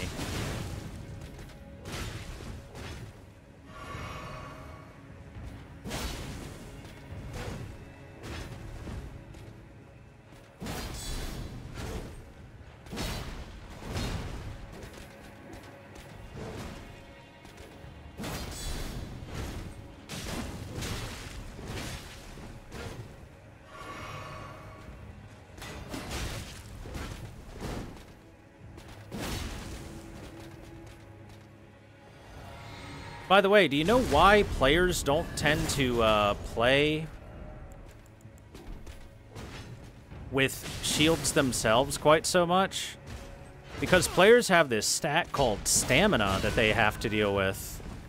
And when they run out of stamina, the shield gets knocked out of their face very easily. And they cannot even attempt to hold it anymore. Or run, they can't run, and all that stuff. It's different from the, like, block stat bar. I guess their posture with holding it. You could say. It's, in that stamina governs more than just holding the shield, but because it also governs holding the shield, it means that when your stamina gets depleted, it's a problem. It's perfectly fine in this game for 1v1s, but when more than one enemy shows up, boy, is it bad for you.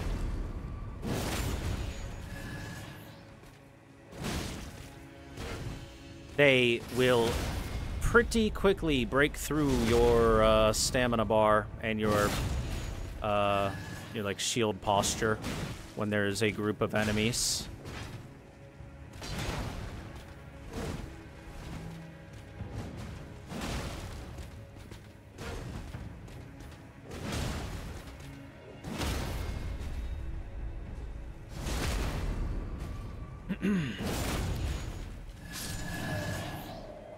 Like I've said before, shields are fine in this game. They're good even in any situation in which you can get a 1v1.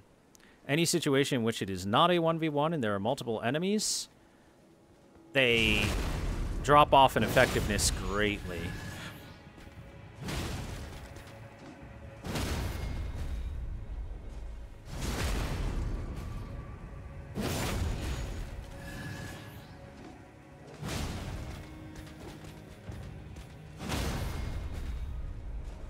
No drinky.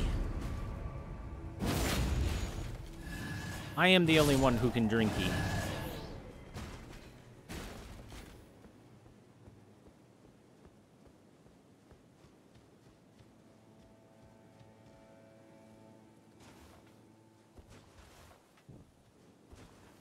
When you're fighting something big in large AoEs that hit you from behind when you're in melee range. I feel like that's a little bit less of a thing overall. It can happen.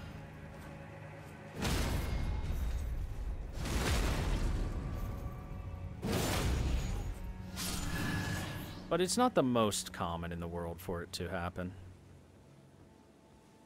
Slurping up some FP.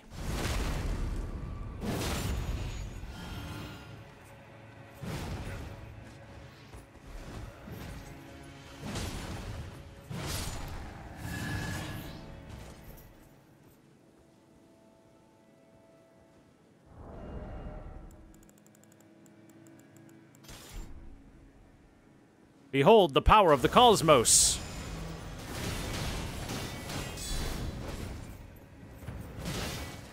Boy, that did a little bit less effectiveness than I was hoping for.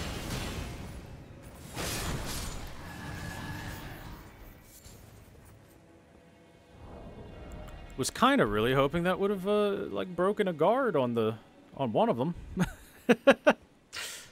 Behold the power of the cosmos, and then they're just like, okay, that was pretty pathetic. Let's grab another big weapon. Where's my hammer? There's my hammer. From the heavens above!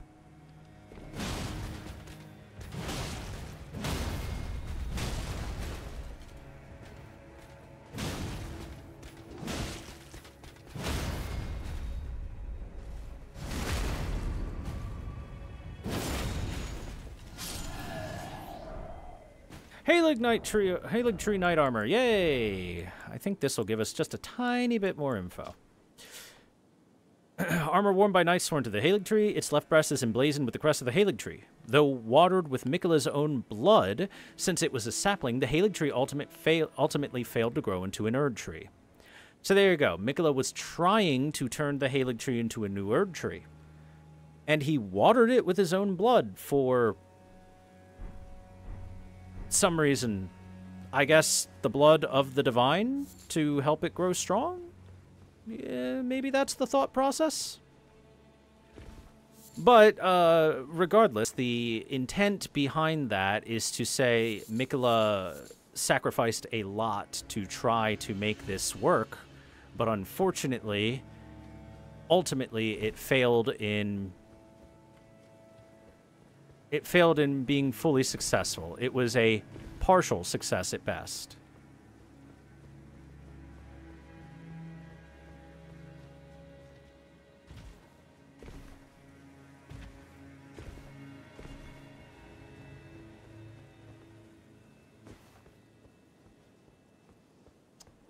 Oh, there's not something back here. Never mind.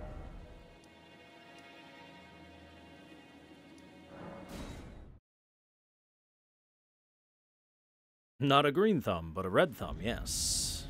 Quite. Quite so.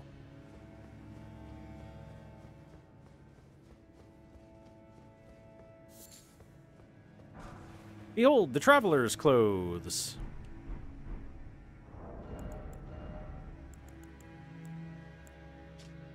Light yet sturdy clothes, worn by young women who set off into the world to confront their fate. We've seen that worn by certain characters before. Worn by young women who set out to face their fate. It's possible that at one point in time, Melania wore such clothes. By the way, look at this beautiful flower. Isn't it pretty? What a pretty flower. And look at all these Ionian butterflies.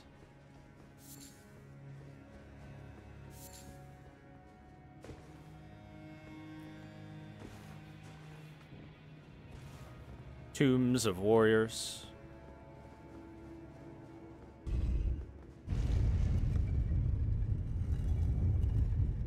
Would you like to see a super shortcut? Here it is. Look, we're all the way back out here.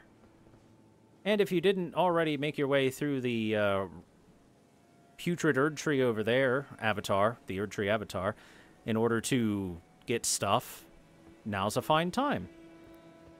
So, I'll be honest, I don't think there's a great reason for this particular elevator to exist. Because when you get right down to it, there's already a shortcut nearby, and when it goes all the way up, it doesn't, like, have anything to take you down or to any special stuff down there.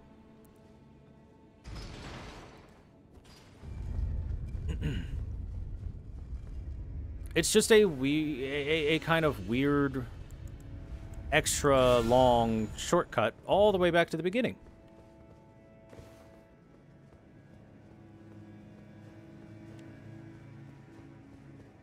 However, speedrunners have always been very thankful for that particular elevator because it skips going through all of the brace of the Haligtree. All you have to do is land on that button. For some reason, that button is active even before you land on it or go near it. Okay, we need to backtrack a little bit right now. There is some stuff we have bypassed.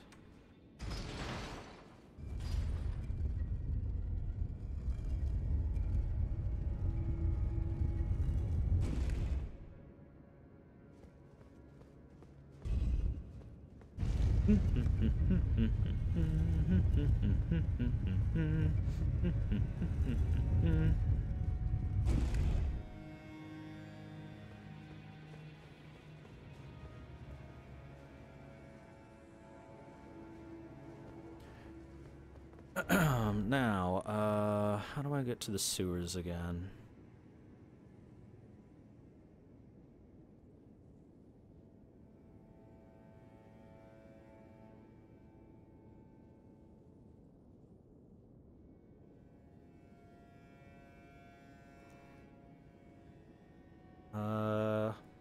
Let's double check how I got there before I'm supposed to get there.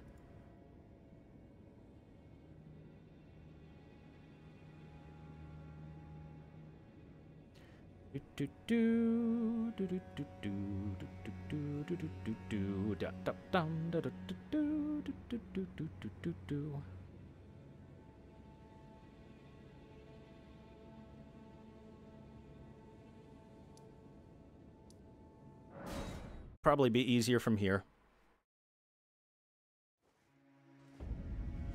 It'll probably be easier from here.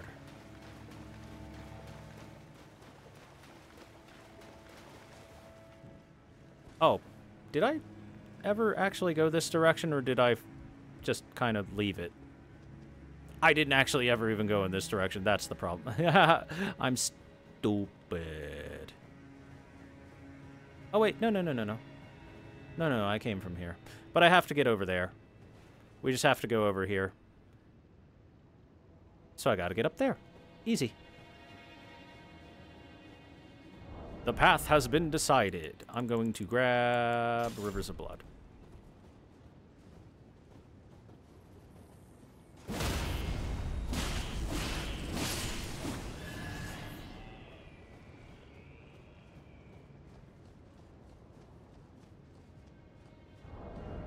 Oh boy, are you guys extra excited for this?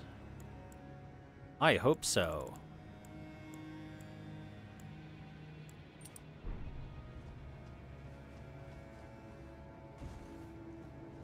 Hey look, a little lake of rot.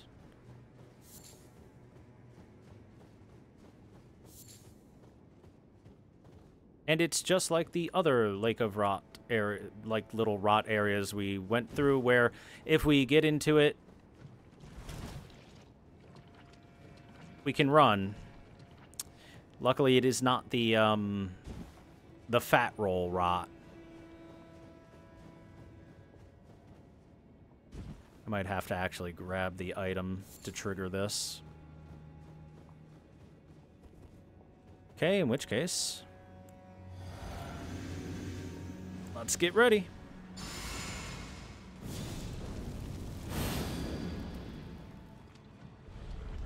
Ah, I don't have to grab the item, I just have to get close enough. Behold! Another one! As if we didn't have enough already.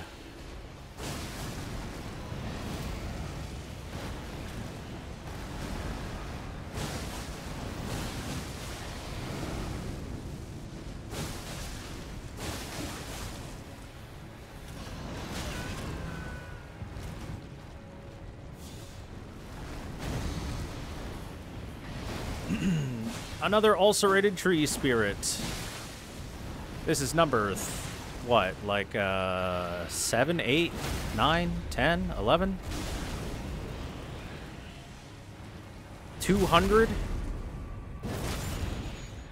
Certainly feels like 200. And this one's kind enough to fight us inside of Scarlet Rot.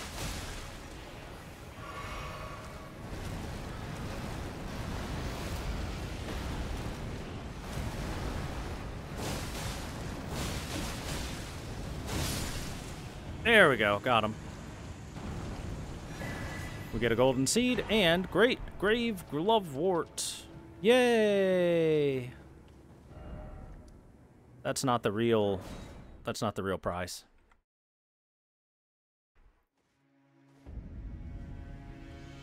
The real prize is when we go back there now.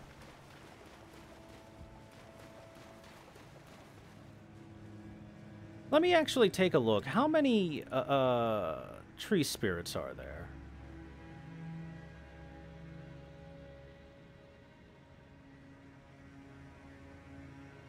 I mean, that one's a lesser one, but still.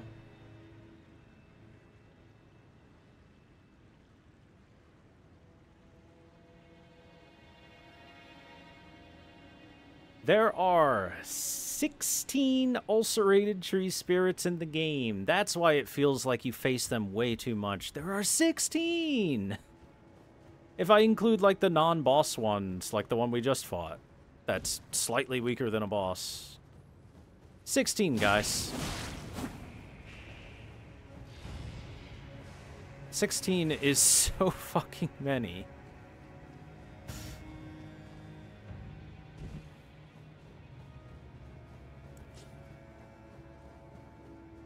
Oh, actually, before I do this, let me go to Caelid and go talk to Gowry real quick. Sorry. Because we're reaching the end of Millicent's quest line. I think Gowry might have some new dialogue about her. Real quick.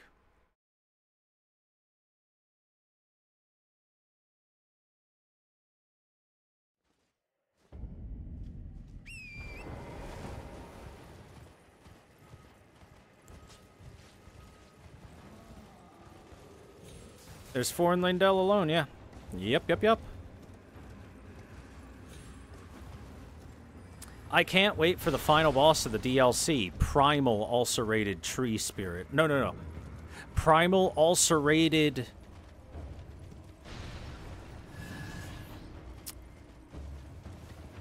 Crucible Spirit. Yes. Primal Ulcerated Crucible Spirit.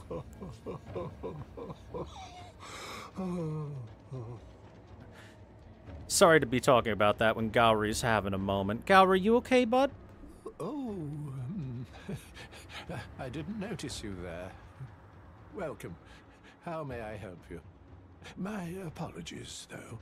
You hardly needed to see me like that. He's a little embarrassed. Why are you crying there, friend? Oh, it's just...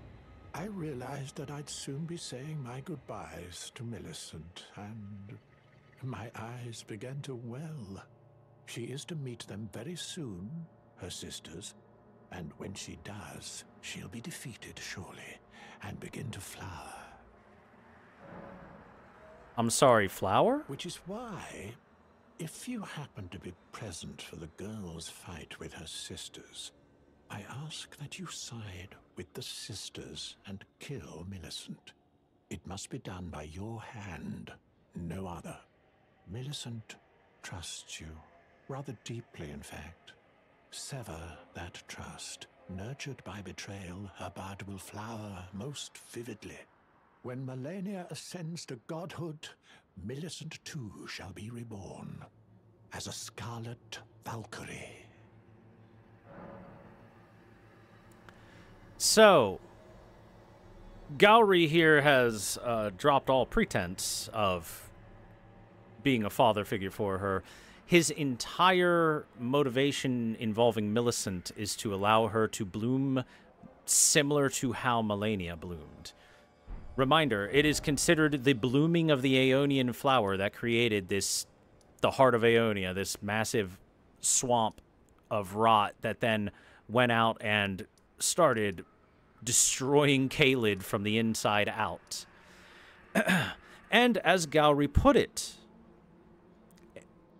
someone that they deeply trust, an act of betrayal, pushing them to the brink and possibly even killing them, will cause them to bloom into a For Millicent, he calls her a Scarlet Valkyrie, and for Melania, a goddess of rot. He's basically having Millicent do the exact same thing that happened with Melania, to have her also unleash the power of the goddess, the god of rot that dwells within her. As we just learned recently, Millicent is likely an offshoot of Melania herself. Part of Melania that was cast off when Melania gave up her determination to keep holding back the Scarlet Rot. She threw it away, allowed the Scarlet Rot to bloom, and Millicent came into being.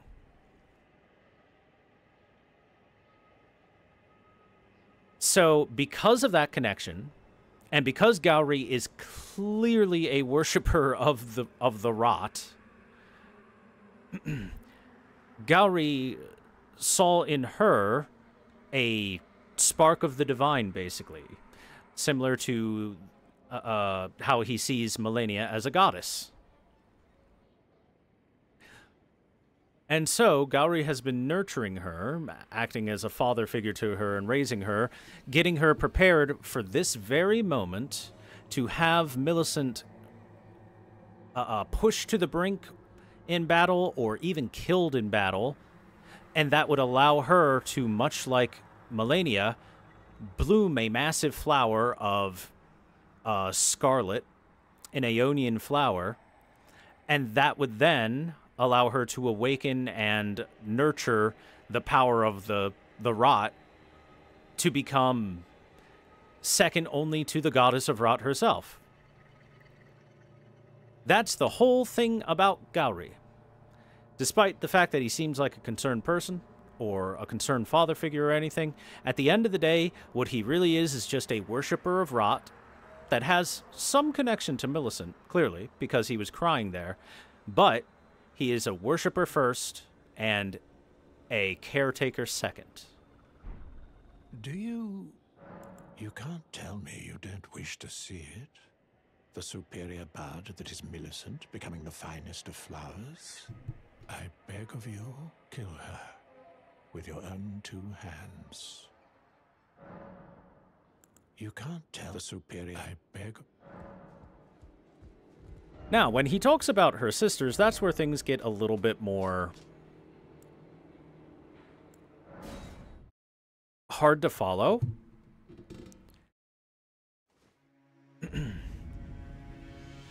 Perhaps Melania shed off some other aspects of herself as well. Or perhaps the aspect of herself that was shed that was, I guess, the determination to hold back the Scarlet Rot, to not ever let it free, and especially to not let it consume her. Perhaps that fractured into several different forms, including Millicent as, like, the most prominent of them, and a couple others. That's about the best I can get for her having quote-unquote sisters. And so we have a choice. Be summoned to assist Millicent, or be summoned to challenge Millicent. Well, I don't know about you guys, but I think Millicent and I have been good friends. I'm not going to kill her. Millicent's cool.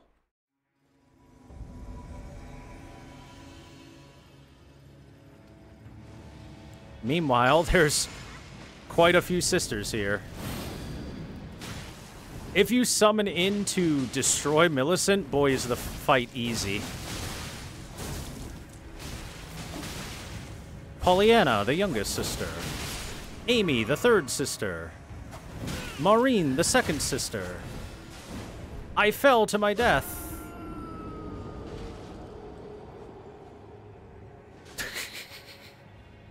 We'll have to try that again. Rolled myself right into death.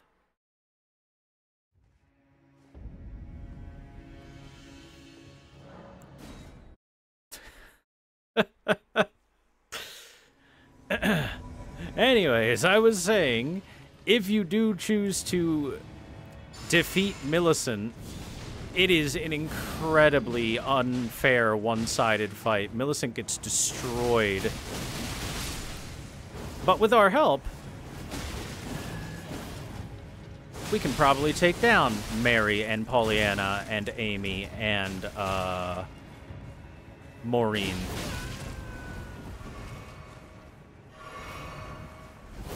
And look, each one of them has a different weapon.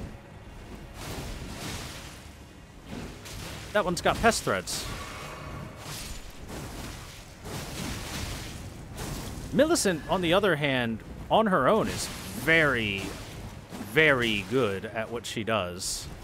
And she inherited Melania's skill with the blade to a point.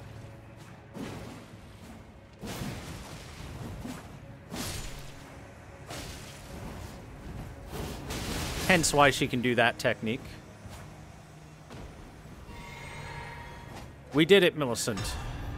High five. High five. High five. Gowry wasn't kidding about Millicent being better than her sisters. Oh yeah, Millicent is clearly the alpha of the offshoots of Melania. She's strong, far from weak. But again, 4 on 1, and then you add a 5th, and it's us as well on 1, is definitely too much for her to handle. She gets destroyed there. Rotten Winged Sword Insignia.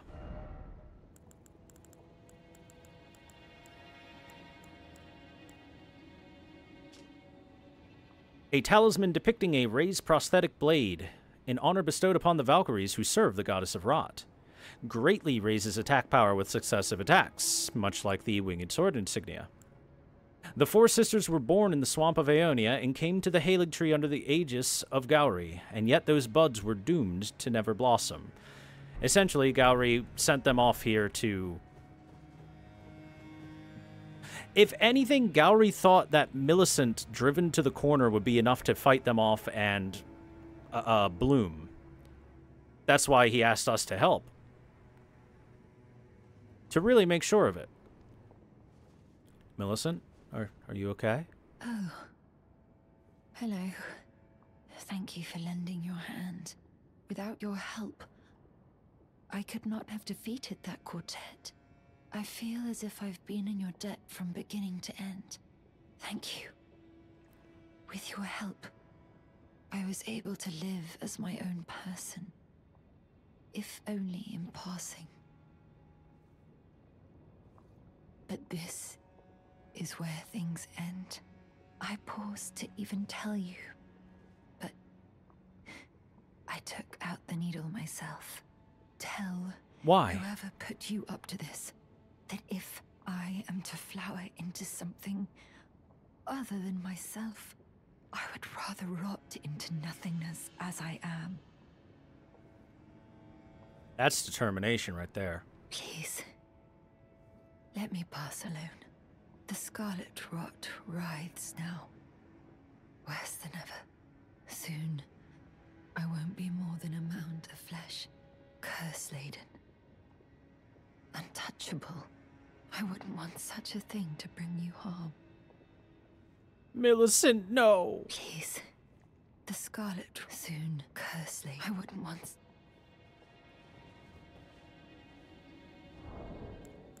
Do we have, like, a salute that we can do for her?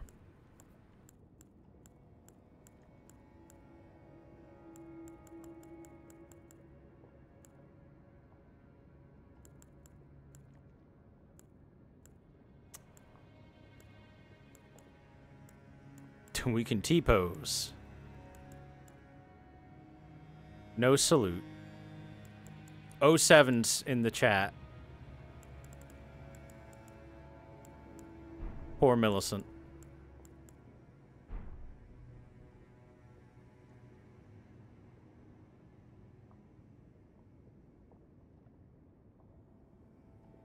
Anyway, let's reload the area real quick.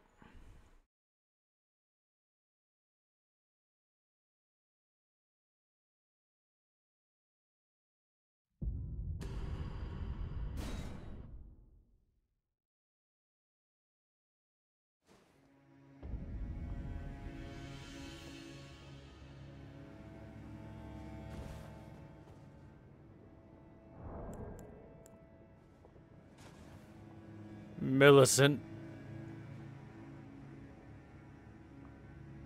You were too good for those people. She is now rotten to death. The unalloyed gold needle.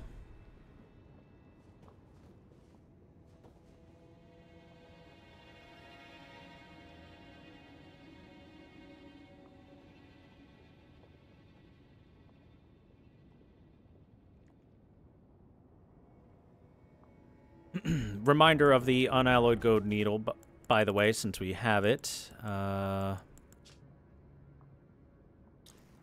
intricately crafted needle of unalloyed gold. Removed by Millicent from her flesh, bears no trace of befouled blood, but is faintly moist with dew. There is something I must return to Melania, the dignity, the sense of self that allowed her to resist the call of the scarlet rot.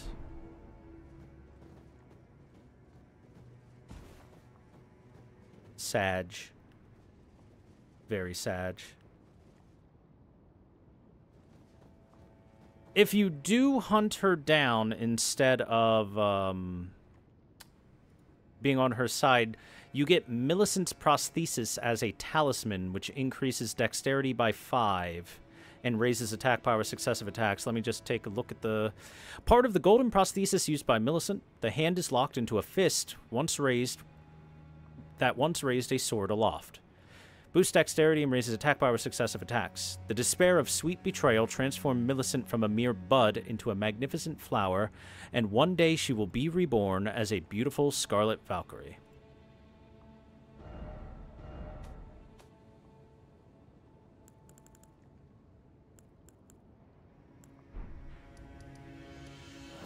Hey, Gowry. Let's talk. And Millicent realized, in fact, I don't know, maybe there was like some dialogue her sisters had with her before we arrived, but realized that she was being put up to something like this. Maybe she was even told she would bloom beautifully or something. But she just did not want to be under the influence of somebody else. She wanted to be her own person, make her own decisions.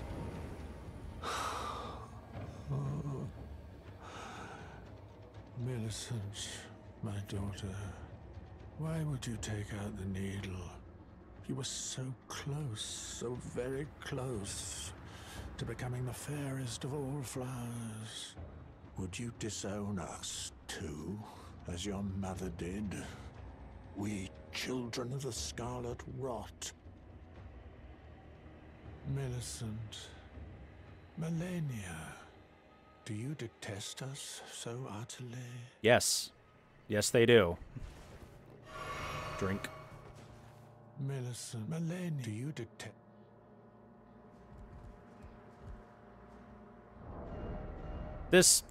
This isn't enough to get across how I feel about this moment right now, Gowry. Let me just, oh yeah, here we go. Hold still. Whoops. That was nothing. Hold still. Ugh. Fuck you. Notice this time, Gowry fades completely and a pest is not left there, and he doesn't say he'll be back. He's given up. We get the Phlox Canvas Talisman and his bell bearing. Phlox Canvas Talisman. A talisman bearing an icon that depicts a mass of masked figures greatly raises the potency of incantations. The figures represent the flock at prayer, their firm belief in the intangible inspiring even the solitary founder of their religion. What is faith, if not an affirmation? So, look, it's the faithful, but with lots more.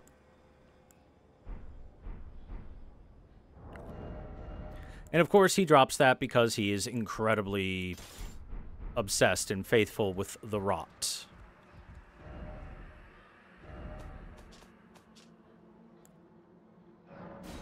And so with that, Millicent and her side quest has come to an end. Gowry has also come to an end.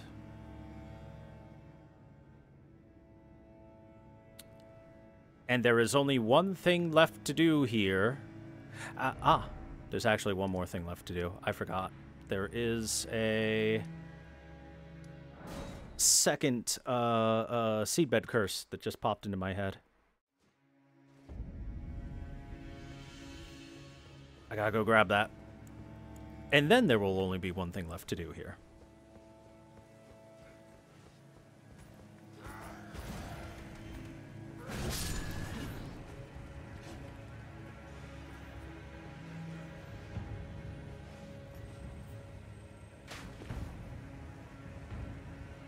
Going down every second, drop down. Put the room with 2 clean right knights, but instead of entering, jump over the railing on the right and drop down one level.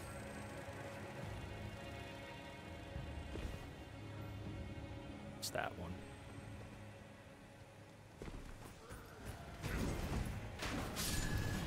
Woo!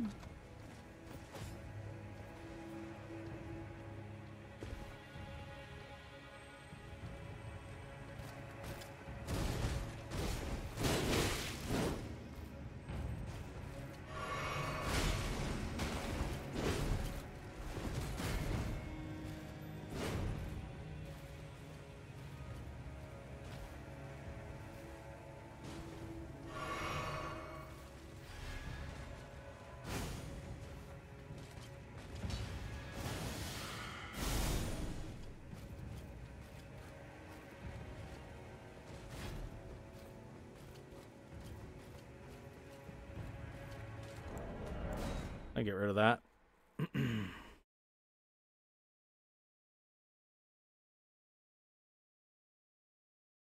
I might have been going to the wrong location anyway. But it should be the room with the Crystallians. I just have to get into the upstairs part of it.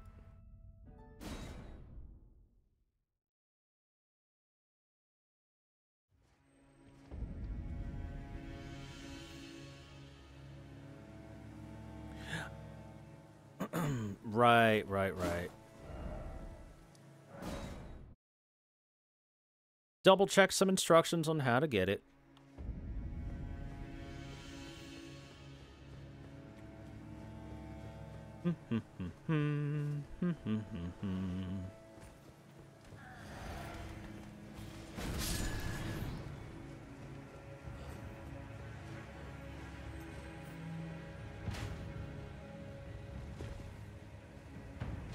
It's here. So, right here.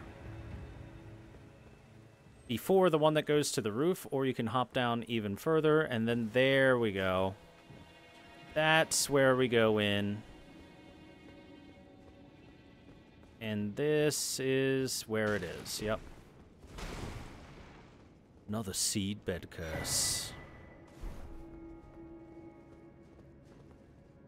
Right above the Crystallians.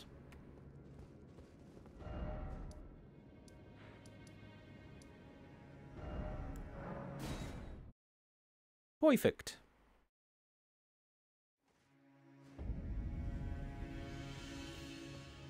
And I believe that's enough seedbed curses for us to finish the Dung Eater stuff when we get back to it. Anyway, there is only one thing left to do in the Haligtree, and that is, of course, walk through that golden boss fog and fight the boss behind it. And I'm sure everyone's been excited for this one. We all know what's behind there. And that's why we're going to leave this off on a cliffhanger. You're going to have to be here next time to see us fight everyone's favorite boss. I'm sure she'll tell us what her name is once or twice. Have a great night, everybody. Oh, yeah.